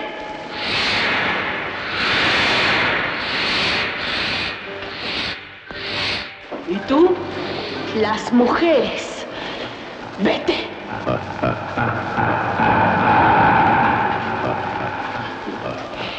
Los animales serán para ti. Vete y mátalos.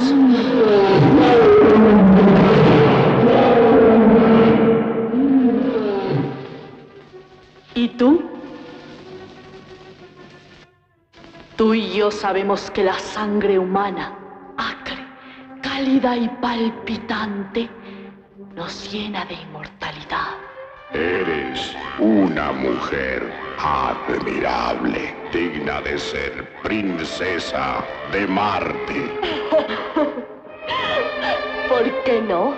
Tú eres muy inteligente y capaz. Eres fea, no tienes la roja belleza de las mujeres de Marte. Vamos, tú y yo tenemos mucho que hacer. Pero eres admirable.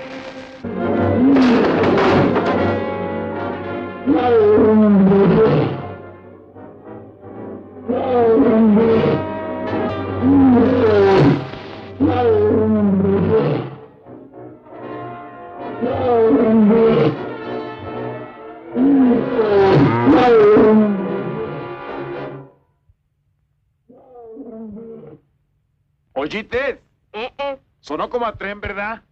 Pero ni modo que sea el que salió hace 3 años, ese se enmudeció en el camino. Pues a lo mejor le llegó el circo al rancho. Ah, pues sí.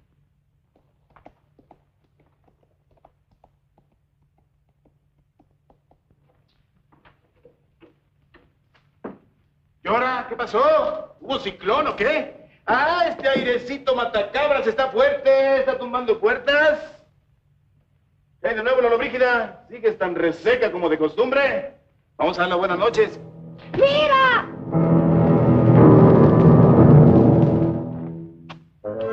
Lolobrígida, lo tomaste muy a pecho. Te dije seca de leche, no de carnes. ¿Quién fue el chistoso que me la destazó? ¿Y tú para qué lloras, hombre? Dime quién fue. Pues yo qué sé. Pues sí, pues tú venías conmigo. Si yo la dejé vivir coleando, no te dejaron ni la cola. ¡Tráeme la lámpara! Esto no se queda así. Sí, perros del demonio, muy contentos. Les dejaron muchos huesos. Pero les dejaron sin Lolobrígida. Ándale. Callites, dejaste huella. El pelao que me destazó la vaca no trae zapatos, anda raíz. Ah, caray. Se me hace muy patón pa' cristiano. Pero la huella está, ahorita lo rastreo. ¿Te acompaño? No, tú te quedas aquí para cuando llegue. A mí te le dices que no me tardo. Vigila bien.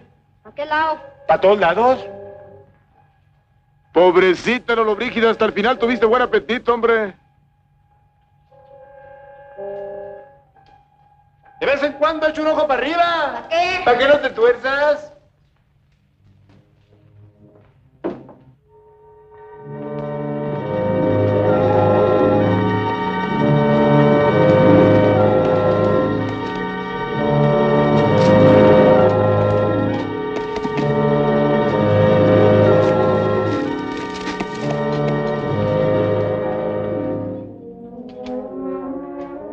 Aquí como que saltó. ¿Volaría? No, si el animal es pata grande. Pluma corta, ala escasa, no se levanta.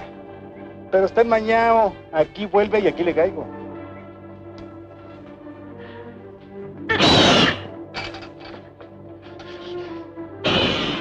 ¡Ah, lechuz, ojos pelones! Vete a espantar por otro lado, hombre. No tengo tiempo de atenderte. ¿Sería canguro? No, pues no hay rastreo de bolsa. ¿Otra vez, lechuza? ¡Lárgate, hombre! ¿Por dónde íbamos? Aquí se para la huella, hombre. ¿Por dónde sigue la huella?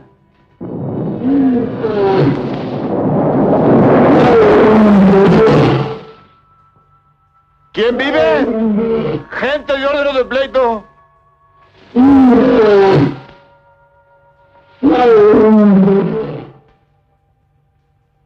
¿Quién anda ahí?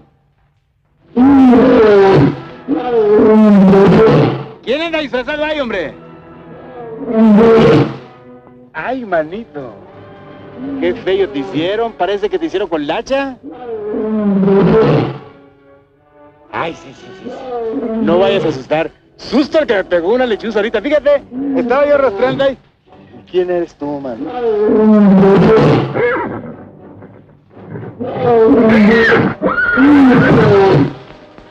¡Épale! Esos fuegos son muy pesados. ¿Ahora quién me paga el caballo?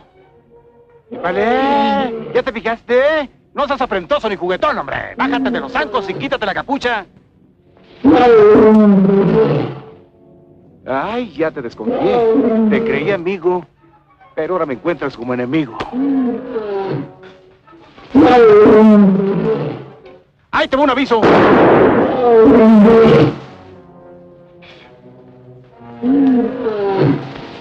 Pues tú lo quisiste. ¡Ah, no te hacen nada las balas! ¡Pues a mano limpia, animal! ¡Ay, qué pleito tan disparejo!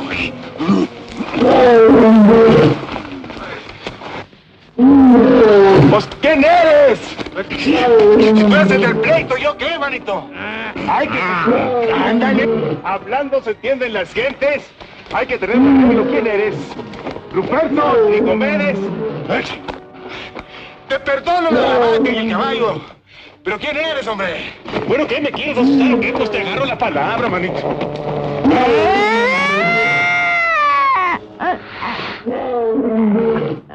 Ándale. Trajiste palomilla, puro rebelde sin causa.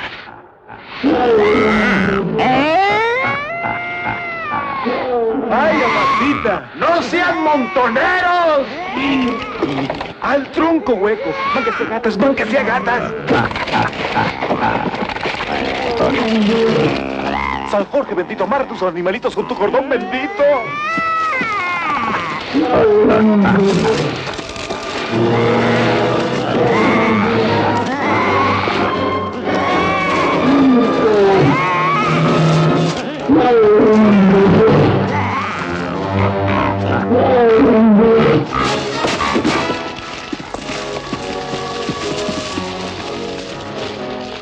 ¿Pero quiénes serán esos cuatreros disfrazados?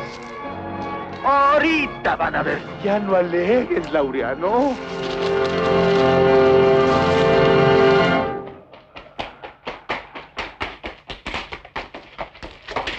¡Agua! ¡Que se quede aquí! A ver, dame una cerveza con piquete de nerviosón. Aquí no es botica, Laureano. Tú ponme la cerveza y el tequila, yo surto la receta. ¿Qué traes? ¿Sabes que viste al diablo? ¿Dónde está Ruperto? ¡Ruperto! ¿Dónde está Ruperto? ¡Ruperto! ¡Cameroides, hombre! ¡Ay, Ruperto! Tienes chamba para todo tu periodo de alguacil. Si logras cumplir, date ya presidente municipal. Ajá, ¿qué cayeron los bandidos por acá? No, hombre, para los bandidos puedo yo solo. Ahora se trata de monstruos horribles, monstruos. Sí. Si vieras qué monstruo, Ruperto. Anda, tómate otra copa y no me vengas con vaciladas, hombre. Ruperto, hazme caso. Voy a pensar que le estás sacando. Eran 4, uno de ellos con un solo ojo, pero muy bispirindo, abarcaba mucho. Siempre abierto los ojos. Nunca se va a hacer eso, hombre. Ruperto, ¿te acuerdas de Rosa, aquella novia que tuviste? La ojo saltado, párpado escaso, que nunca le cerraba el ojo ni a que estuviera dormida. Tal cual, pero más centrón y con púas. No, hombre, ¿y qué más? Patas de águila y hacía... ¡Como león, de veras! ¡Como león! Seguro, y con escamas como si fuera pescado. ¿Tú también lo viste? Sí, hombre, si yo tengo mi casa infestada de estos monstruos, yo los cazo a zapatazos. Créeme esta vez. De veras te lo pido, créeme esta vez. Sí, cómo no. ¡Demenso! ¿Tú tampoco me crees? ¿Tú tampoco me crees? ¿No me crees? ¡No me cree nadie! ¡Les digo que los monstruos están ahí nomás afuerita! ¡Hay que acabar con ellos! ¡Porque los lleva el diablo, hombre! Tráemelo.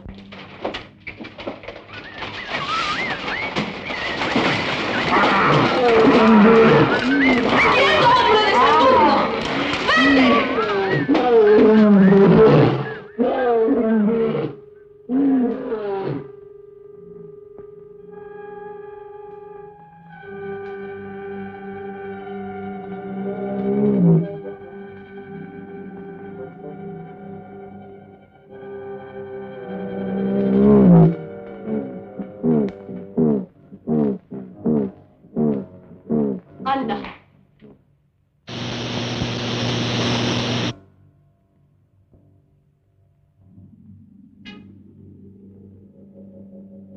noche destruiremos la población más cercana. Quiero desatar una ola de muerte y de miedo. Después, volaremos hacia todos los poblados. Y los terrícolas tendrán que elegir entre ser nuestros esclavos o perecerán. Me gustas cada vez más. Te admiro y me siento orgulloso de estar a tu lado.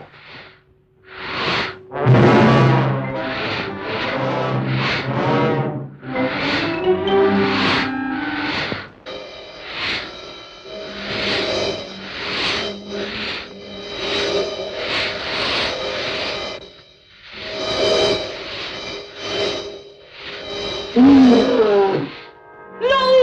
¡Quieto! ¡Déjala, no la toques! ¡Déjala, te digo!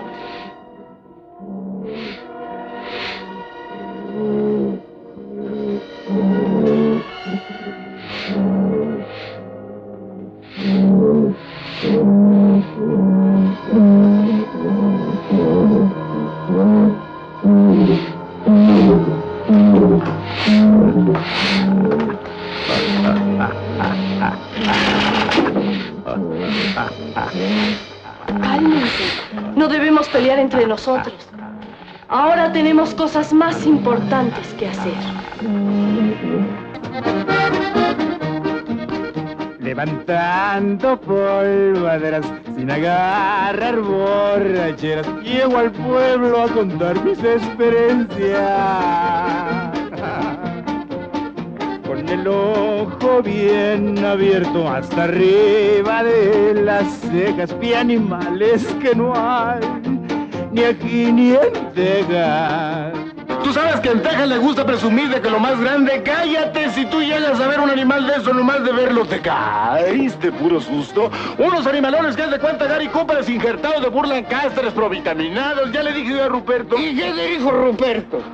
Ay, Laureano, andas borracho, sosiégate ya, muchacho. Si tú viste lo que viste, no le saques si eres macho.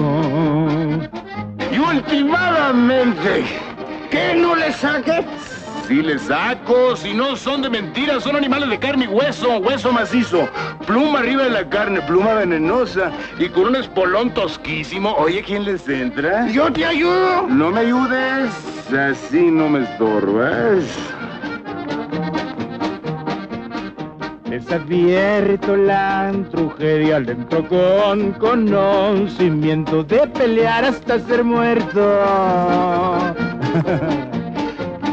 Lo que siento es a Ruperto que se va a morir primero, acompañado también de su ayuntamiento. Bueno, pues ahora sí. Vale más que te vayas para tu casa porque en esos días traigo un imán para los monstruos que por donde quiera que voy me topo con ellos. Pero si ya estoy viendo uno de ellos. Está bueno, vete para la casa, ya estás picado. Pero si ya lo estoy viendo, míralo, míralo qué hermoso. Les presento aquí al tractor.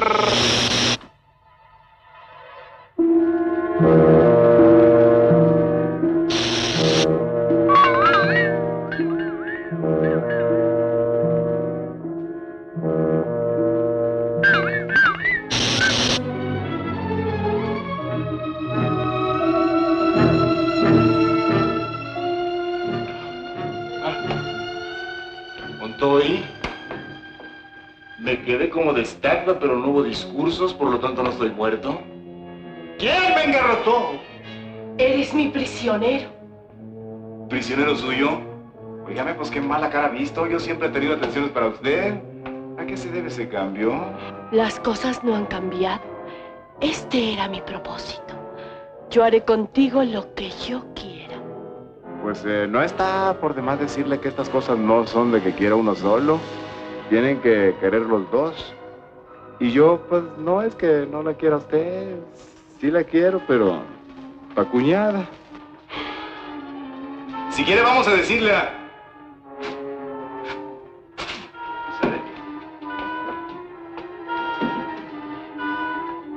Oiga, pues, ¿a dónde me trajo? A nuestra nave interplanetaria. planetaria. Ándale. ¿Así que ustedes vienen de otro mundo? ¿De alguna estrella lejana? De Venus. ¿Venustianas? Yo pensaba que eran pollas o gringas.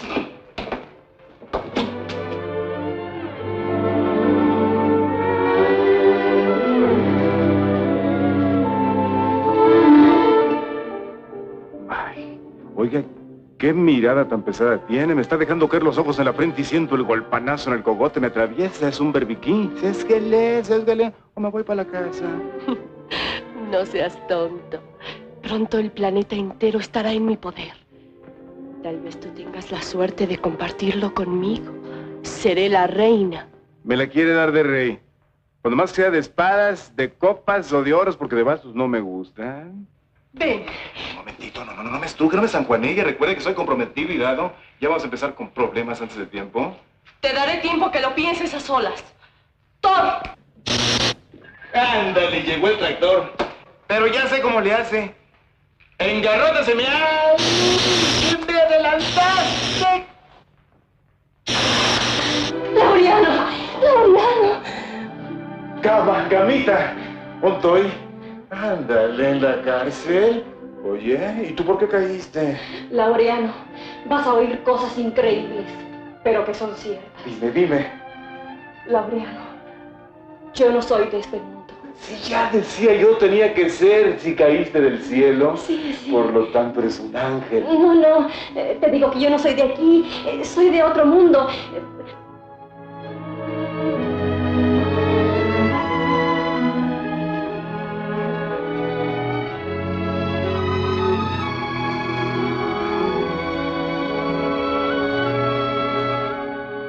La nave está en poder de Beta. Ella tiene en sus manos el cinturón de comandos. Nada podemos hacer sin él. ¿El cinturón de comandos es esa cosa que traen colgando aquí?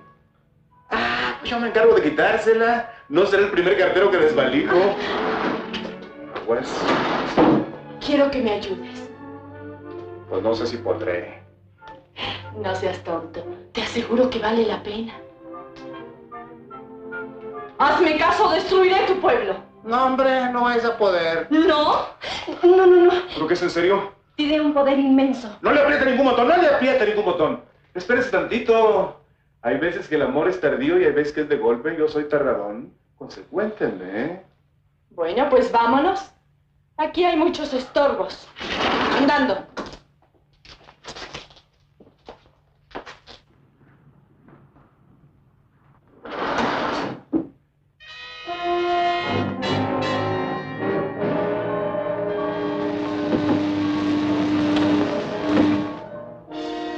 Vete, porque te agarran. ¿Cómo? Que te agarres, Beta, no te vayas a caer. Pero...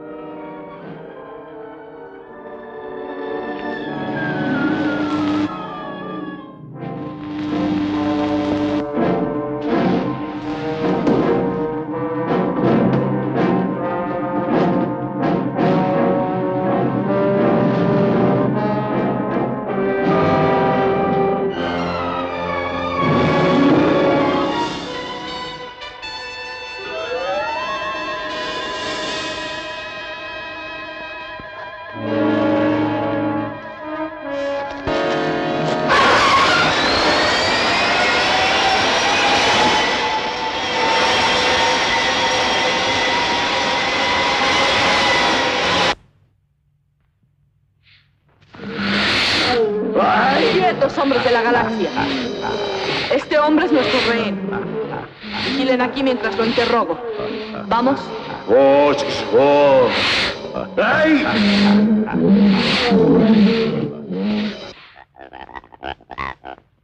Bueno, ¿es pleito o es romance o qué? Ahora me vas a decir lo que le dijiste a Gama. Pues sucede que ahora no traigo humor. Ah, ¿no? Pues ahorita mismo desaparezco el planeta. Espérate, no seas atrabancada, criatura. Así dice uno que no quiere cuando sí quiere y al revés. Bueno, pues ya, andando. Pues el amor empieza con una mirada. No, pero así no, cantando. ¿Pero quién tiene humor de cantar con la pistola en las costillas? Déjala, yo dejo el sombrero, dejando y dejando.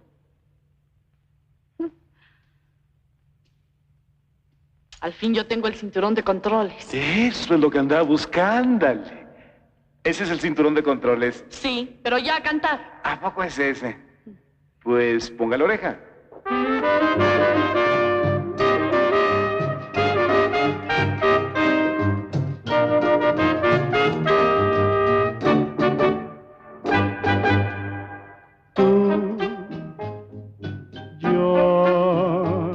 La luna, el sol, ella, él, la rosa, el clavel, primavera, la espera, verano, la mano, otoño, retoño, invierno, un infierno. Eso es el amor. Sí, señor. ¿Quién dijo que no? Tú verás que así es el amor, verás que así es. La primavera tiene cosa buena, el amor, verás que así es. El otoño, pero no te fíes mucho, el amor, corazón. El invierno, lo mejor yo creo es empezar. Tú, yo, la luna, el sol, ella, él, la rosa, el clavel, primavera, la espera. Verano, la mano. Créame que era con buenas intenciones. Otoño, un retoño, invierno, un infierno. Eso es el amor. Sí, señor. ¿Cómo no? Tú verás que así es. El amor. Verás que así es. La primavera. Tiene cosa buena. El amor. Verás que así es. El otoño. Pero no te fíes mucho del amor. Corazón. El invierno. Lo mejor yo creo es renunciar.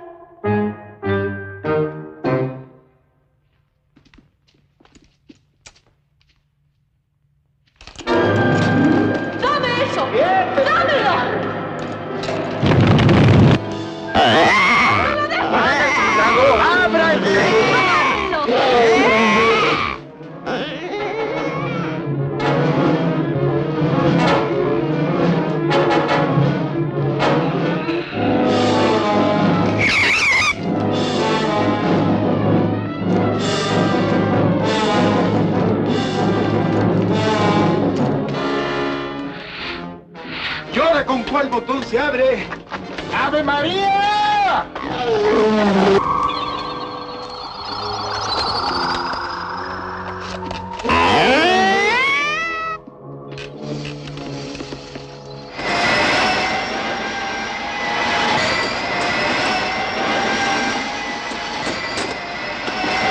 ¿Qué botón le aplasto para parar esto? ¡Oriéntame! Échame un lazo, hombre. Mejor ni le muevo.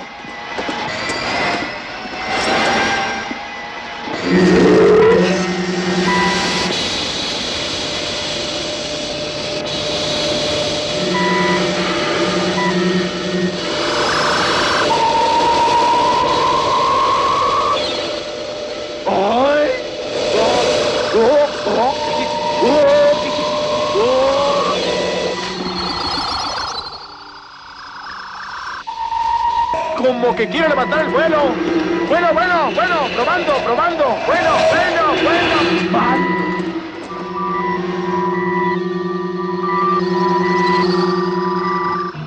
¿A qué se debe este sangolotello?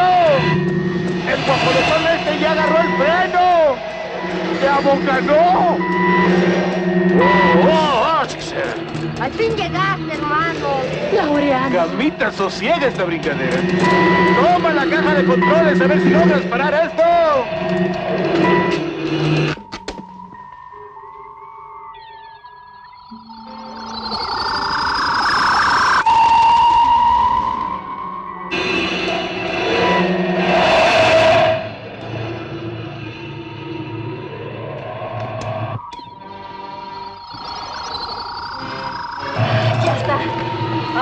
a arreglar todo.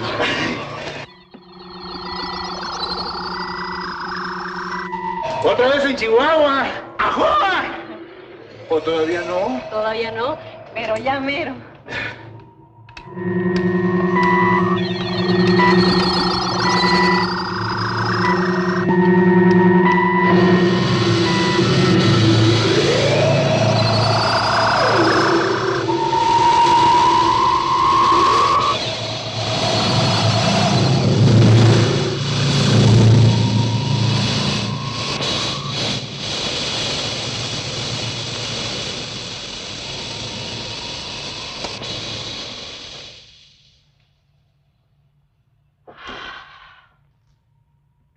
¿Y ahora?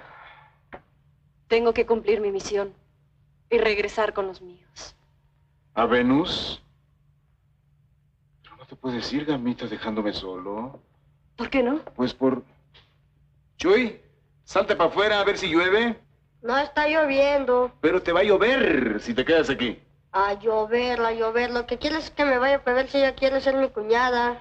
Obedezca a su hermano mayor. ¿Qué le ha enseñado? Oye, cuñadita, pícale ahí para ver si aquel me quiere llevar a jugar.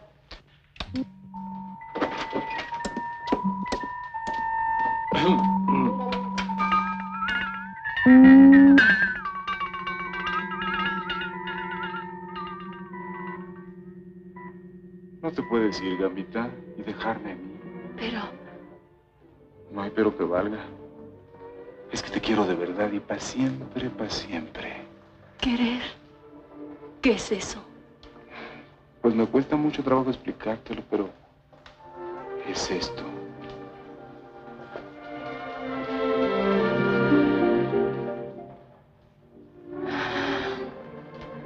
He sentido algo distinto. ¿Por eso debes quedarte? A ver, yo, ¿por qué no me he quedado en otros planetas y oportunidades no me han faltado? ¿Porque es distinto? ¿Lo mismo le decías a Beta? No, pero ahí no era amor. Eran mañas, sino ¿cómo le quito el cinturón de controles? Beta, los hombres sueltos van a destrozarlo todo. ¡Vamos!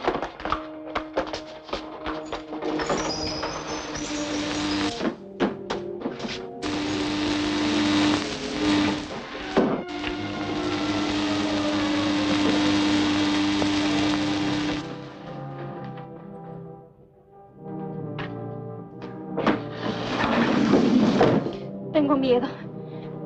Estamos en peligro, Laureano. Le haremos la lucha de que se muera el pueblo a que me muera yo.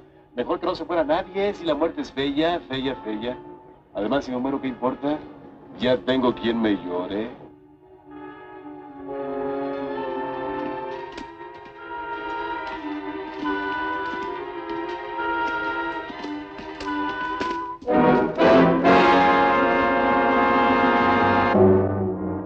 ¿Tú crees que estén ahí? Yo creo que sí. Está fea la entrada. A ver cómo salimos. Espérate, no te me adelantes.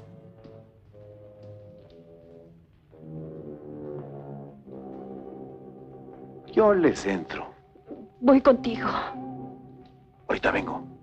En este planeta el hombre es el que da la cara.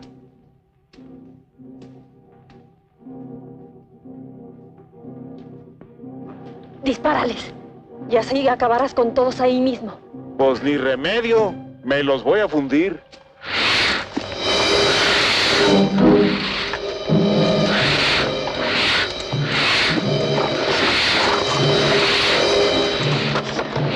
¡No! ¡Cuidado! Tiene veneno en los colmillos. Que se envenene solo. Que nos ayude Thor. Pues mira, caballo es...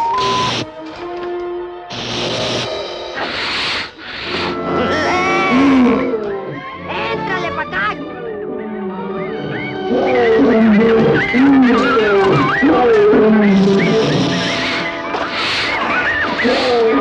¡Suéltame, suéltame! ¡Pelea como los hombres!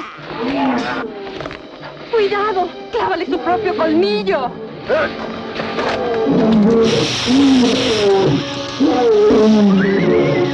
¡Ahorita vas a ver!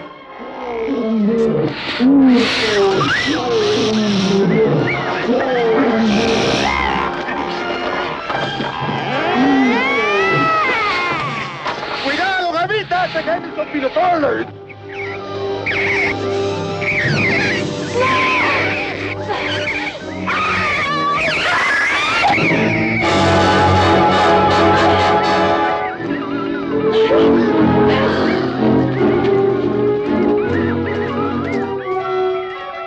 ¡Te vas a morir con tu propio veneno! ¿Quién te manda a tener colmillo acanalao, ponzoña fulminante y mano porosa?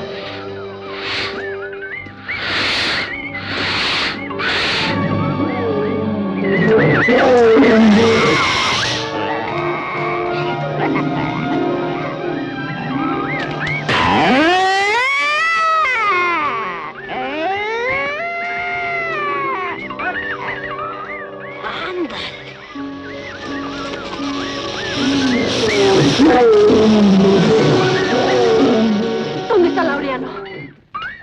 ¡Laureano! ¡Laureano! ¡Laureano! ¡Laureano! ¡Sáquenme! ¡Auxílienme! ¡Ándale! ¡Se lo tragó! La lengua se pega, chicharrón. No me tragó, nomás te tapó.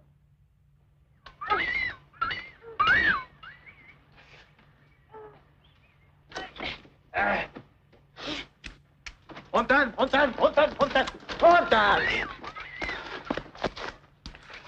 ¡Vámonos! Antes de que lleguen los demás. Se acabaron todos. ¿Todos? Ah, qué bueno. Ahora sí voy con Ruperto para que venga a ver, para que dé fe que aquí estaban todos ellos. Yo creo que mejor no voy. Si las mentiras que las cuento también no me las creyen, pues estas verdades tan maltrechas menos. Pero eso sí, los fumigamos a todos, los fundimos, para que no queden ni semillas. ¡Vete, tractor!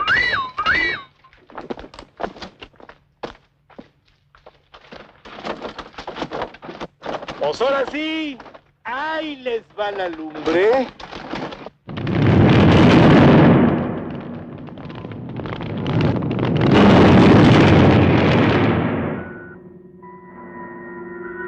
He fracasado, regente de Venus. ¿Cómo es eso? Thor, el robot, tiene registrados todos los acontecimientos. Él llevará la nave a Venus. ¿Pero qué significa esto? Lo que oye, doña Rege. Venus debe resolver sus problemas dejando en paz a la Tierra. Los terráqueos son gente buena y viven felices a su modo. Además, tienen el amor.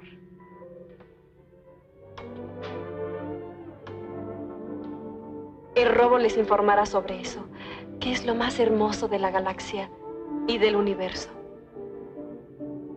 Yo me quedo con ellos. Espera, tú no puedes hacer eso. Lo siento. Adiós. Ya sabía yo que tú eras de las de oro.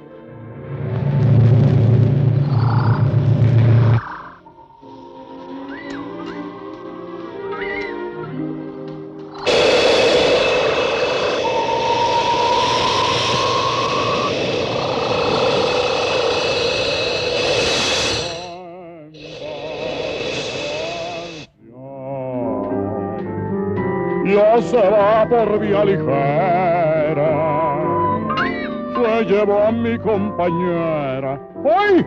La dueña de mi amor. No lloro porque te vas, ni lloro porque te alejas, lloro porque a mí me dejas herida del corazón. Despedida no les doy, porque no la traigo aquí, se las deje a mis amigos para que se acuerden. Gracias, Estrellita. Me diste más de lo que pedí. Y ahora, No alegue, Laureano. no si no es que alegue, pero...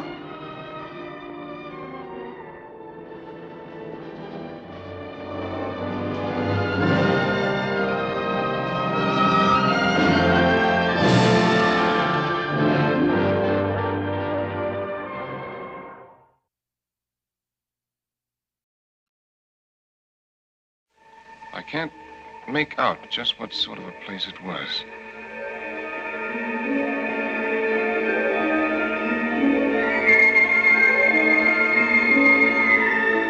It seemed to be a gambling house. But there weren't any walls, just a lot of curtains with eyes painted on them. A man was walking around with a large pair of scissors cutting all the drapes in half.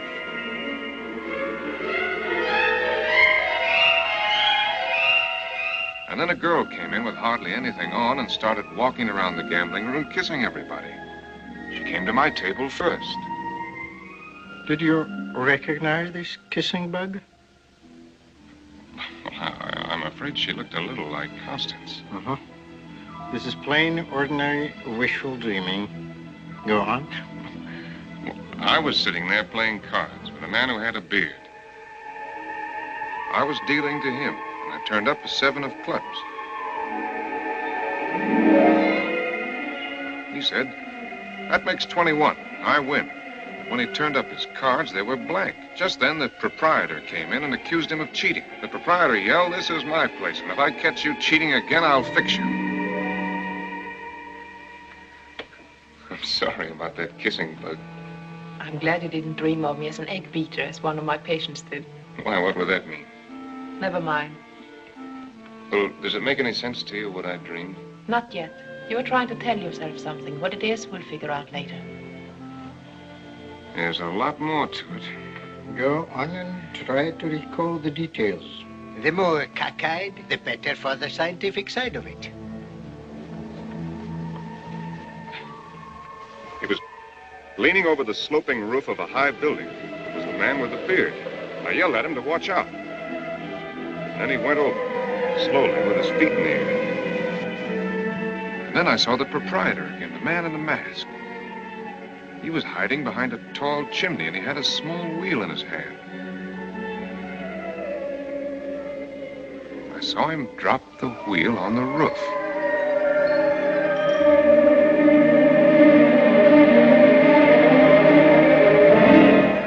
Suddenly, I was running. Then I heard something beating over my head. It was a great pair of wings. The wings chased me and almost caught up with me when I came to the bottom of the hill.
все это добром не кончится.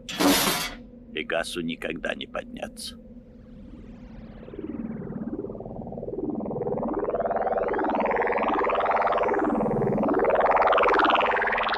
Сейчас разобьется.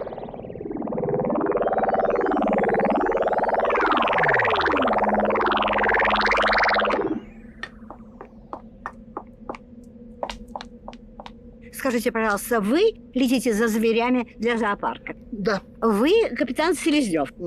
Простите, я профессор Селезнев. Профессор Селезнев, все сходится. А я Алиса. Вот это совершенно не важно. Важно то, что вы летите мимо Альдебарана. Что случилось? Ничего, просто вы повезете тортик моему внуку Коле, у мальчика день рождения. Где тортик? Здесь. Разумеется, он здесь. И это называется тортик? А как вы думаете, мой внук будет есть тортик один или с товарищами? Как вы думаете? Я ничего не думаю, я никуда не полечу. Нет, вы полетите, капитан. Вы полетите.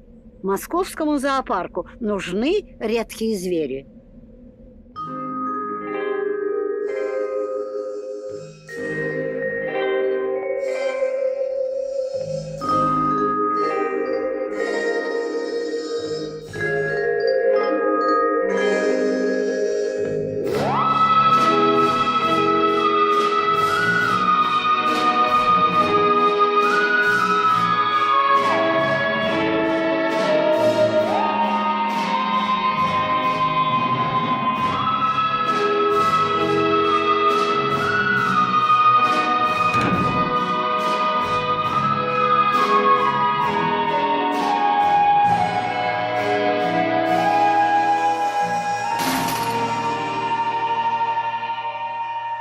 Завтра подзарядка и старт на планету Блук. Вот, сегодня будем отдыхать. А я на футбол. Сегодня здесь на Луне матч Земля, планета Фикс. Я пойду с Алисой. Правильно. Ее одну отпускать нельзя. Ну, мне уже 9 лет. Ну, что может со мной случиться на Луне в 22 веке? С тобой было бы полно хлопот даже в тихом 20 веке.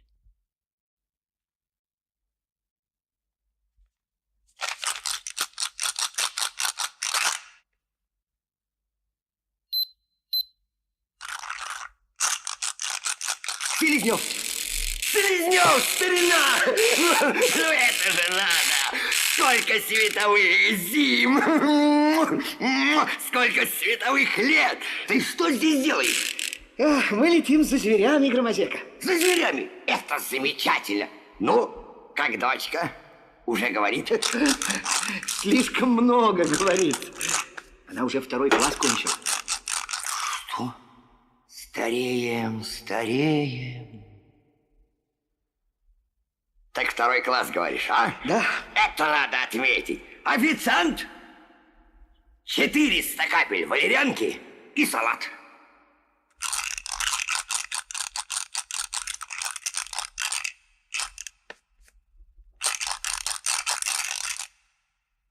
Ну, я же просил 400 капель. А тут 402. 400. У нас все точно. Нет, но ты слышал? Все со мной спорят. Меня никто не любит. Да что ты говоришь? Тебя все любят, Громозека. Да? А ты слышал о планете капитанов? Да, знакомое название. Да там будет музей имени 2 капитанов. Они вдвоем одолели джунгли и вредики. Они уничтожили гнездо пирата Глота. Они такой... Да, это я знаю.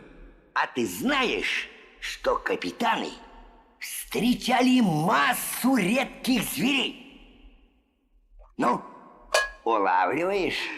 Улавливаю, Громозека. Спасибо.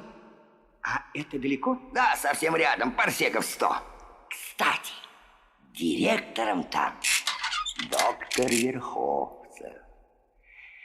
Мой большой друг. Он тебе покажет дневники капитанов. Вот ты... Доктор Верховцев!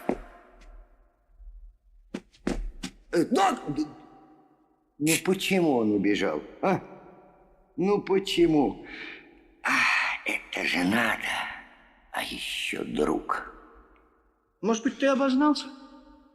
Может быть. Вот что значит 2 лишние капли валерьянки. 3-1 в нашу пользу! Селезнев, это твоя малютка? Моя. Ой! Алиса, пустите девочку! Бандит несчастный, хулиган. Ой, снимите Зеленого, это он меня спасал. И не подумаю. Будет знать, как кидаться на великих археологов. Привет. Безобразие. Ну, что у нас плохого? Мы летим на планету капитанов. Да здравствуют капитаны! Это хорошо не кончится.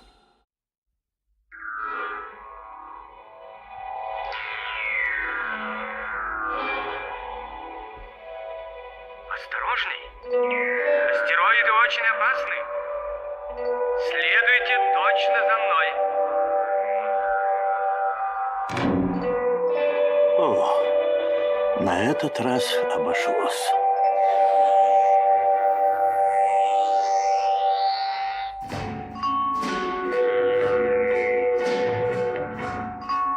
Добро пожаловать.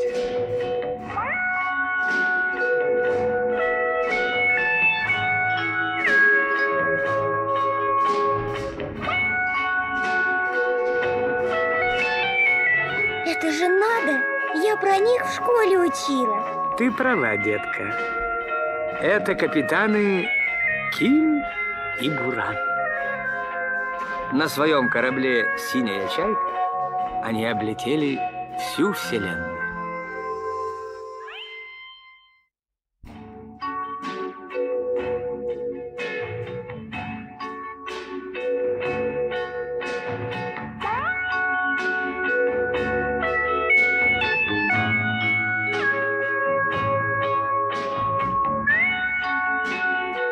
Садитесь.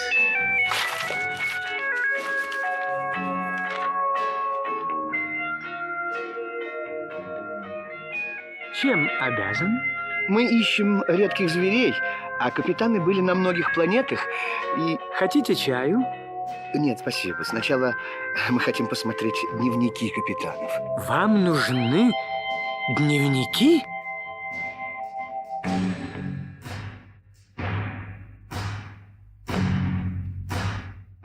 Вы покажете дневники? Нет у меня дневников. Может, нам уйти? Конечно. Приятно было познакомиться. А где сейчас капитаны? Я ничего не знаю. Я никуда не летаю.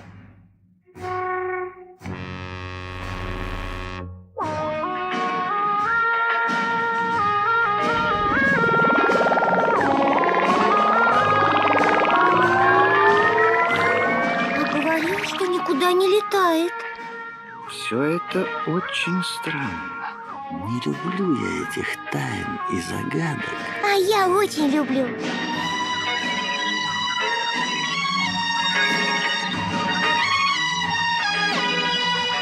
Планета Блук. Начинаю спуск. Здесь меняют и продают самых удивительных животных.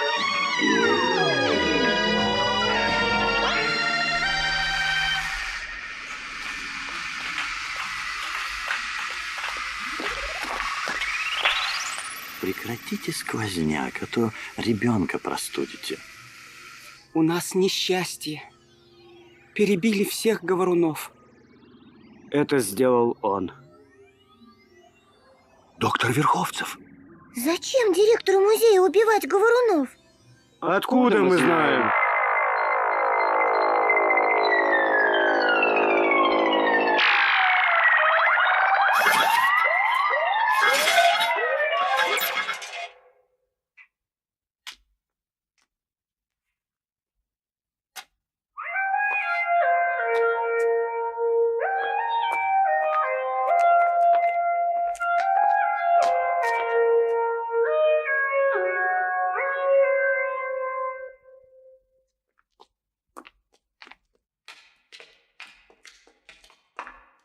Здравствуйте, профессор. Добрый день, штурман Башев. Вы тоже за зверями? Нет, мы летим на Альдебаран. Пап, смотри, кто там. Извините.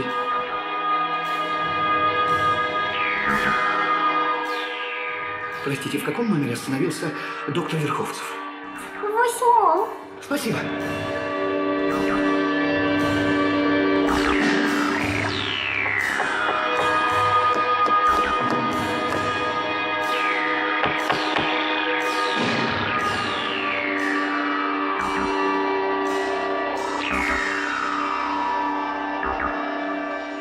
Этот человек ушел. Давно? Вчера.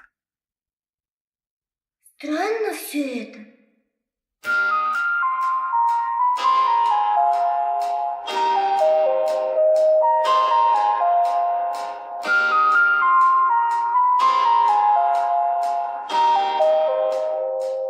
Скажите, пожалуйста, сколько стоит эта птица? Нахал!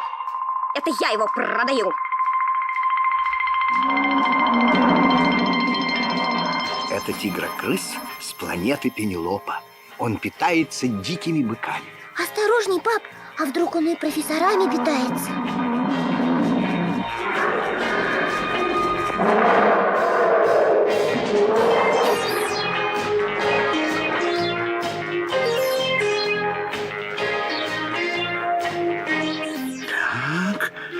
Так. Правый хвост длиннее. Папа, здесь рыбы. Аквариум пустой. Все так думают. Папа, это же невидимые рыбы. Так не бывает.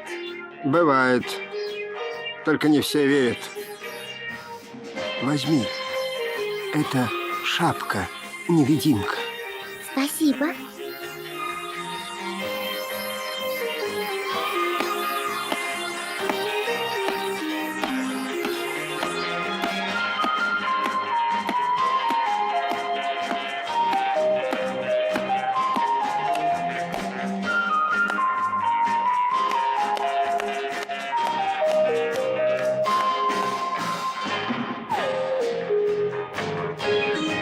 Помогите! Ну, помогите же! Помогите! Ой! Простите, что это за животное? Это индикатор. Он все понимает, но не говорит. Он только меняет цвет. А хотите, я его стукну? Он станет фиолетовый в крапинку. Нет, спасибо. Спасибо, не надо. Лучше вы нам его продайте. Он не хочет. А ты хочешь, чтобы нам тебя подарили? Хочет. Ну, тогда берите. И только скорей, а то я передумаю. Папа, там корова. Это Склиз, он ничей.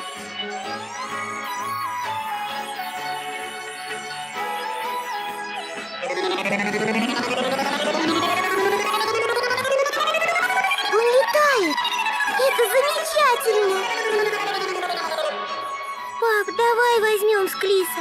Я буду на нем в школу летать. Ну, если так хочешь, давай возьмем. Ну, что у нас плохого? У нас хорошее. Мы Склиса нашли. А она, то есть, а он в катер не влезет. Склис, домой.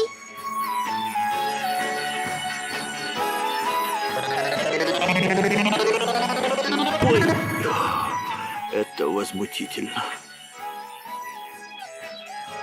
Если коровы станут летать, то мне в космосе делать нечего.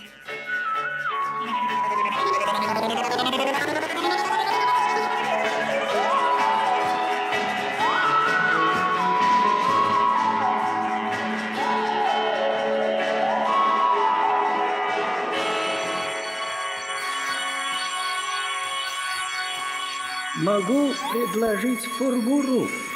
Нет, благодарим вас. Нам бы такую птицу, которую никто не видел. Жаль, что всех говорунов перебили. Говорунов? Да. А что это были за птицы? Они могли говорить и летать меж звезд.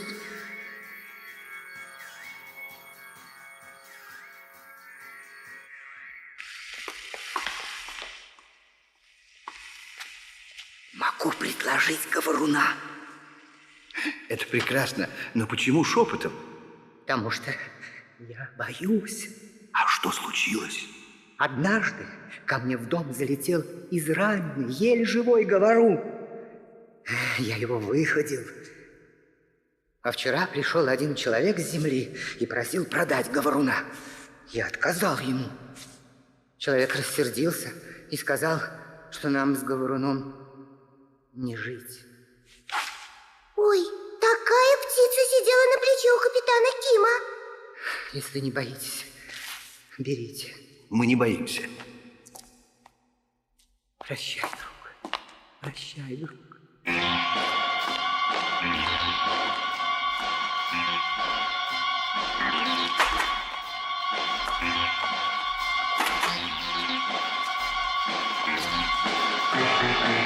Засада. Настоящая. К сожалению, да. Зеленый.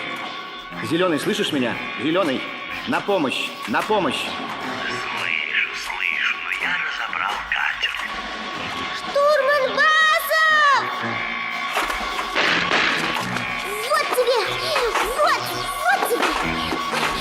Папа, держись! Алиса! Не отпускай его!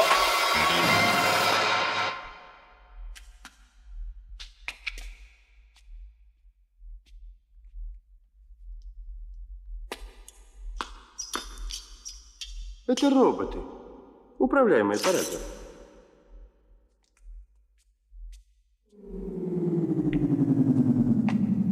Ну вот, я же предупреждал. Это здорово! Теперь можно будет подглядывать тетрадки к отличникам.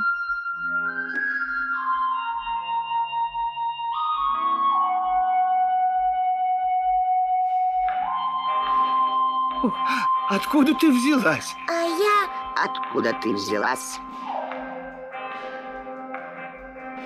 Ты полетишь, Ким? Да.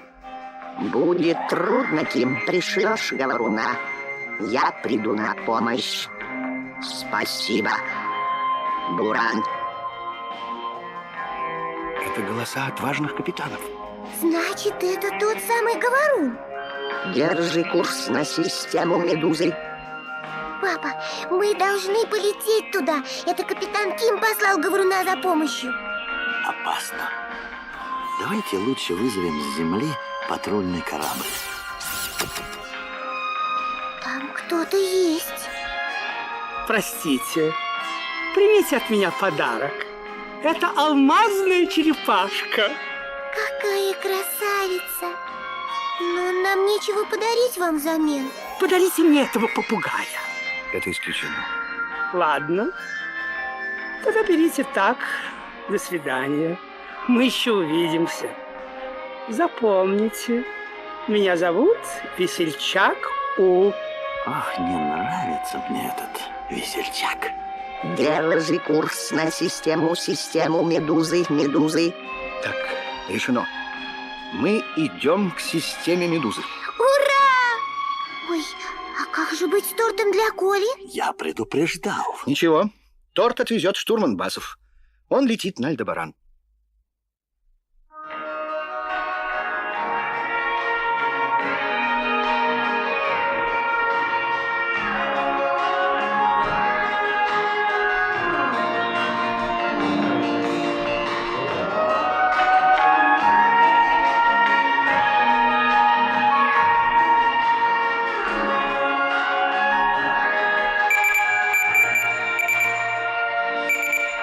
Получен сигнал СОС с планеты Шелезяка.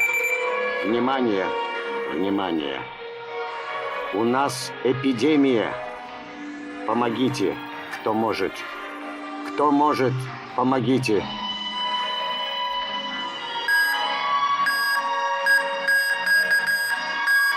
Планета Шелезяка.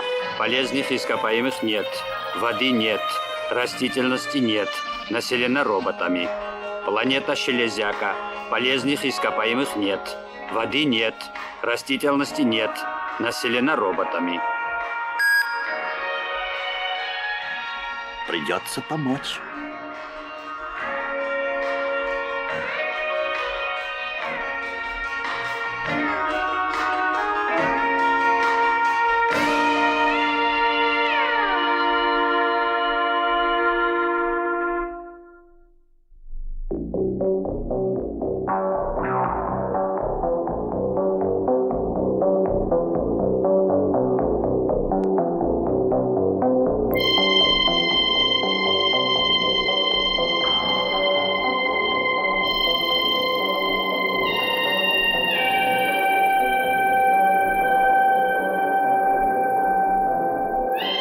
Идите наверх.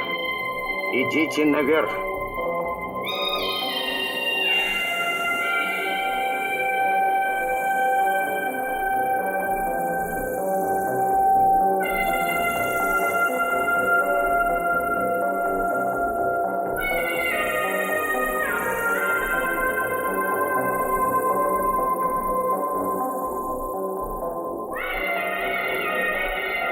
Спасибо, что прилетели.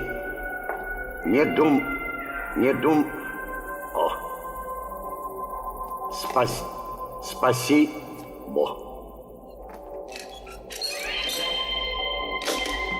Смазка есть. А мы пока пойдем посмотрим, что у них творится. Наверное, я последний.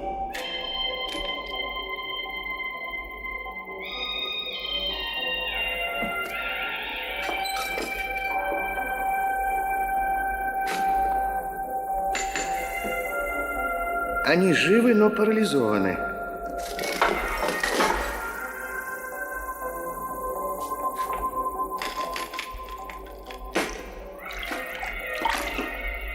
Ну, как? Я так и знал.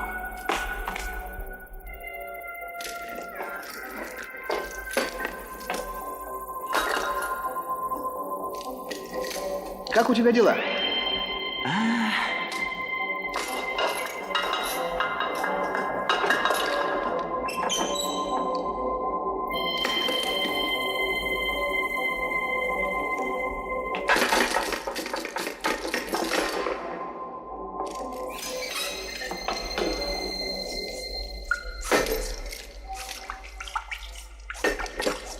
Спасибо, дорогой пришелец, вы спасли меня.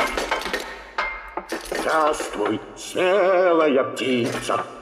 А откуда вы знаете говоруна? Однажды он прилетел к нам со сломанным крылом. Пришлось заменить его протезом. А недавно к нам прилетел человек. Он искал смелую птицу. Он был в шляпе? В шляпе. Все ясно. Это был Верховцев.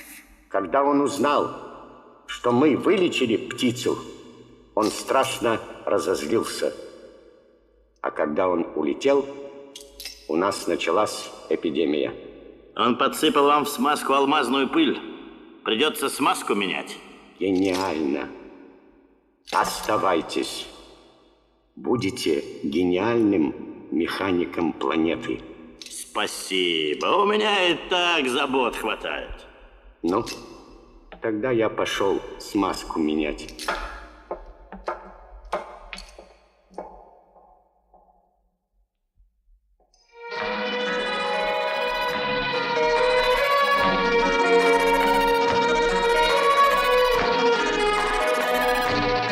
Первая планета системы Медуза. Здесь нам делать нечего.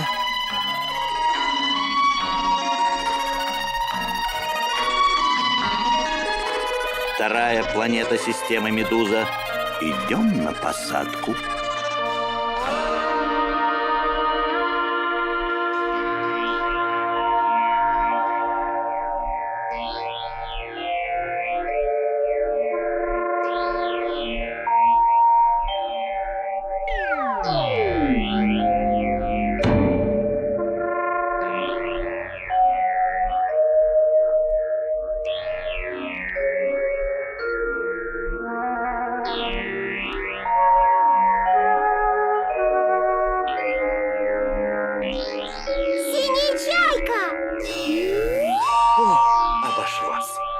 Теперь не нужно никого спасать.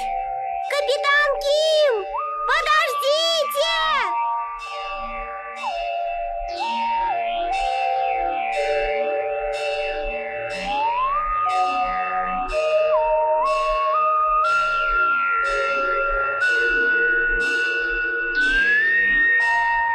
Это были миражи. Ну вот, познакомьтесь с жителем этой планеты. Они умеют изображать то, что видели.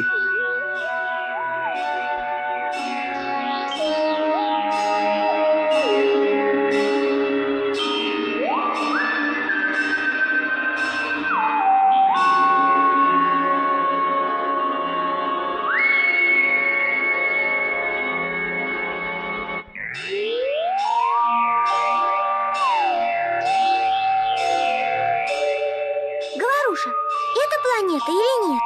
Ищи на третьей планете. Ищи на третьей планете. Птицы считать не умеют. А капитаны умеют? Умеют, и еще как. Ну тогда значит все правильно. Ну что ж, друзья, летим к третьей планете. Подождите!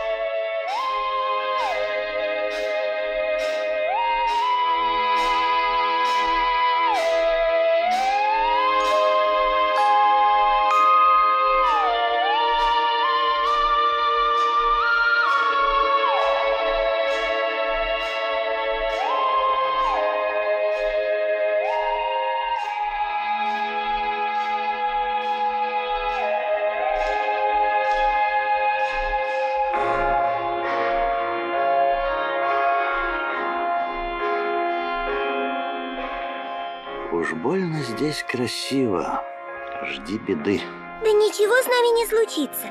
Человек – царь природы. Только звери об этом не знают, они неграмотные.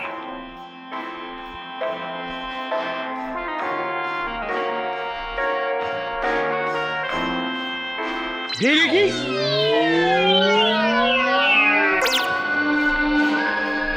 Вы что, в прятки играете? В порядке? Видишь, царь природы, это перо птицы крок. От корабля не на шаг. Ясно? Ясно, но у меня идея. Идея подождет.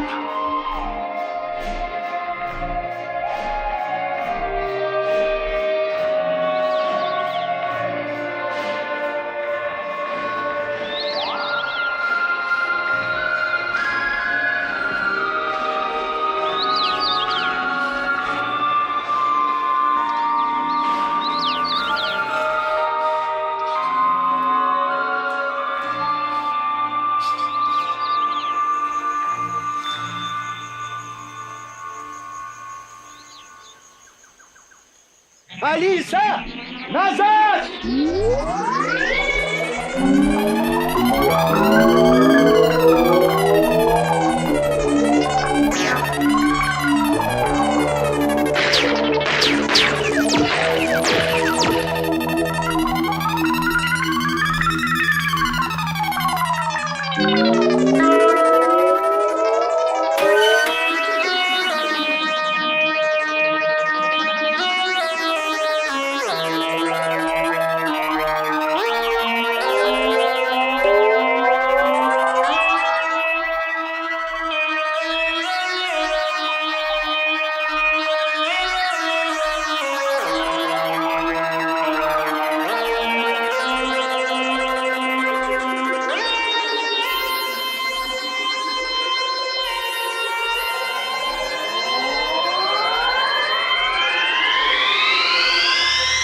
Алиса! Папа!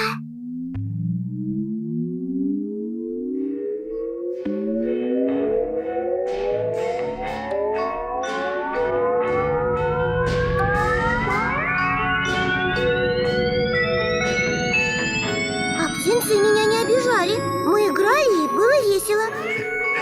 Ты чего же с корабля ушла, как маленькая? Мы пошли с говоруном капитана искать. А чего искать? Капитана здесь нет. А, значит, нет. А это что? Откуда это у тебя? В гнезде нашла. Ну и везет же тебе.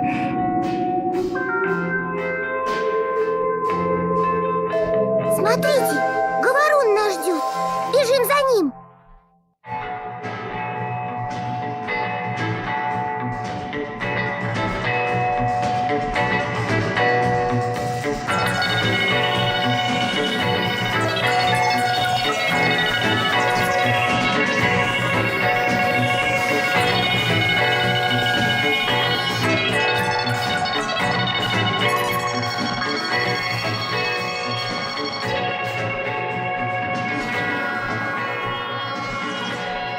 Где же говорун?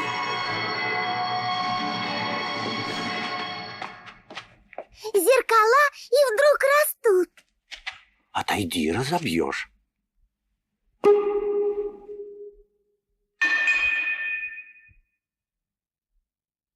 Отнесем это зеркало на Пегас.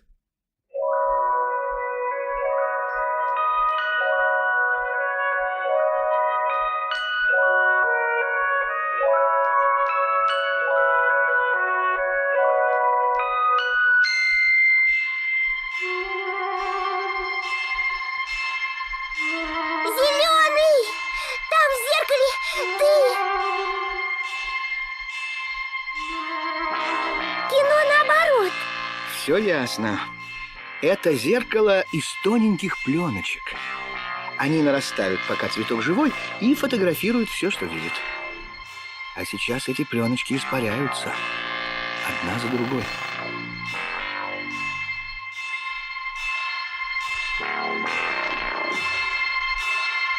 Пап, смотри, Верховцев! И весельчак с ним. Значит, они знакомы? Значит, они где-то здесь? Я предупреждал.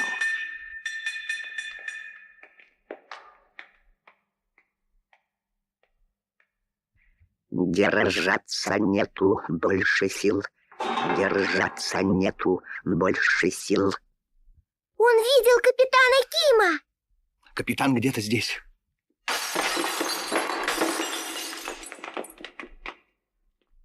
Кто это сделал?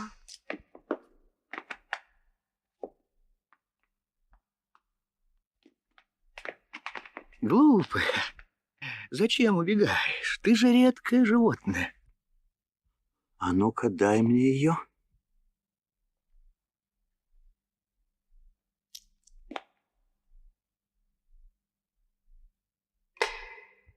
Чудо враждебной техники. Это она цветы погубила.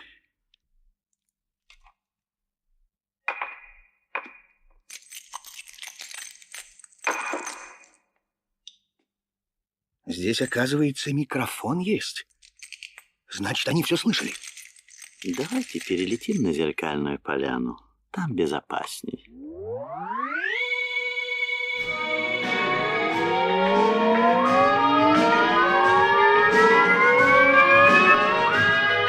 Куда-то исчезли все зеркала. Это добром не кончится.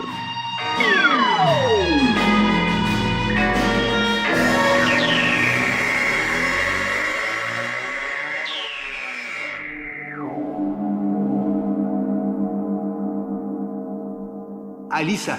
Я здесь. Я же предупреждал. Никогда себе не прощу. Не горюй, Зеленый, выберемся.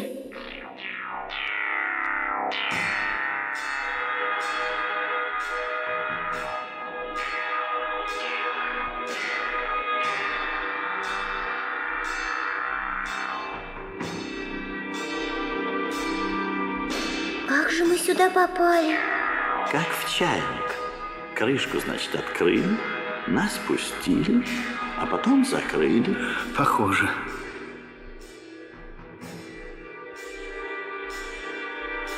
Синяя чайка! Не с места! Руки вверх!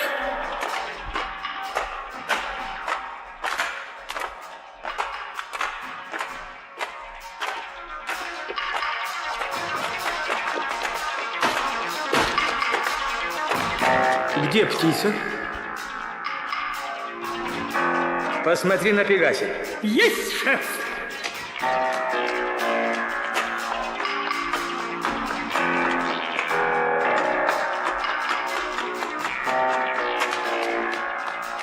Как вы смеете? Охота на говорунов строго воспрещена.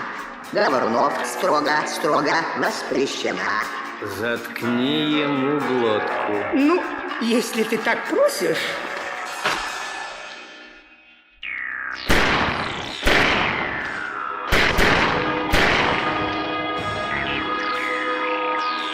Ты чего падаешь, ротозей? Я не упал, шеф.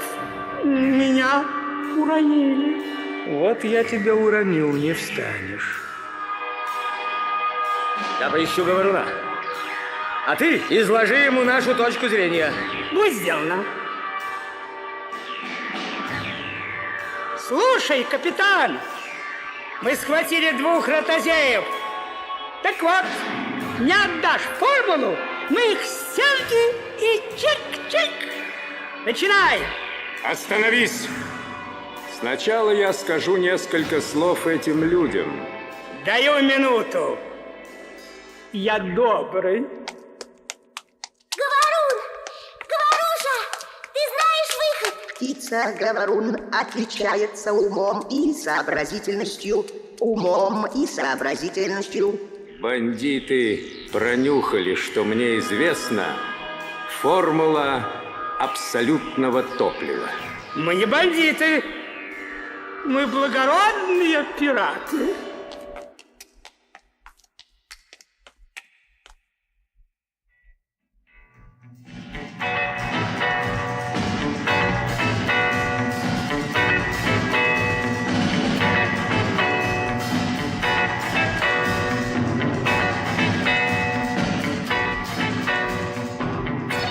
Капитан Буран!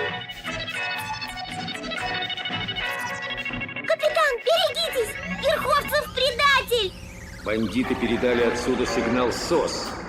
Когда я спустился на планету, синяя чайка провалилась. Мне удалось выпустить говоруна. Кончилась твоя минута, Ким. Считаю до 3. 1, 2. Ну как, молчит? Сейчас заговорит. 3. Остановитесь, я выхожу. Не стреляйте! Не стреляйте!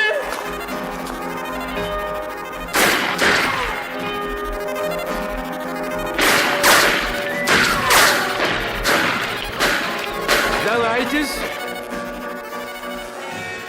Вы окружены.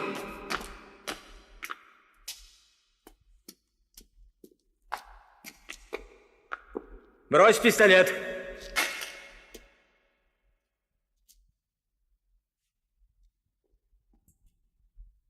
А ну, самозванец, покажи свое настоящее лицо.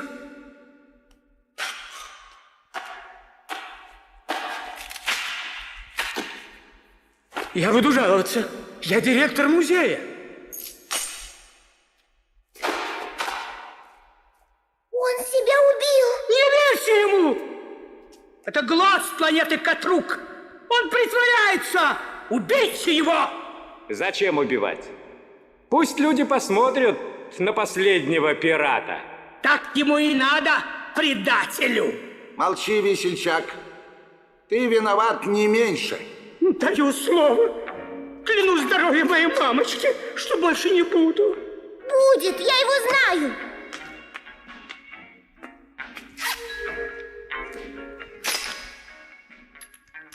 Потом разберу их на запчасти.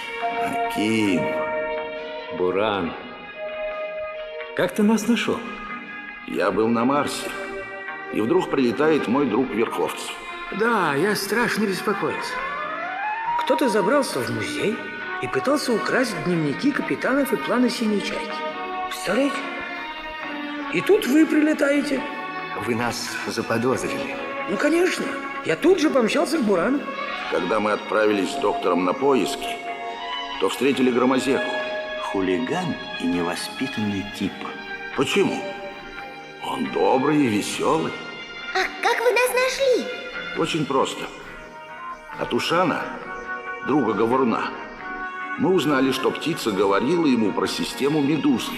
Птица-говорун отличается умом и сообразительностью. Отличается умом, отличается сообразительностью. Скажи, как открывается ловушка. Если освободите, скажу. По-дружески. Если ты не скажешь, нам поможет твой друг Глот. Я готов. Я же шутил. Уж и пошутить нельзя.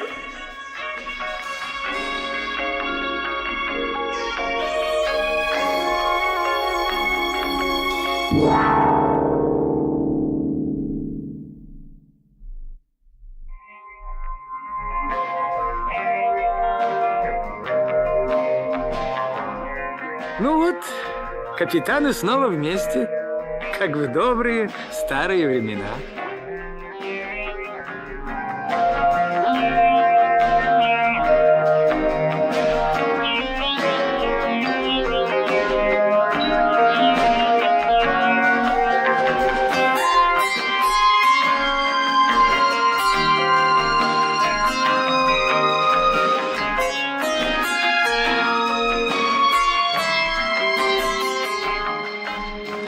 Полетите куда-нибудь? А что? Хочешь с нами? Я, конечно, не напрашиваюсь. Ой, Алиса, ты именно напрашиваешься.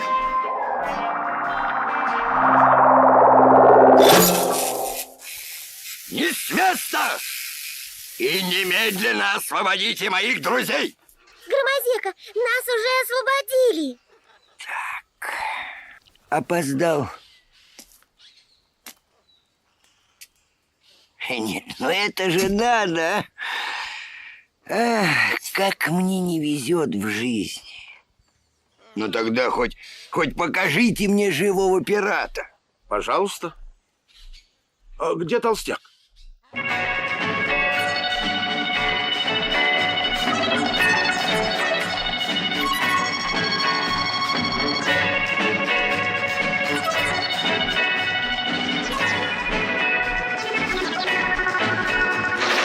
Не стреляйте! Он разомьется!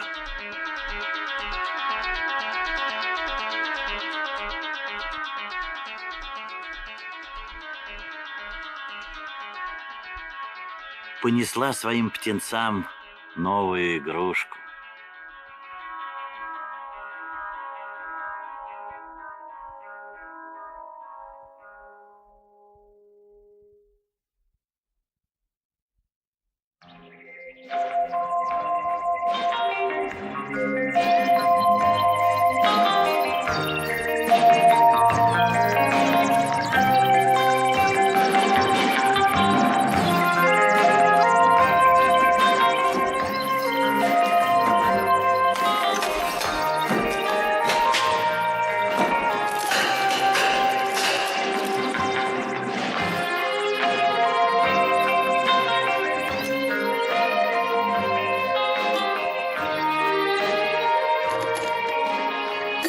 Ну что, Алиса, будет о чем рассказать в школе? А что рассказывать? Путешествие-то не удалось. Зверей мало собрали. Зато друзей новых нашли. Птица-говорун стоит целого зоопарка. Правильно. А когда я полечу с капитанами в другую галактику, я тебе такое привезу. Алиса, тебе учиться надо. Да ладно, пап, не расстраивайся. Может, мы и тебя возьмем. Биологи в любой экспедиции нужны. Спасибо, Алиса. Ты настоящий друг.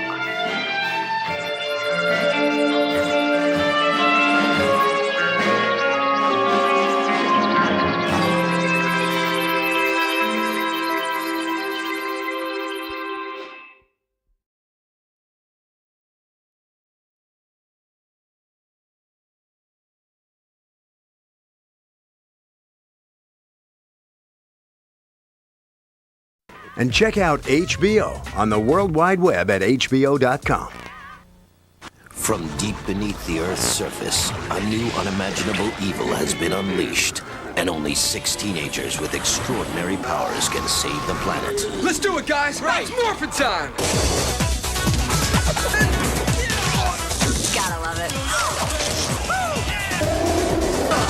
That was close! Mighty Morphin Power Rangers, the movie. Premieres Saturday, June 22nd on HBO. That's Willie! Willie's free, and he's back. Cool. With some new additions. That's Luna, Willie's sister. The cast beside her, Little Spot, Willie's brother. And all the adventure. Oh, gosh. All the charm.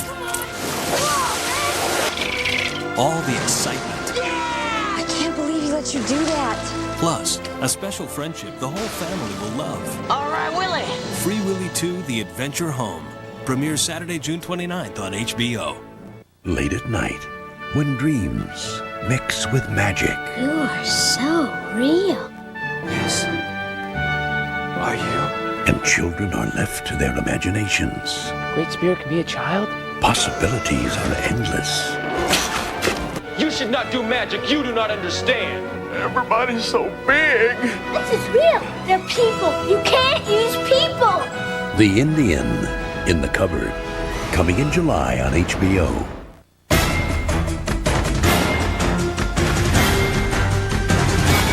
HBO. Something special's on in June.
crisis, this radio station, and a few other radio stations in the area, will stay on the air around the clock, broadcasting emergency information. Here are the facts as we know them at this time. Apparently, slices of bread have animated and are attacking human beings. Yes, we realize how incredible this story sounds, but reports have been pouring in from all areas of the city and surrounding communities. We repeat, slices of bread have risen and are attacking humans. Civil defense authorities are urging people to stay at their houses and places of work. Keep your windows and doors closed. Destroy all slices of bread where you are. Do not open wrapped packages of bread. Simply throw them in the oven or the fireplace and burn them. Be careful about opening your refrigerator. The leftovers may have become dangerous. Again, we realize how absurd this report sounds, but it is absolutely essential that these precautions are followed. Your very lives are at stake. Stay tuned to your Don't just radio stand or there, give me a television hand. for up-to-the-minute reports and updates. Again, this radio station, in You know, the cooperation basement's the with other safest radio place, television and there's a stations television in down the there. area, Let's and put the civil women defense downstairs and go get my authorities truck. will All be right. on the air until this Judy, crisis comes take to her an end. downstairs. We're going for help. We urge you to stay where you are. Take all precautions against the rampaging bread. Stay tuned, and do as you are told. Although it is unknown at this time what started this crisis, investigating scientific experts are betting on yesterday's explosion of the wondrous bread factory. During this crisis, Channel 27 News will be replacing all normally scheduled programming so that we can bring you the most current information as we receive it. We will be having live reports. You gotta keep those things back. Grab that toaster.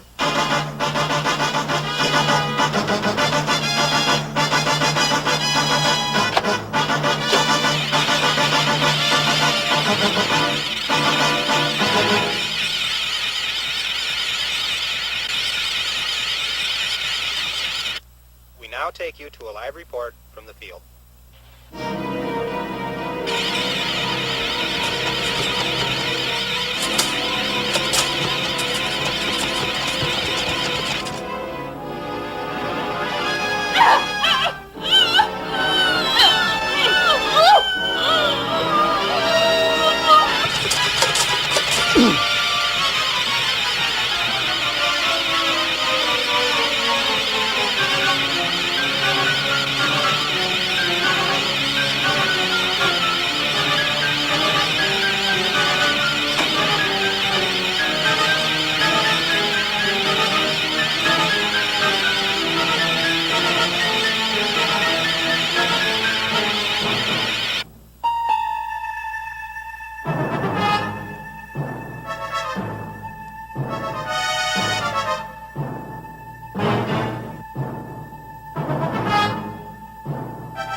Alpha and Omega are the Berry Boy twins.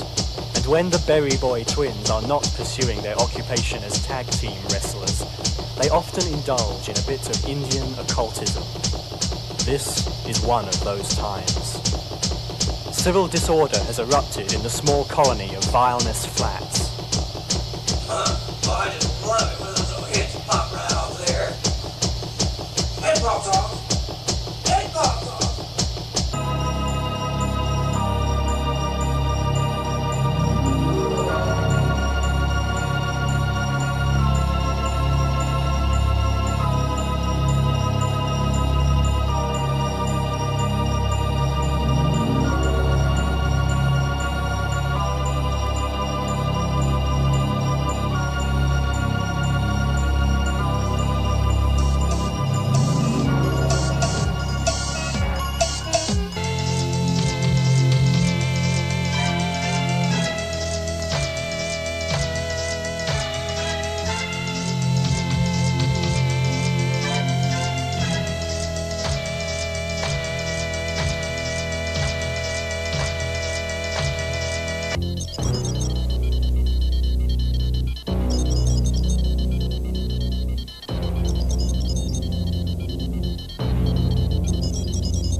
nerd.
I found her crying in the morning, sitting in a chair. She was wrapping something up and wrapping it with care.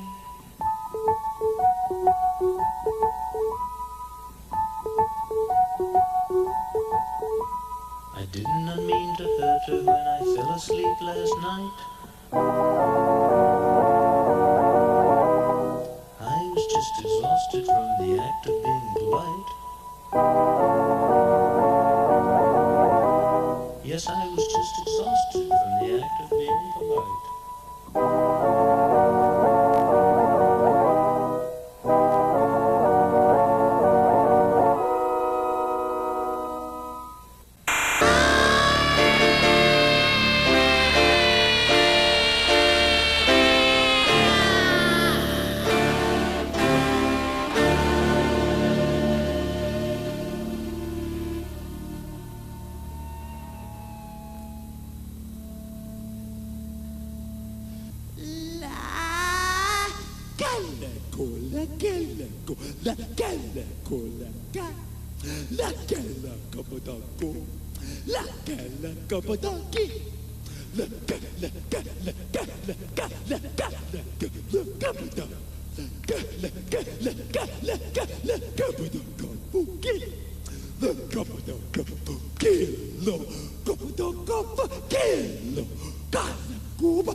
レジデンスはめったに人の前に現れないんで、インタビューっていうのは非常に珍しい機会だと。I think the eyeball is just the residents' way of letting the world know that they're looking at them. It's the residents' way of letting the world know that they're being watched.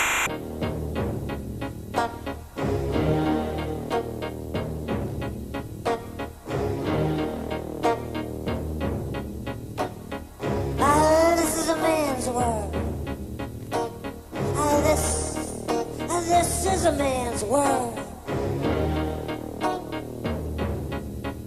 But it wouldn't be nothing. No, it wouldn't be nothing. No, it wouldn't be nothing. No, nothing, nothing. Without a woman. Without a woman. Without a woman or a girl.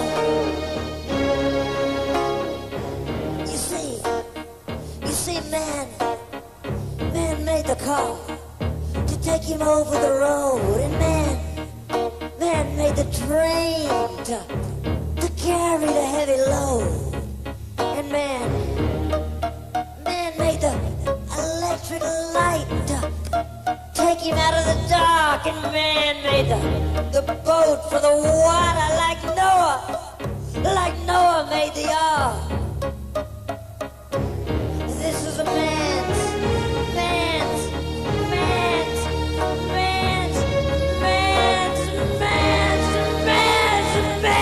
world. But it wouldn't be nothing, no nothing, without a woman or a girl. You see, man makes a little baby boy and a baby girl. Man loves them in this country and all over the world. But man makes things. Man makes things, and he likes to make money, so he can buy another man. This is a man's world.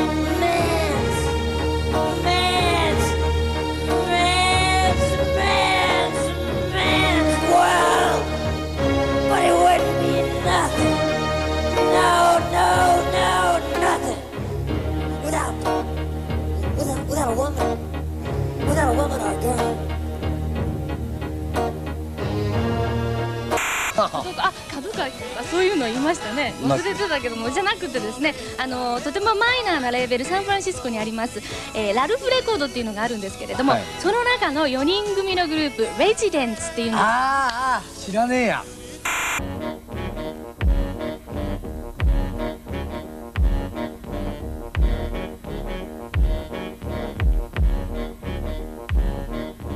One threw a party in the county jail. Prisoner was there and they began to wait. Joy was jumping in the bed against her. She heard the knocked out jailbird sing, let's rock. Everybody, let's rock, rock. Everybody in the whole cell block. I was dancing to the jailhouse rock. Spider Murphy played a tenor saxophone. Little Joe's playing on a slide trombone. Drummer beat a glad about a great spoon. Whole rhythm section was the Purple Gang. Let's rock.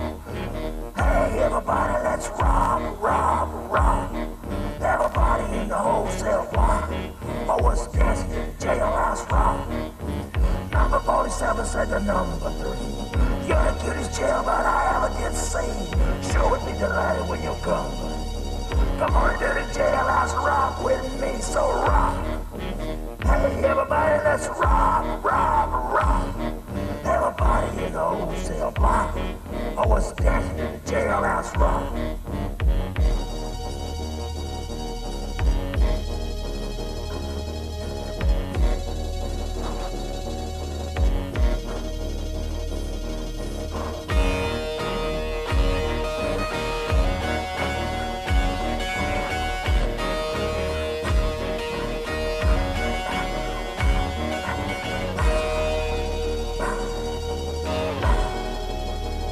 John Cage said that knowing how to play instruments was fine, but it just got in the way of the truly great. So they decided they would prefer to be truly great.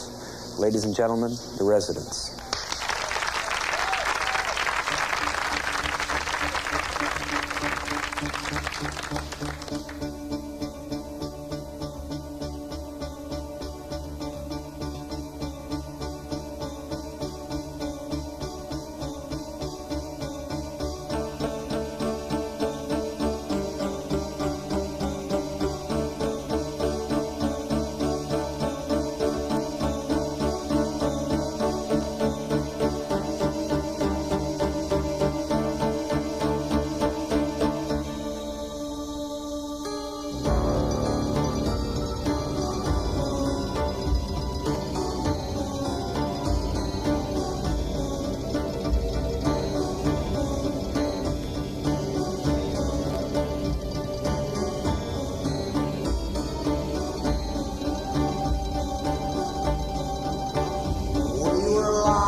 fire burning bright. Soon we fell to talking of distant friends so deep. Oh, when a boy raised up in his saddle, and he walked away a tree.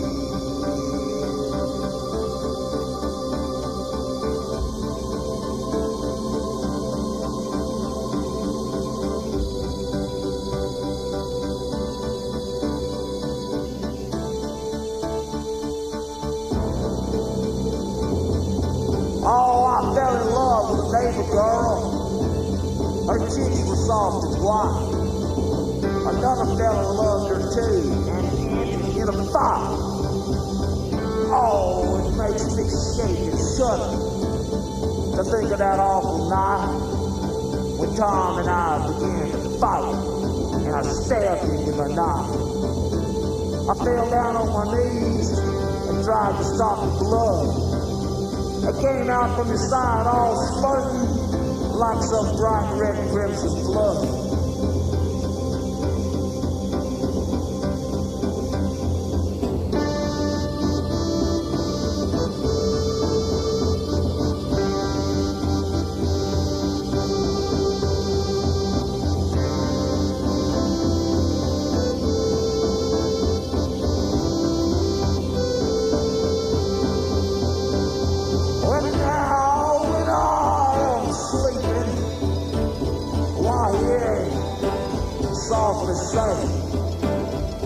Oh, Bob, well, I know you're sorry, but I'm going to a better place. Yes, well, I guess I'll believe it, but I just can't let it go. His dying eyes are with me, from the plains to Mexico.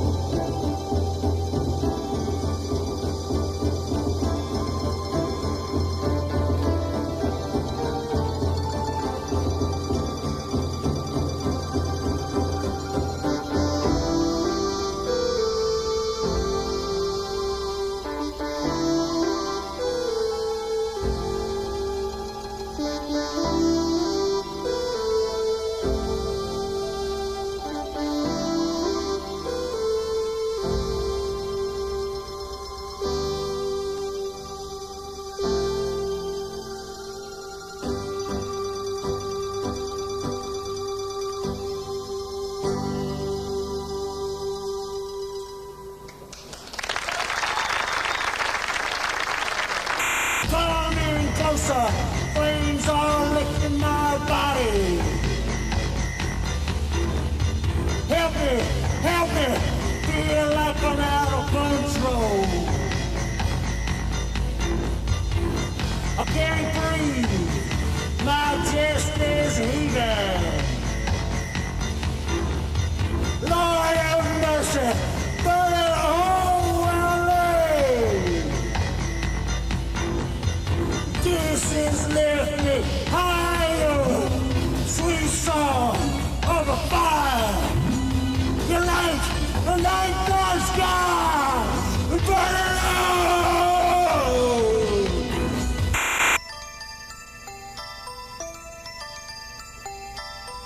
Wake up, wake up, wake up, wake up! Oh, gosh, I guess I must have been asleep. You sure were. Oh, I had a dream. Had a real funny kind of a dream. Tell us, Granddad, tell us. Well, okay, all right, I'll tell you guys. This is a dream about a little baby. A little baby that wanted to be a king. Say, Shorty, I bet you'd like to be a king, huh? Yeah. Yeah, it figures. Well, anyway, this little baby, he worked and worked because he thought that kings were good and kings were strong. Kings were the best of everything. So, anyway, one day a stranger comes along and this stranger says, hey, I can make you a king, just follow me. And he did. And kind of worked for a little while and He had one bright, shining moment when he was really happy. And I used to kind of pretend like I was part of this, so if you guys like, I can show you a little bit. What do you think, huh? Yeah. Okay, all right, calm down. I'll show you a little bit. I hope I can remember how. I hadn't done it for a long time.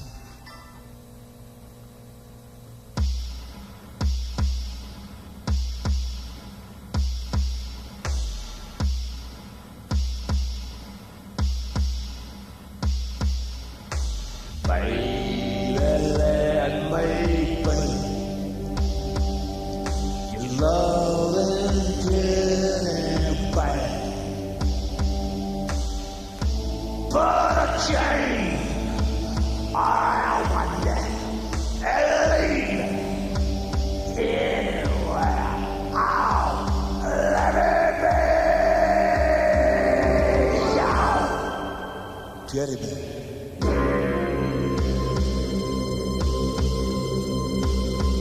Well, I don't. I'm tired. Ghost time. Blade around. Well, I don't want to be alive. I'm not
Como os homens são bobos. Bruno, já tô com a bolsa cheia de esperar.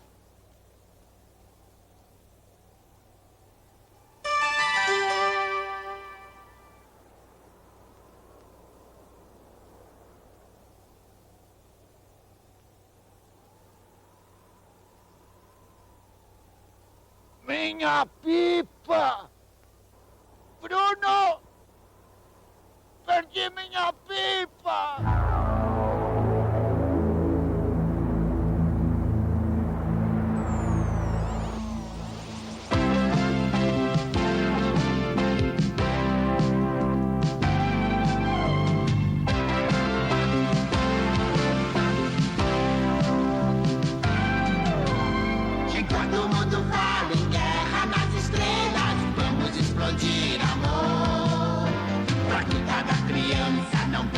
lembrança da imagem de uma flor. Não podem acabar com o nosso planeta, porque o mundo é você. Você é a esperança de um novo dia, de um novo amanhecer. Vamos lá, vamos lá, vamos explodir amor e ver o que será. Vamos lá, vamos explodir amor e ver o que será. Vamos lá, vamos explodir amor e ver o que será. A minha pipa me deixou. Minha vida jamais será a mesma. Perdi a alegria de viver, além de 2 caterréis de linha. Não é caterréis, Fofão, carretéis. Você tá 5 anos na Terra e ainda não aprendeu a falar direito, menino burro? Ah, tanta onda por causa de uma pipa? Ah, a gente faz outra, Fofão. E muito mais bonita que aquela que o vento levou. Nada é mais bonito do que aquilo que o vento levou. Mais colorida? Poderia ser uma rabiola estilo neoclássico? Claro. Oh, não. O que foi agora, Fofão? Tem dias que a gente se sente como quem partiu ou morreu. De que me vale a vida se minha pipa me deixou? Ah, Fofão, eu já te falei. A gente faz outra e muito mais bonita que aquela. Não é questão de beleza. É questão de afeto. Eu já estava acostumado com ela. Não era simplesmente uma pipa. Era uma companheira. Você jura que faz uma mais bonita? Pronto, já lhe deu. Ah, Fofão, assim não dá. Deixa que eu faço. Sabe por que você perdeu sua pipa? Porque você deu muita linha. Dei muita linha para provar que a teoria de Colombo estava certa. O que é, menino? Ele não disse que a Terra era redonda? Disse. Se a Terra é redonda, eu dando bastante linha na minha pipa, a pipa ia dar a volta em toda a Terra e aparecer do outro lado. Não sabia que Colombo tinha sócio na teoria. Quer mais uma prova? As caravelas de Colombo. Santa Maria, Pipa e Nina. Ih, a televisão liga sozinha. Tá subindo.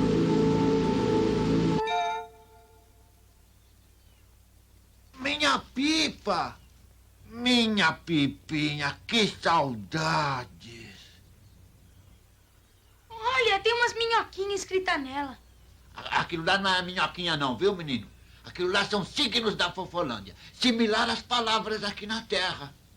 E a letra é do meu pai. Traduz pra gente, Fofão.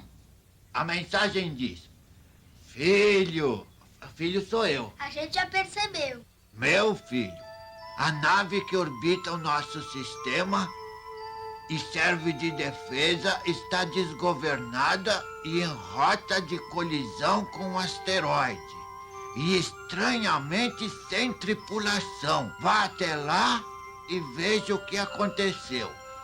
Meu filho sou eu. A gente já sabe. Beijos, papai e mamãe. Gozado, papai sempre escreve beijos, mamãe e papai. Beijo escreve igual? Porque beijo é igual em todo lugar do mundo, menina. Pelo que eu entendi, o seu planeta corre sério perigo. Sim, o destino da Fofolândia, da galáxia, do mundo e, por que não dizer, de toda a redondeza circunvizinhas e corre perigo. Eu vou até lá.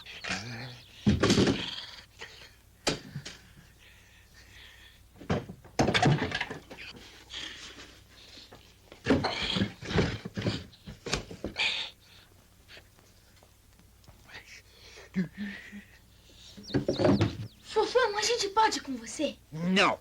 Essa é uma missão muito perigosa. E outra coisa, a gente nunca sabe o que a gente pode encontrar no espaço. Monstros terríveis, aranhas pegajosas, lacraias, pernilongos. fiscais do imposto de renda. Não, nesta missão, eu vou sozinho. Fofão, você vai levar tudo isso? Não, tudo isso é o que eu não vou levar. O que eu preciso está tudo aqui. Ah, um detalhe, eu ia esquecendo. O meu lanchinho, né? Ah, outra coisa muito importante. Um boneco, que bonitinho. Isso não é boneco. Isso é uma fotografia do meu amigo Fofolo. Fofolo? Quem é esse? Grande amigo Fofolo. É o maior caçador de morfofos da Fofolândia. Morfofo é morcego na Fofolândia que estraga a plantação. Ele caça. Fotografia na Fofolândia é assim. Fica com você. Peraí, por falar em Fofolo, ele tem que ir comigo nessa missão. Sim. Vamos aos cálculos.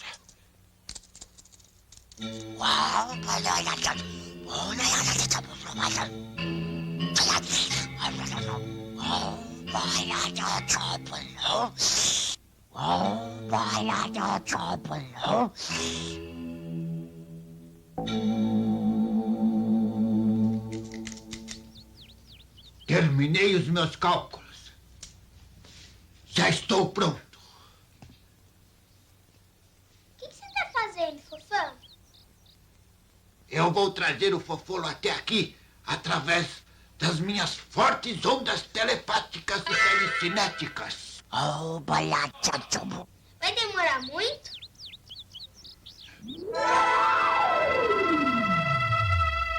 Não.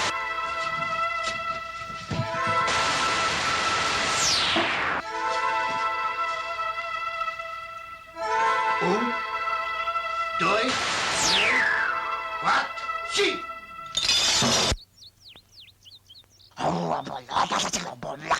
Meu amigo Fofolo!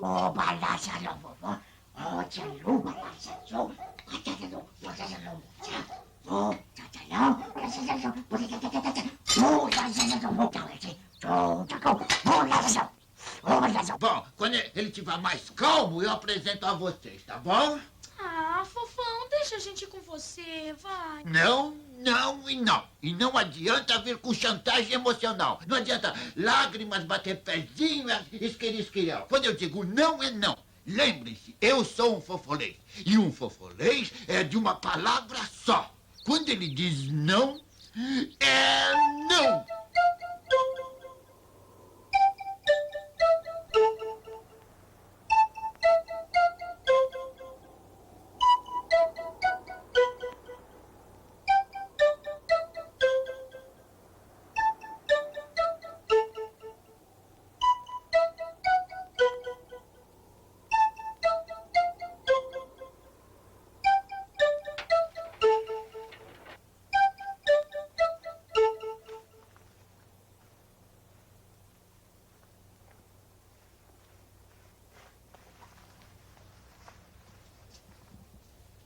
Meu senhor, o que é isso? Faça o seu que eu faço o meu.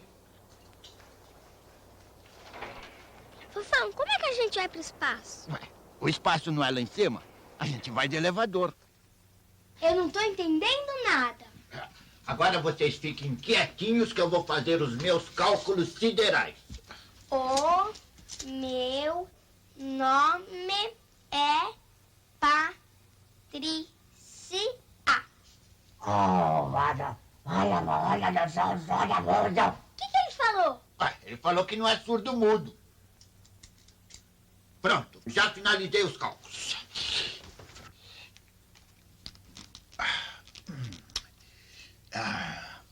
Vejamos. Raiz quadrada de 22.000 vezes a redonda. Mais essa.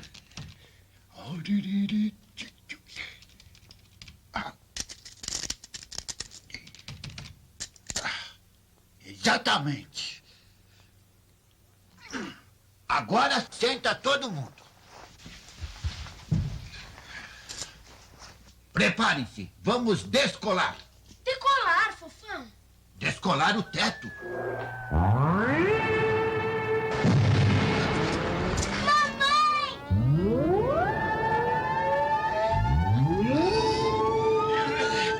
Calma, pessoal, está tudo sob controle.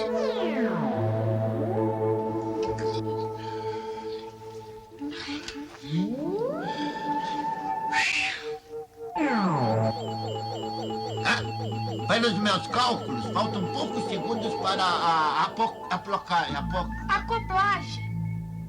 deve ser isso mesmo, que eu não lembro outro sinônimo. Ó, o Fofão me deu seu boneco.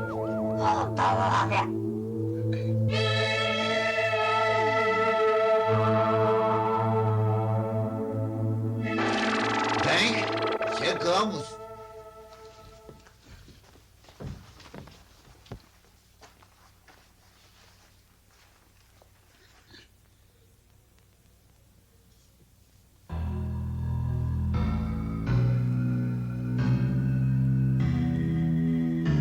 Mas como é que a gente vai entrar se não tem porta? A gente espera. Mas até quando? Com o medo que eu estou, uns 3 ou 4 anos.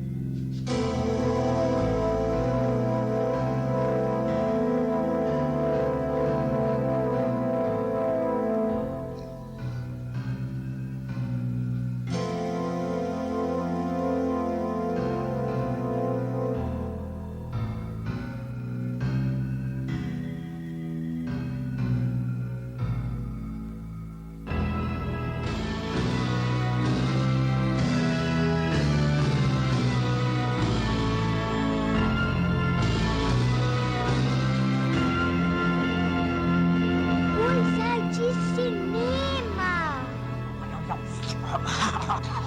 É aqui a sala de controle? Se não me falha a memória, a sala de controle é aqui. Mas a nave tá deserta, Fofão. Foi o que meu pai falou na mensagem. Vamos ver. Vamos. Ai, ai.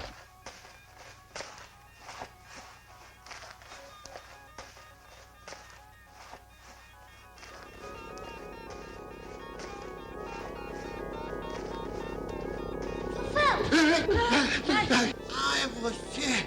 Que sorte! O que é isso?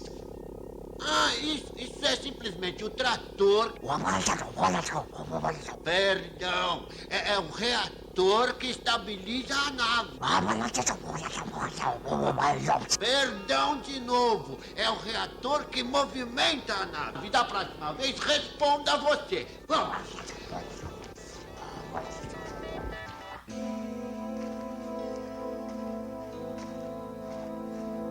E não tem ninguém.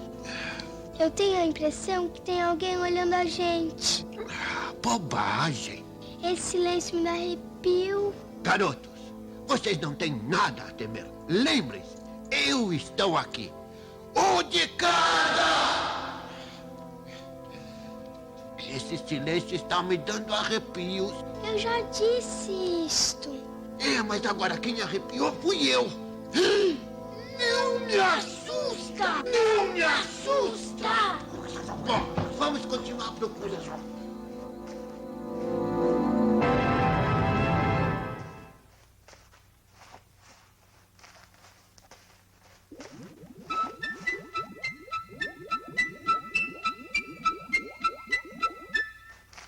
Vamos entrar aí. Mas vocês vão na frente, que eu protejo a retaguarda. Ai, ai, ai. Cuidado. Cuidado.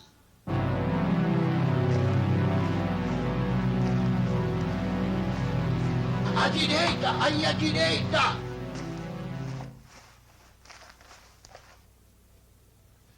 Lembre-se daquela máxima do espaço.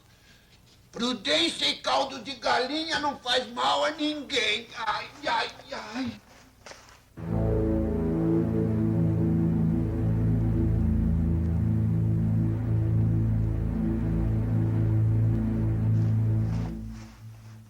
Ei! Agora você vai na retaguarda que eu vou aí.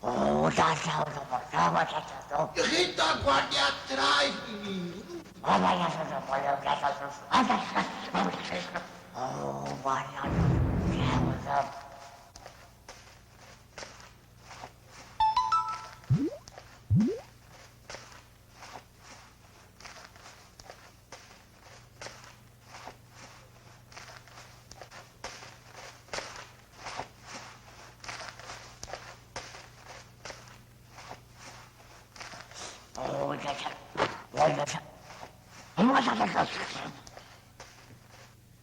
Sempre que eu estou diante de um problema... Fica com fome. Tirou as palavras da minha boca.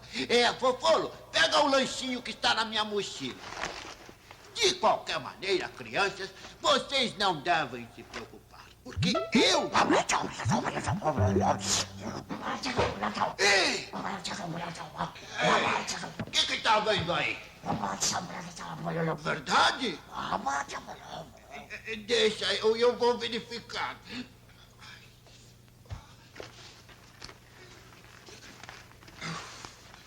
Não tem nada aqui, ó. Ei, garoto.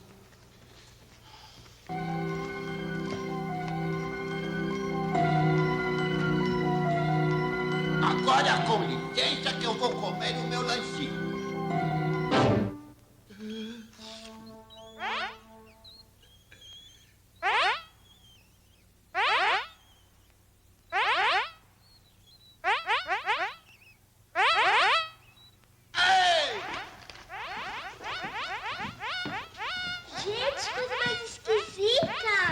Será que é um animal?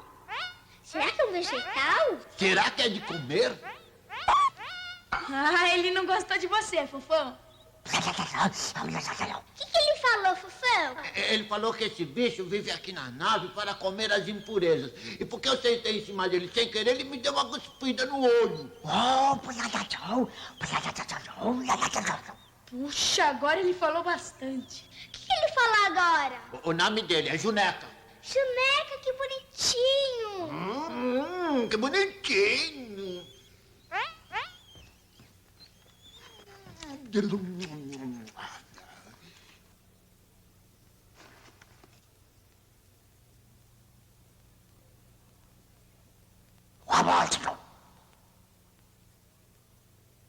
Foi você?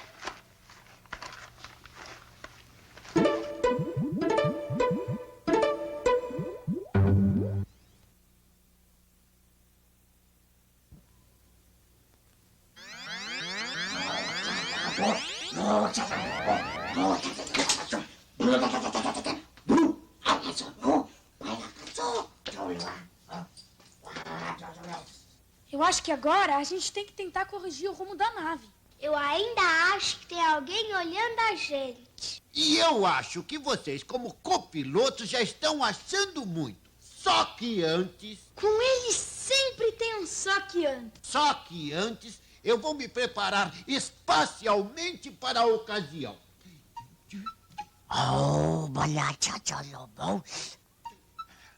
Copiloto, por favor, venha cá imediatamente.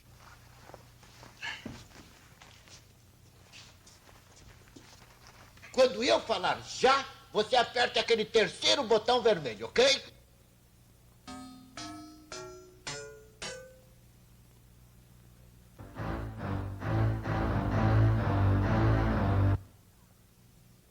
Já!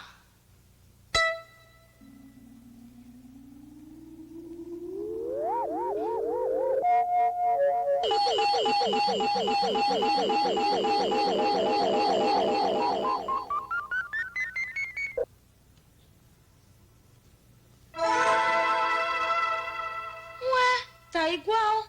Igual, mas cheio de brilho.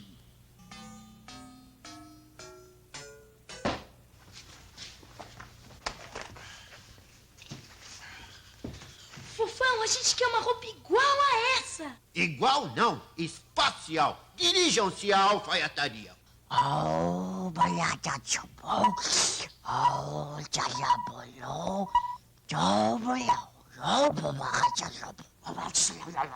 Agora não, agora estou pitolando, dirigindo a nave.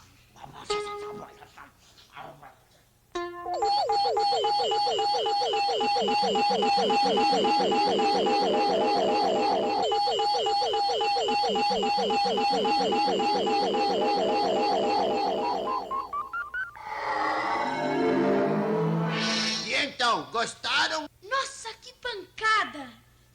Coisa de cinema, Fofão.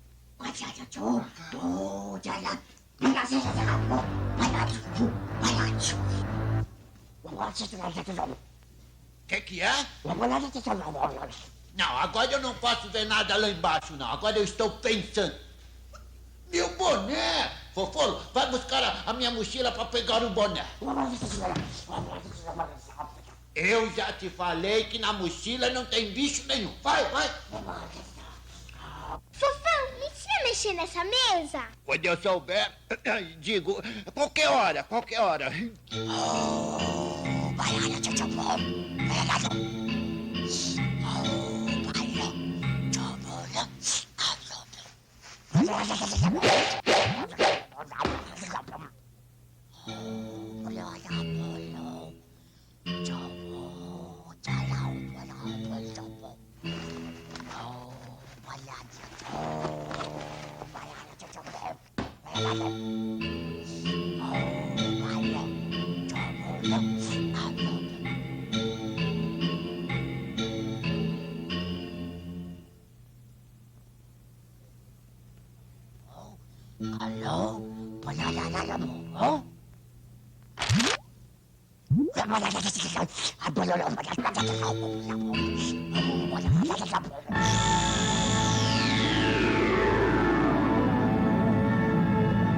Eu estou pensando seriamente em abrir uma alfaiataria na Via Láctea. O que vocês acham? Ah, o boné. Obrigado. Pode falar agora, Fofão. Tem certeza? Vamos verificar isso.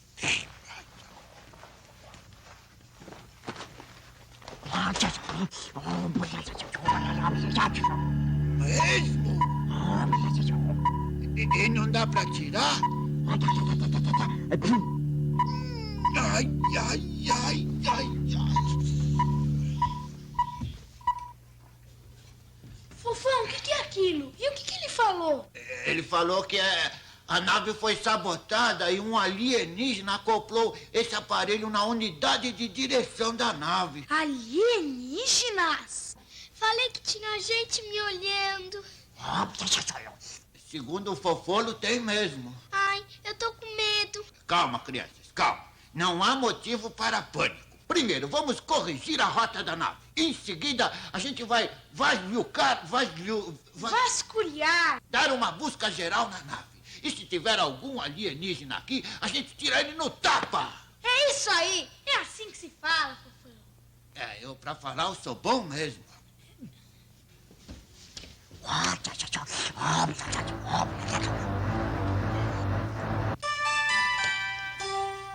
que você tá fazendo, Fofão? Tá digitando uma nova rota? Não, estou bipando para um amigo meu que é mecânico. Em 5 segundos, eu teletransportarei, Fofão. Vou fazê-lo aparecer aqui.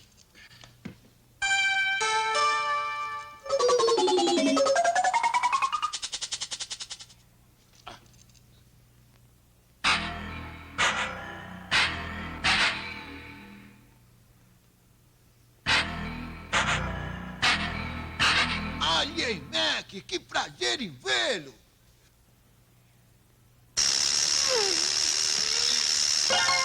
Oh, Fofão! Fofão! Não sei como você consegue cair sempre nesses truques manjados. É que os seus truques são tão manjados que eu já pensei que você tinha parado de usar. Você é a minha vítima predileta. E você é um cabeça de pistão. E agora vamos ao problema. Bruno, Trapicha, esse é o meu amigo Alien Mac, mas eu aconselho a não apertar a mão dele, hein? Bruno, você acha que nós estamos correndo perigo? Claro que estamos. A nave está em rota de colisão com um asteroide. Mas eu não tô falando disso, menino bobo. Tô falando dos alienígenas. Será que tem algum na nave? Claro que tem. Tem 3. O quê?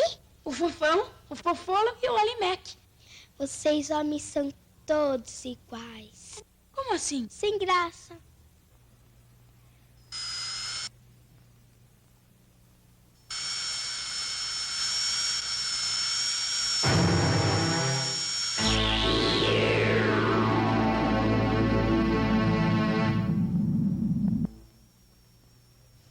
Agora o Alieimec vai religar o diário de bordo automático da nave.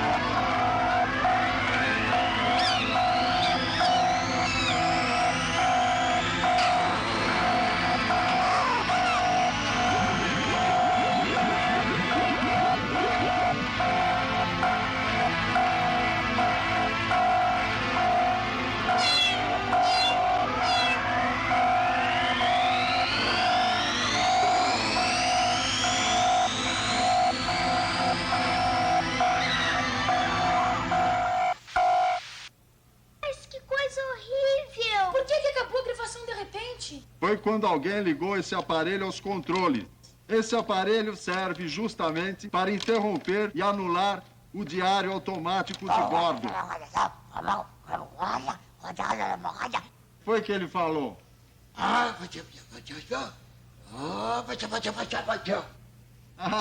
Eu pensei que eu fosse o engraçadinho aqui. Não, ele disse que quem quer que seja que tenha feito isso fez para que não fosse registrada as suas atividades depois que a nave foi tomada. Então tem alienígena na nave? Ai, que saudade da minha mãe. Fofolo, vai buscar a minha mochila que eu preciso dos meus códigos.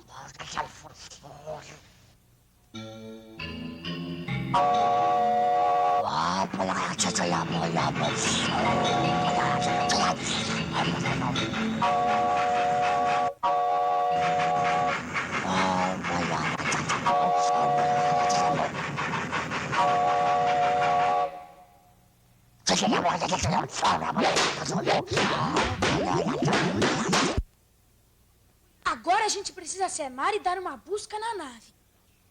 Eu concordo. Só que antes... Não, Fofão. Dessa vez não tem só que antes. Mas um lanchinho? Não, Fofão. Agora não. Me diga onde estão as armas. Uma azeitona? Não. Então não diga onde estão as armas. Brincadeirinha. Ô, cabeça de pistão, com licença. Ô, secretário, segure a minha chumila.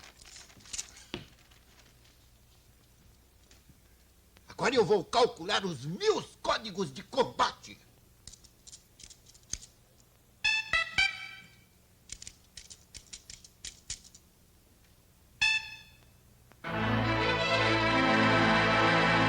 Robô!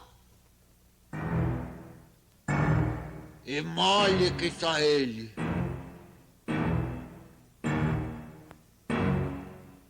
Bem, vamos começar a dar a busca imediatamente. Enquanto vocês vão dar a busca, eu vou tentar corrigir o rumo da nave. Muito bem.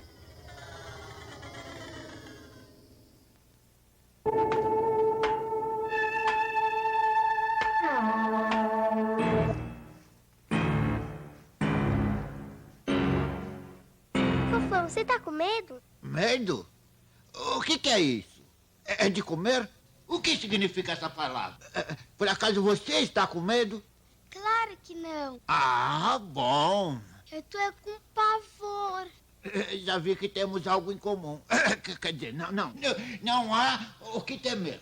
Vamos fazer o seguinte, vocês vão continuar no corredor com o robô e o Fofolo vai entrar nessa sala para dar um geral. E eu vou entrar na outra sala para dar um geral também, tá bom?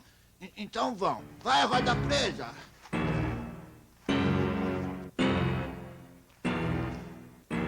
Vai.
Uou! Quem são vocês? O que significa isso? Qual a temperatura ambiente? Quem vai ganhar a Copa do Mundo?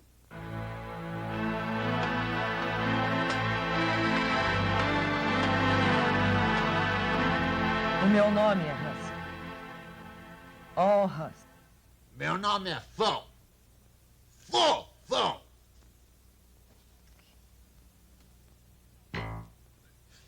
Finalmente vou ser dona do seu nariz. O meu nariz? Eu acho que não vai ficar bem em você. Aliás, você é tão linda.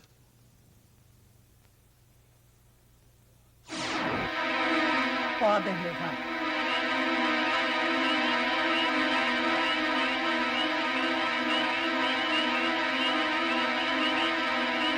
Meu senhor, cavalheiro, eu já fiz um check-up. Há poucos dias eu fiz a biografia, a bicicleta aquela bicicleta. Eu tenho um atestado aqui. Câmbio.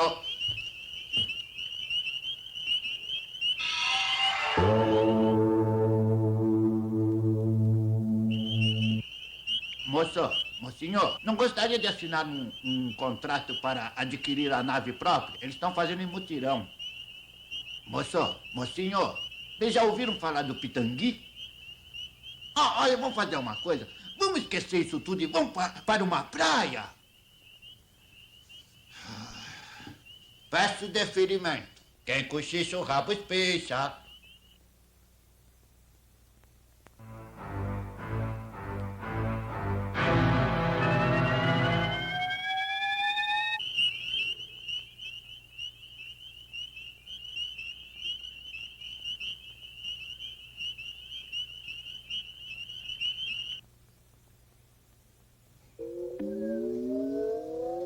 Primeiro andar, artigos de cama, mesa e banho e eletrodomésticos. Poderiam me hospitalizar novamente?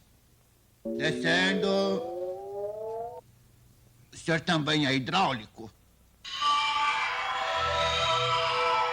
Dona, ele tem o pé frio. Você ronca.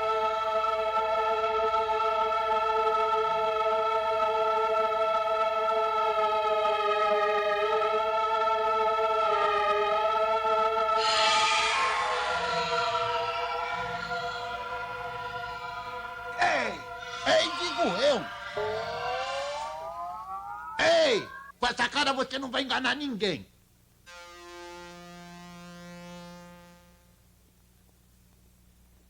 Eu falei isso à toa, pescoço de peru, mas o danado tá igualzinho, hein?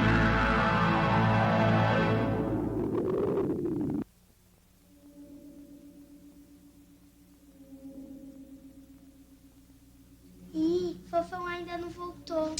O Fofão sabe se cuidar. Vem, robô!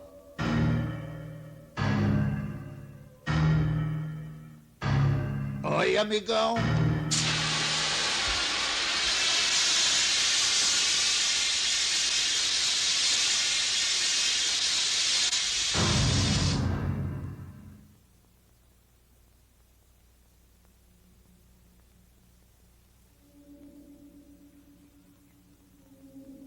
Olha, Fofão, por que o reator parou? Eu sei lá, eu não sou uma enciclopédia. Puxa, Fofão, eu só perguntei. Bom, e eu só respondi. Na verdade, não precisa se preocupar. Essa nave tem ciclotons megatrônicos para mais de 15 dias. Entendeu? Não. Deixa. Eu só espero que o Alimec tenha corrigido a rota da nave. Aliemec? Que Aliemec? O Alimec, Fofão. O seu amigo mecânico. Entendeu? Claro.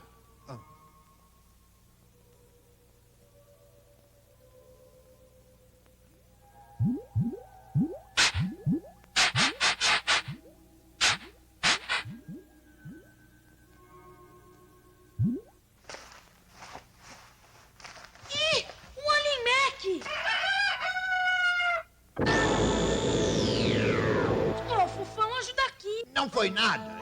Ele foi levantar da cadeira, bateu a cabeça na mesa e depois um galo é simplesmente um galo. Onde estou? O que aconteceu? Alguém deu uma pancada na tua cabeça. Eu só me lembro que eu estava consertando um painel na mesa e quando eu vi, não vi mais nada. Essa é boa. Quando vi, não vi mais nada. Ele só pode ter sido atacado pelos aliens. Aliens não existem. E se existem, não estão nessa nave. Então quem fez isso?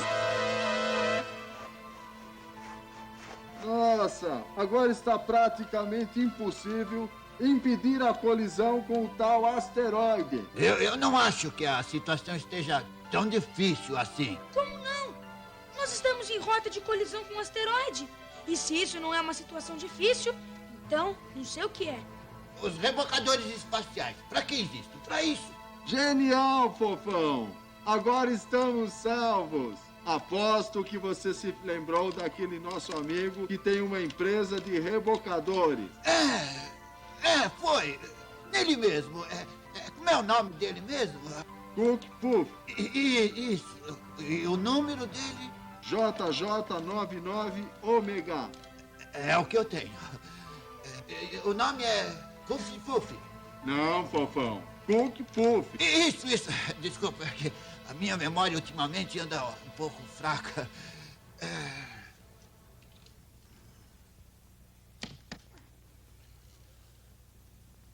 Alô? Cook Puff? É o seu amigo Fofão. Tô bem.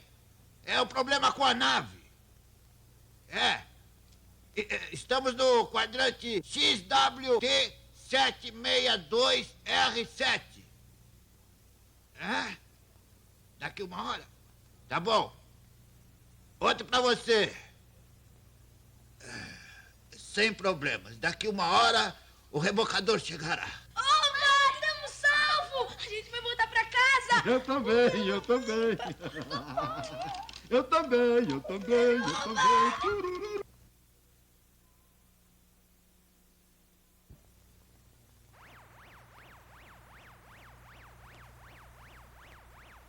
Reconhece esse objeto?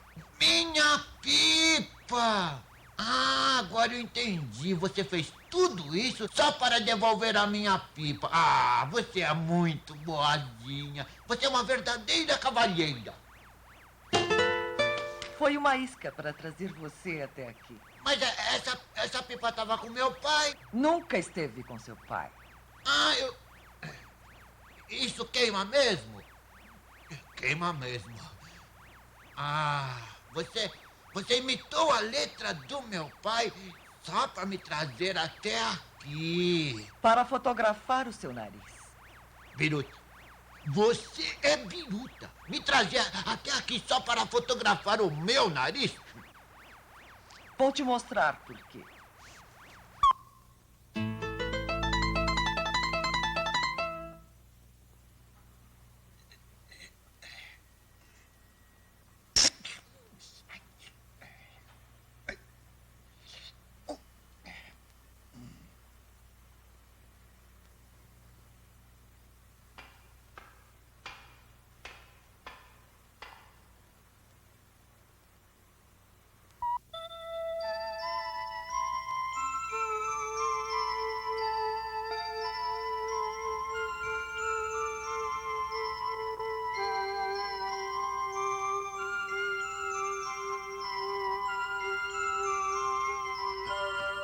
Minha mãe. Meu filho. Querida, já comprei a roupinha dele. Não é lindo nosso bebê? É o bebê mais lindo da Fofolândia. Boa tarde, senhores pais. Doutor, tem algum perigo? Não se preocupe. Não vai causar mal nenhum ao bebê. Afinal, eu sou um especialista em poros.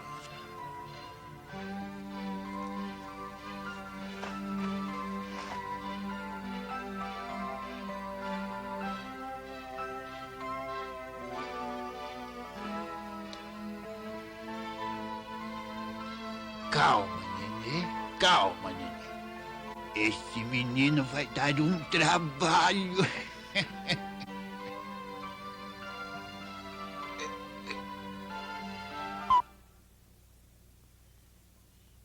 Quer dizer que aquele lindo bebê... É você no dia em que você nasceu.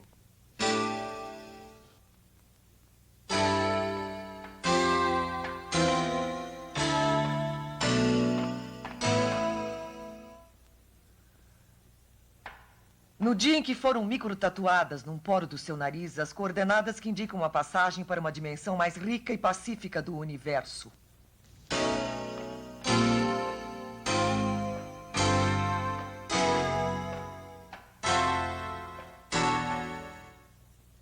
O que torna essa dimensão mais vulnerável à minha conquista. Quer dizer, se você conseguir ler o meu nariz, você vai dominar uma dimensão inteira. Exatamente. Vamos ao que interessa. Ei! Ei! Ah! Ei! Eu só quero avisar que eu odeio broca de dentista.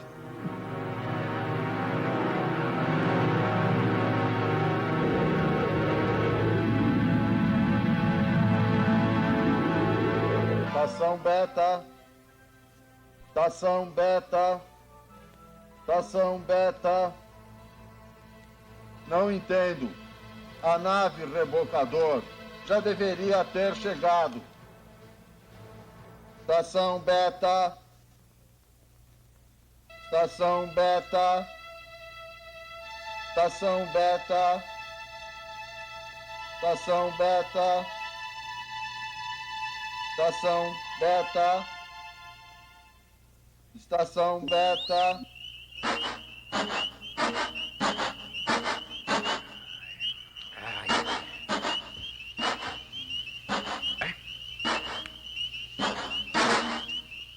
É o meu amigo ali em Mac.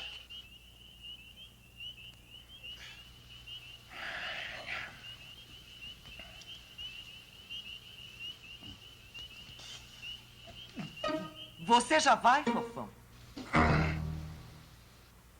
É feio sair sem se despedir do anfitrião. Sabe o que é, senhora ou senhorita? Anfitrião ou anfitrioa? Eu vou cair fora. Para onde?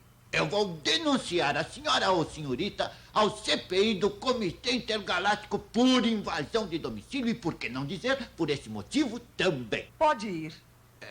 Sério? Beijando os dedinhos em cruz? A porta é ali.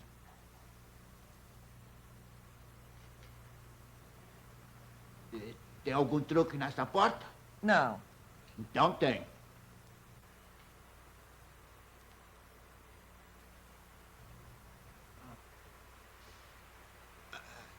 Desculpe a insistência, mas aqui não tem truque?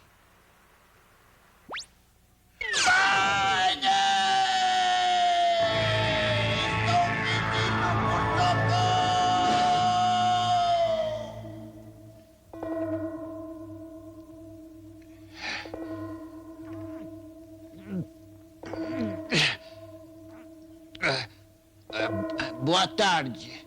O oculista está?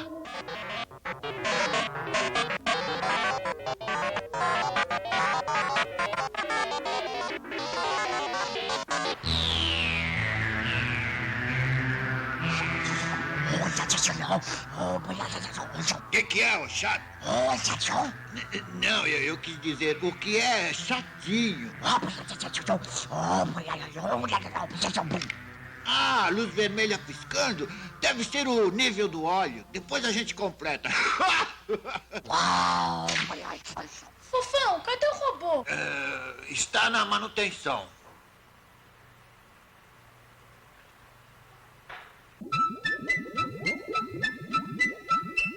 Bem, vamos lá. Digamos, sim, já.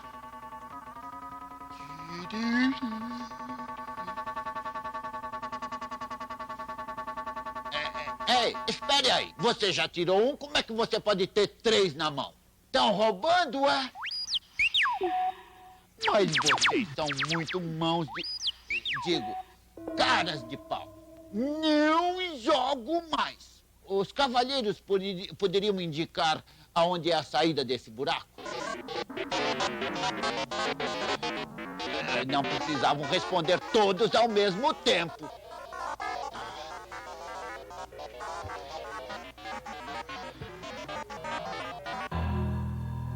Estação Beta. Estação Beta. Estação Beta. Um cachorro. Estação Beta.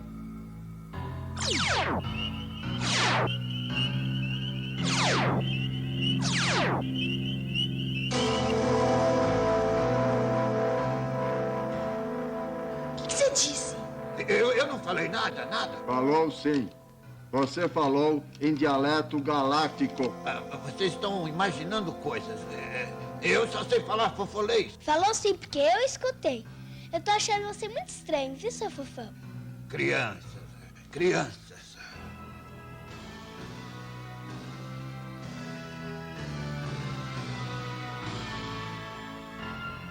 Ô, Paty, você não acha que o Fofão tá diferente? Eu acho, se bem que ele nunca foi igual.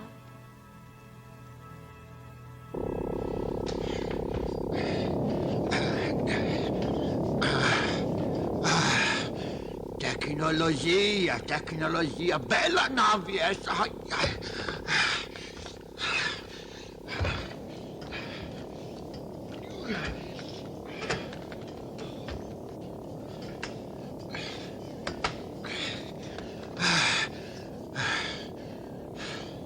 Tudo bem, não tem escada rolante, mas pelo menos um elevador. Nave espacial.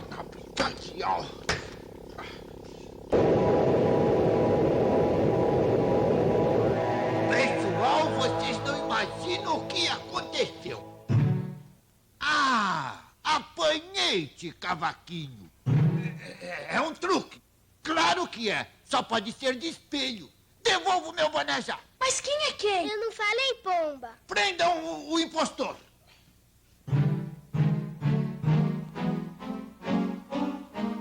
Prendam esse alienígena. Peraí, mas quem disse que você é o verdadeiro? Um momento. Eu posso explicar tudinho. Acontece o seguinte, aquela moça linda que estava apaixonada pelo meu nariz, passou eu e o bicho feio aí por uma máquina de xerox e ele saiu igualzinho que nem eu. Entenderam? Bem, resumindo, eu sou eu e o estrupício aqui não passa de uma cópia, que aliás não está nem autenticada. Podem conferir. Não olha por onde anda sua almôndega gigante. Claro que não pode olhar, você não tem olho. Aí está a prova. Eu jamais brigaria com meu grande amigo Fofolo. Fofolo!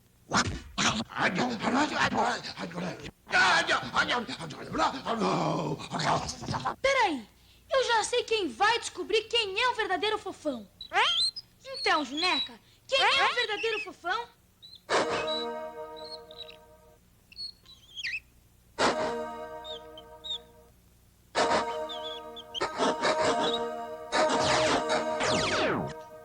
Ai, essa bronca já é antiga.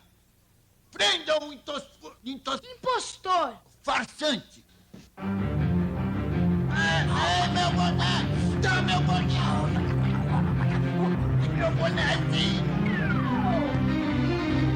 Fica com a trapícia! Volta aqui! Vem cá! É esse boné de estimação! Ai, meu boné! O seu idoso porco! Eu quero meu boné! É meu!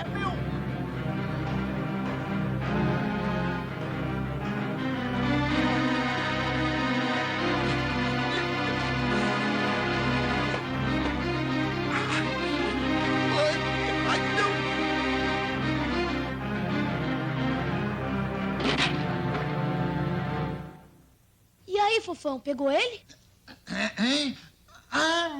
Não. O danado é muito rápido. Graças a Deus. Agora, vocês não sabem o que aconteceu comigo. Ih, lá vem mentira. Uma loucura. Mas ela é má. Imagine que ela quer dominar não só o universo, como o mundo todo. Mas o que ela te fez? Ela tentou, mas não conseguiu. Depois de uma violenta batalha, eu sozinho contra 85 alhos do tamanho de um prédio. Fofão. Digamos, 58, mais enormes. Soltavam raios pelo nariz, pareciam dragões eletrônicos. Fofão. Serve meia dúzia de estatura mediana e um deles cotó? Não.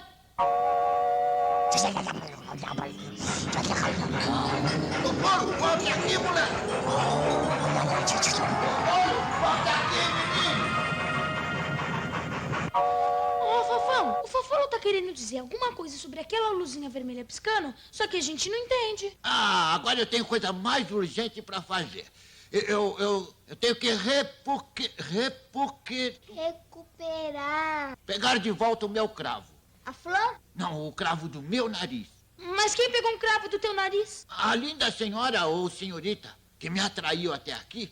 E com a ampliação do meu cravo, ela quer invadir uma região pacífica para escravizar as pessoas, violando assim os direitos galácticos constituídos.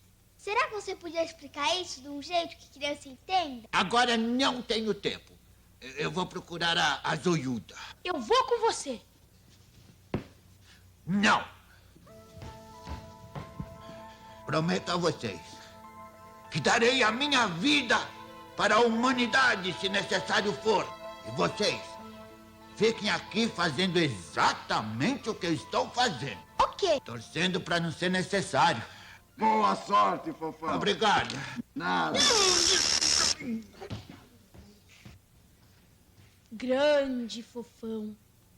Doidinho, doidinho. Conseguiu voltar?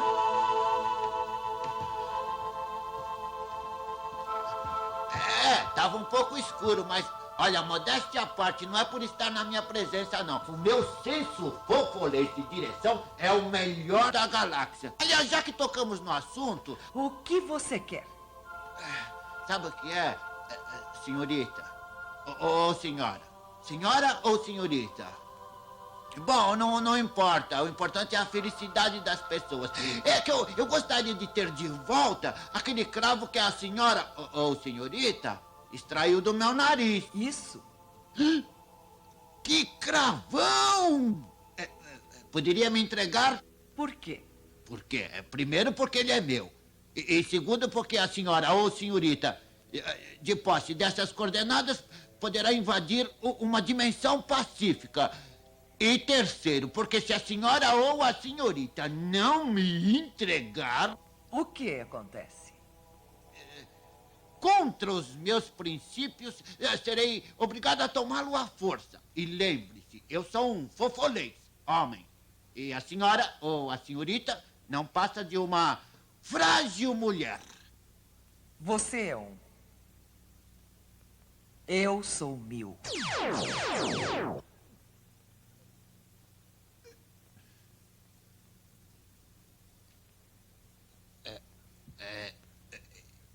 É sério?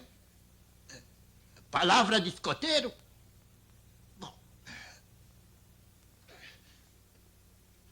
Eu sabia que você não poderia ser má. Com esses olhos, ou melhor, com essa porção de olhos tão bonitos. Isso não podia acontecer. As coisas acontecem como e quando eu quero. Pode ir. E não vou cair no buraco? Bom, até qualquer dia. Até já. Foi um prazer conhecê-la, gata. Você não me conhece ainda.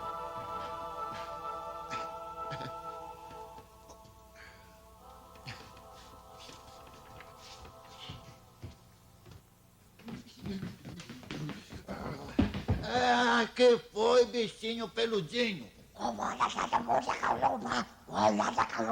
Fofolinho, aquele aparelho é um aparelho que controla a temperatura da nave. Como você é muito peludo e, consequentemente, muito quente, ele é atraído por você. Fazer o quê? O quê? Problemas na mesa de controle? Vamos ver. Não há como restabelecer o controle. Eles danificaram o terminal em algum ponto da nave.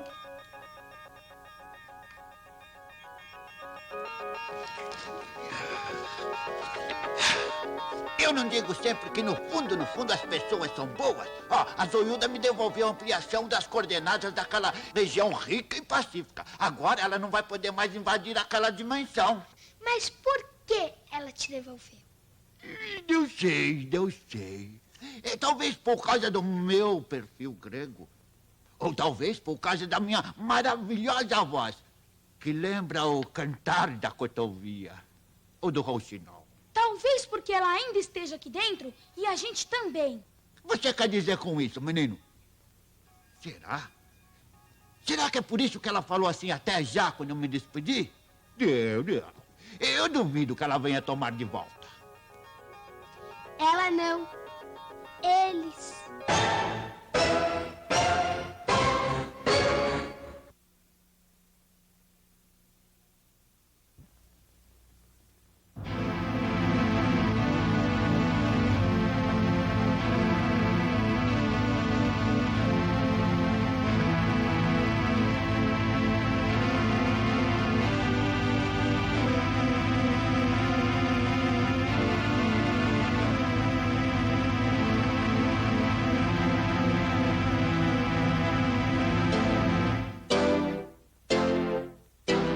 É a ampliação que vocês querem?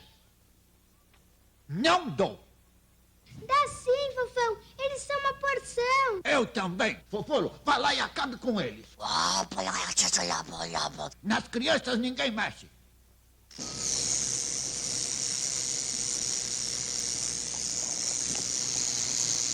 Crianças, fujam! Socorro! Desliguem a luz! Claro que eu vou contar tudo pra minha mãe. Ah, é? Eu vou contar tudo pra sua mãe, bicho feio. Desliga a chave geral! Desliguem a nave!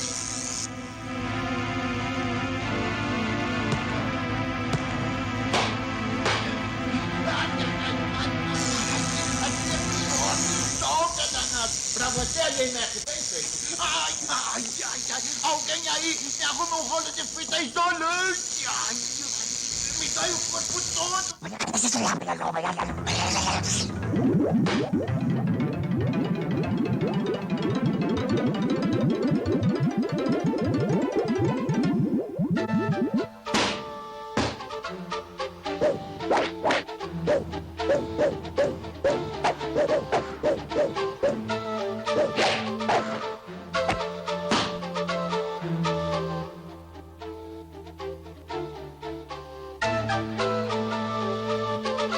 larga, bicho feio. Você não conhece meu amigo Bruno quando fica zangado.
Você vive só à procura de alguém. Ô, Fofão, você tá bem, é? Senhores passageiros, a temperatura é de 22 graus ambiente. Fofão, você precisa ver o pau que Bruno deu naquele monte de bicho feio. O preço da leguminosa rúcula no CEAGESP estabilizou. Ai, me enrolei. Fofão, vamos fazer uma boa limpeza nessa nave?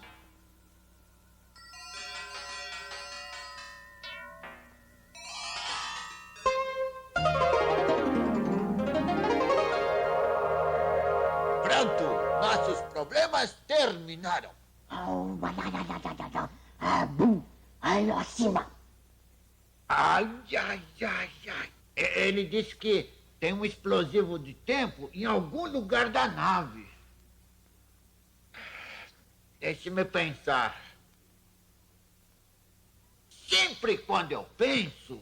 Já sei, fica com fome. Não, acho a solução.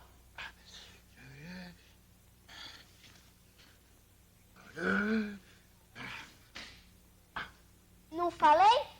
Lê do engano. Isso aqui é o meu detetor de explosivos. Inicialmente, ele detetava só bananas de dinamite, mas com o tempo eu aperfeiçoei, hoje é para todos os explosivos. Os que não tiverem medo, sigam-me. Os que tiverem também.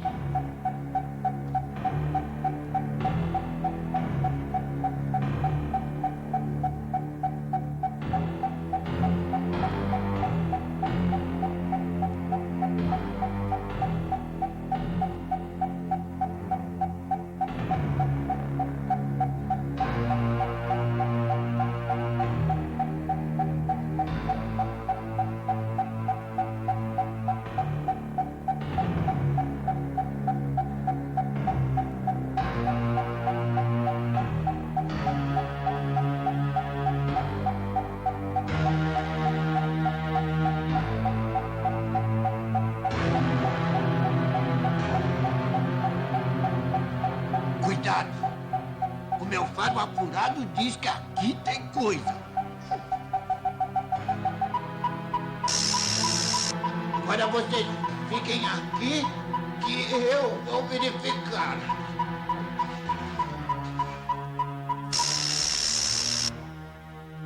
Pessoal, olha o que salvou a gente! A fotografia do Fofão! Meu boneco! Não faça... Isso, menina maluquinha. Esses dois polos luminosos, quando se encontram, a bomba explode. Faltavam 6 segundos para explodir quando a fotografia do Fofão interrompeu. Você chega aqui, tira a fotografia, caiu para 5. Não faça mais... 4.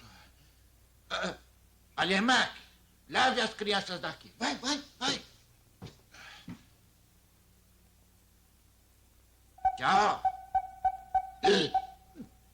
3.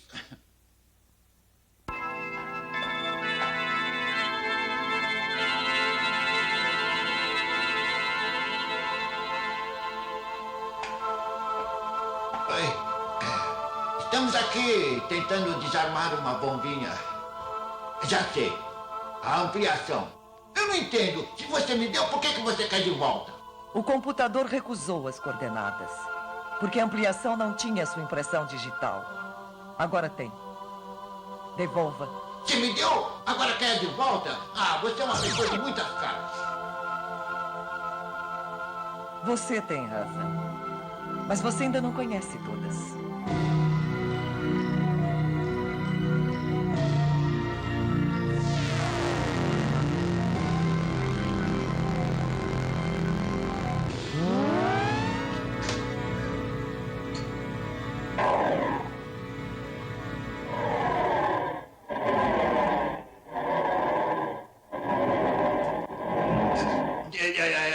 Desculpe a franqueza, senhora ou senhorita.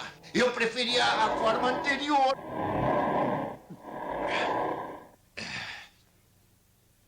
que devo o prazer da explosiva visita. É o mesmo motivo dos outros. O cravo. A ampliação. Bem, senhora ou senhorita, como é do seu conhecimento, isso aqui é um explosivo de tempo, certo? Só faltam 3 segundos.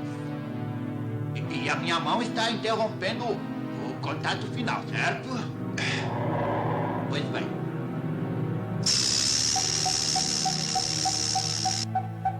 Só faltam 2. Só falta 1. O cravo é todo seu.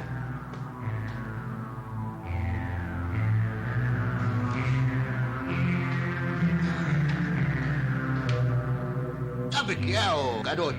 Ô garota? Não se pode ganhar todas.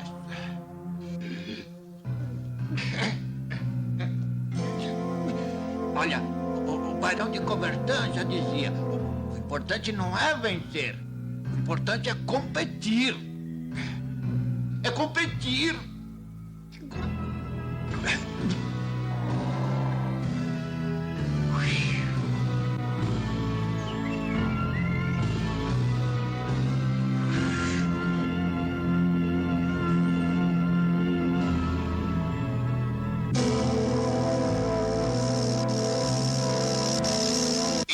Essa artimanha, eu consegui enganar o bicho horroroso. Agora ele tem a bomba e a ampliação. Só que não pode usar nenhuma das duas.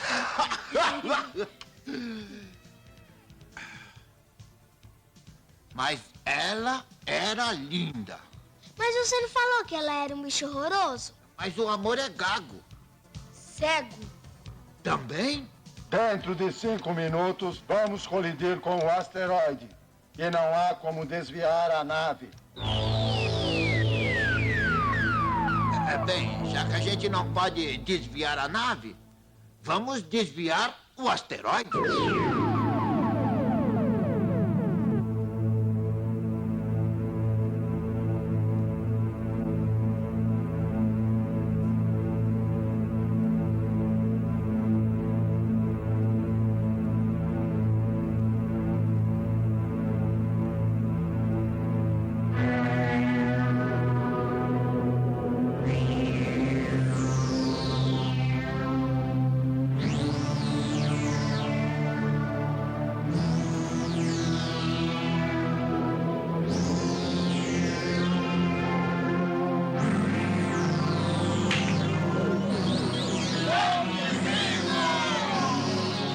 Dali, Fofão! Dali, Fofão!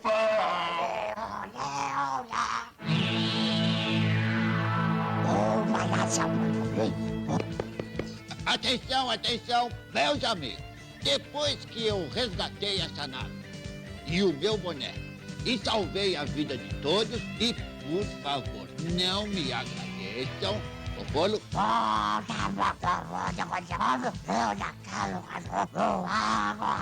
Eu quero dizer que esta nave, sob o meu comando, será devolvida à órbita da Fofolândia. Quer dizer que não tem mais perigo?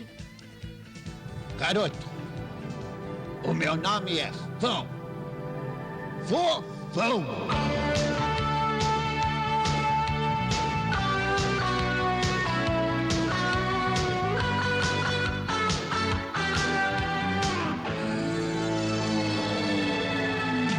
Vem viver comigo a aventura.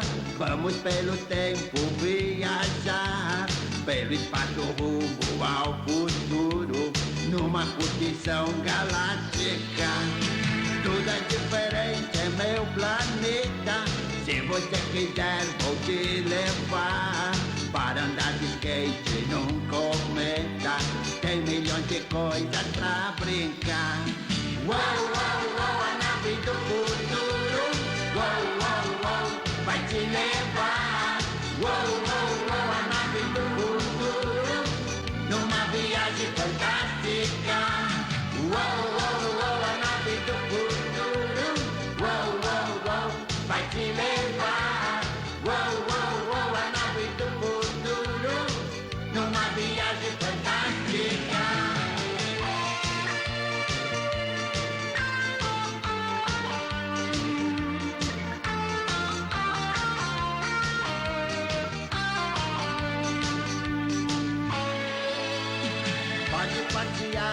num asteroide, pode no espaço patinar, ter um fiel amigo, seu androide, ter a sua nave estelar, tomar o meu shake na Via Láctea, pelo arco-íris escorregar, pintar de palhaço as partes da lua, apanhar estrelas pelo ar. Uou, uou, uou, a nave do futuro, uou, uou, uou, vai te levar.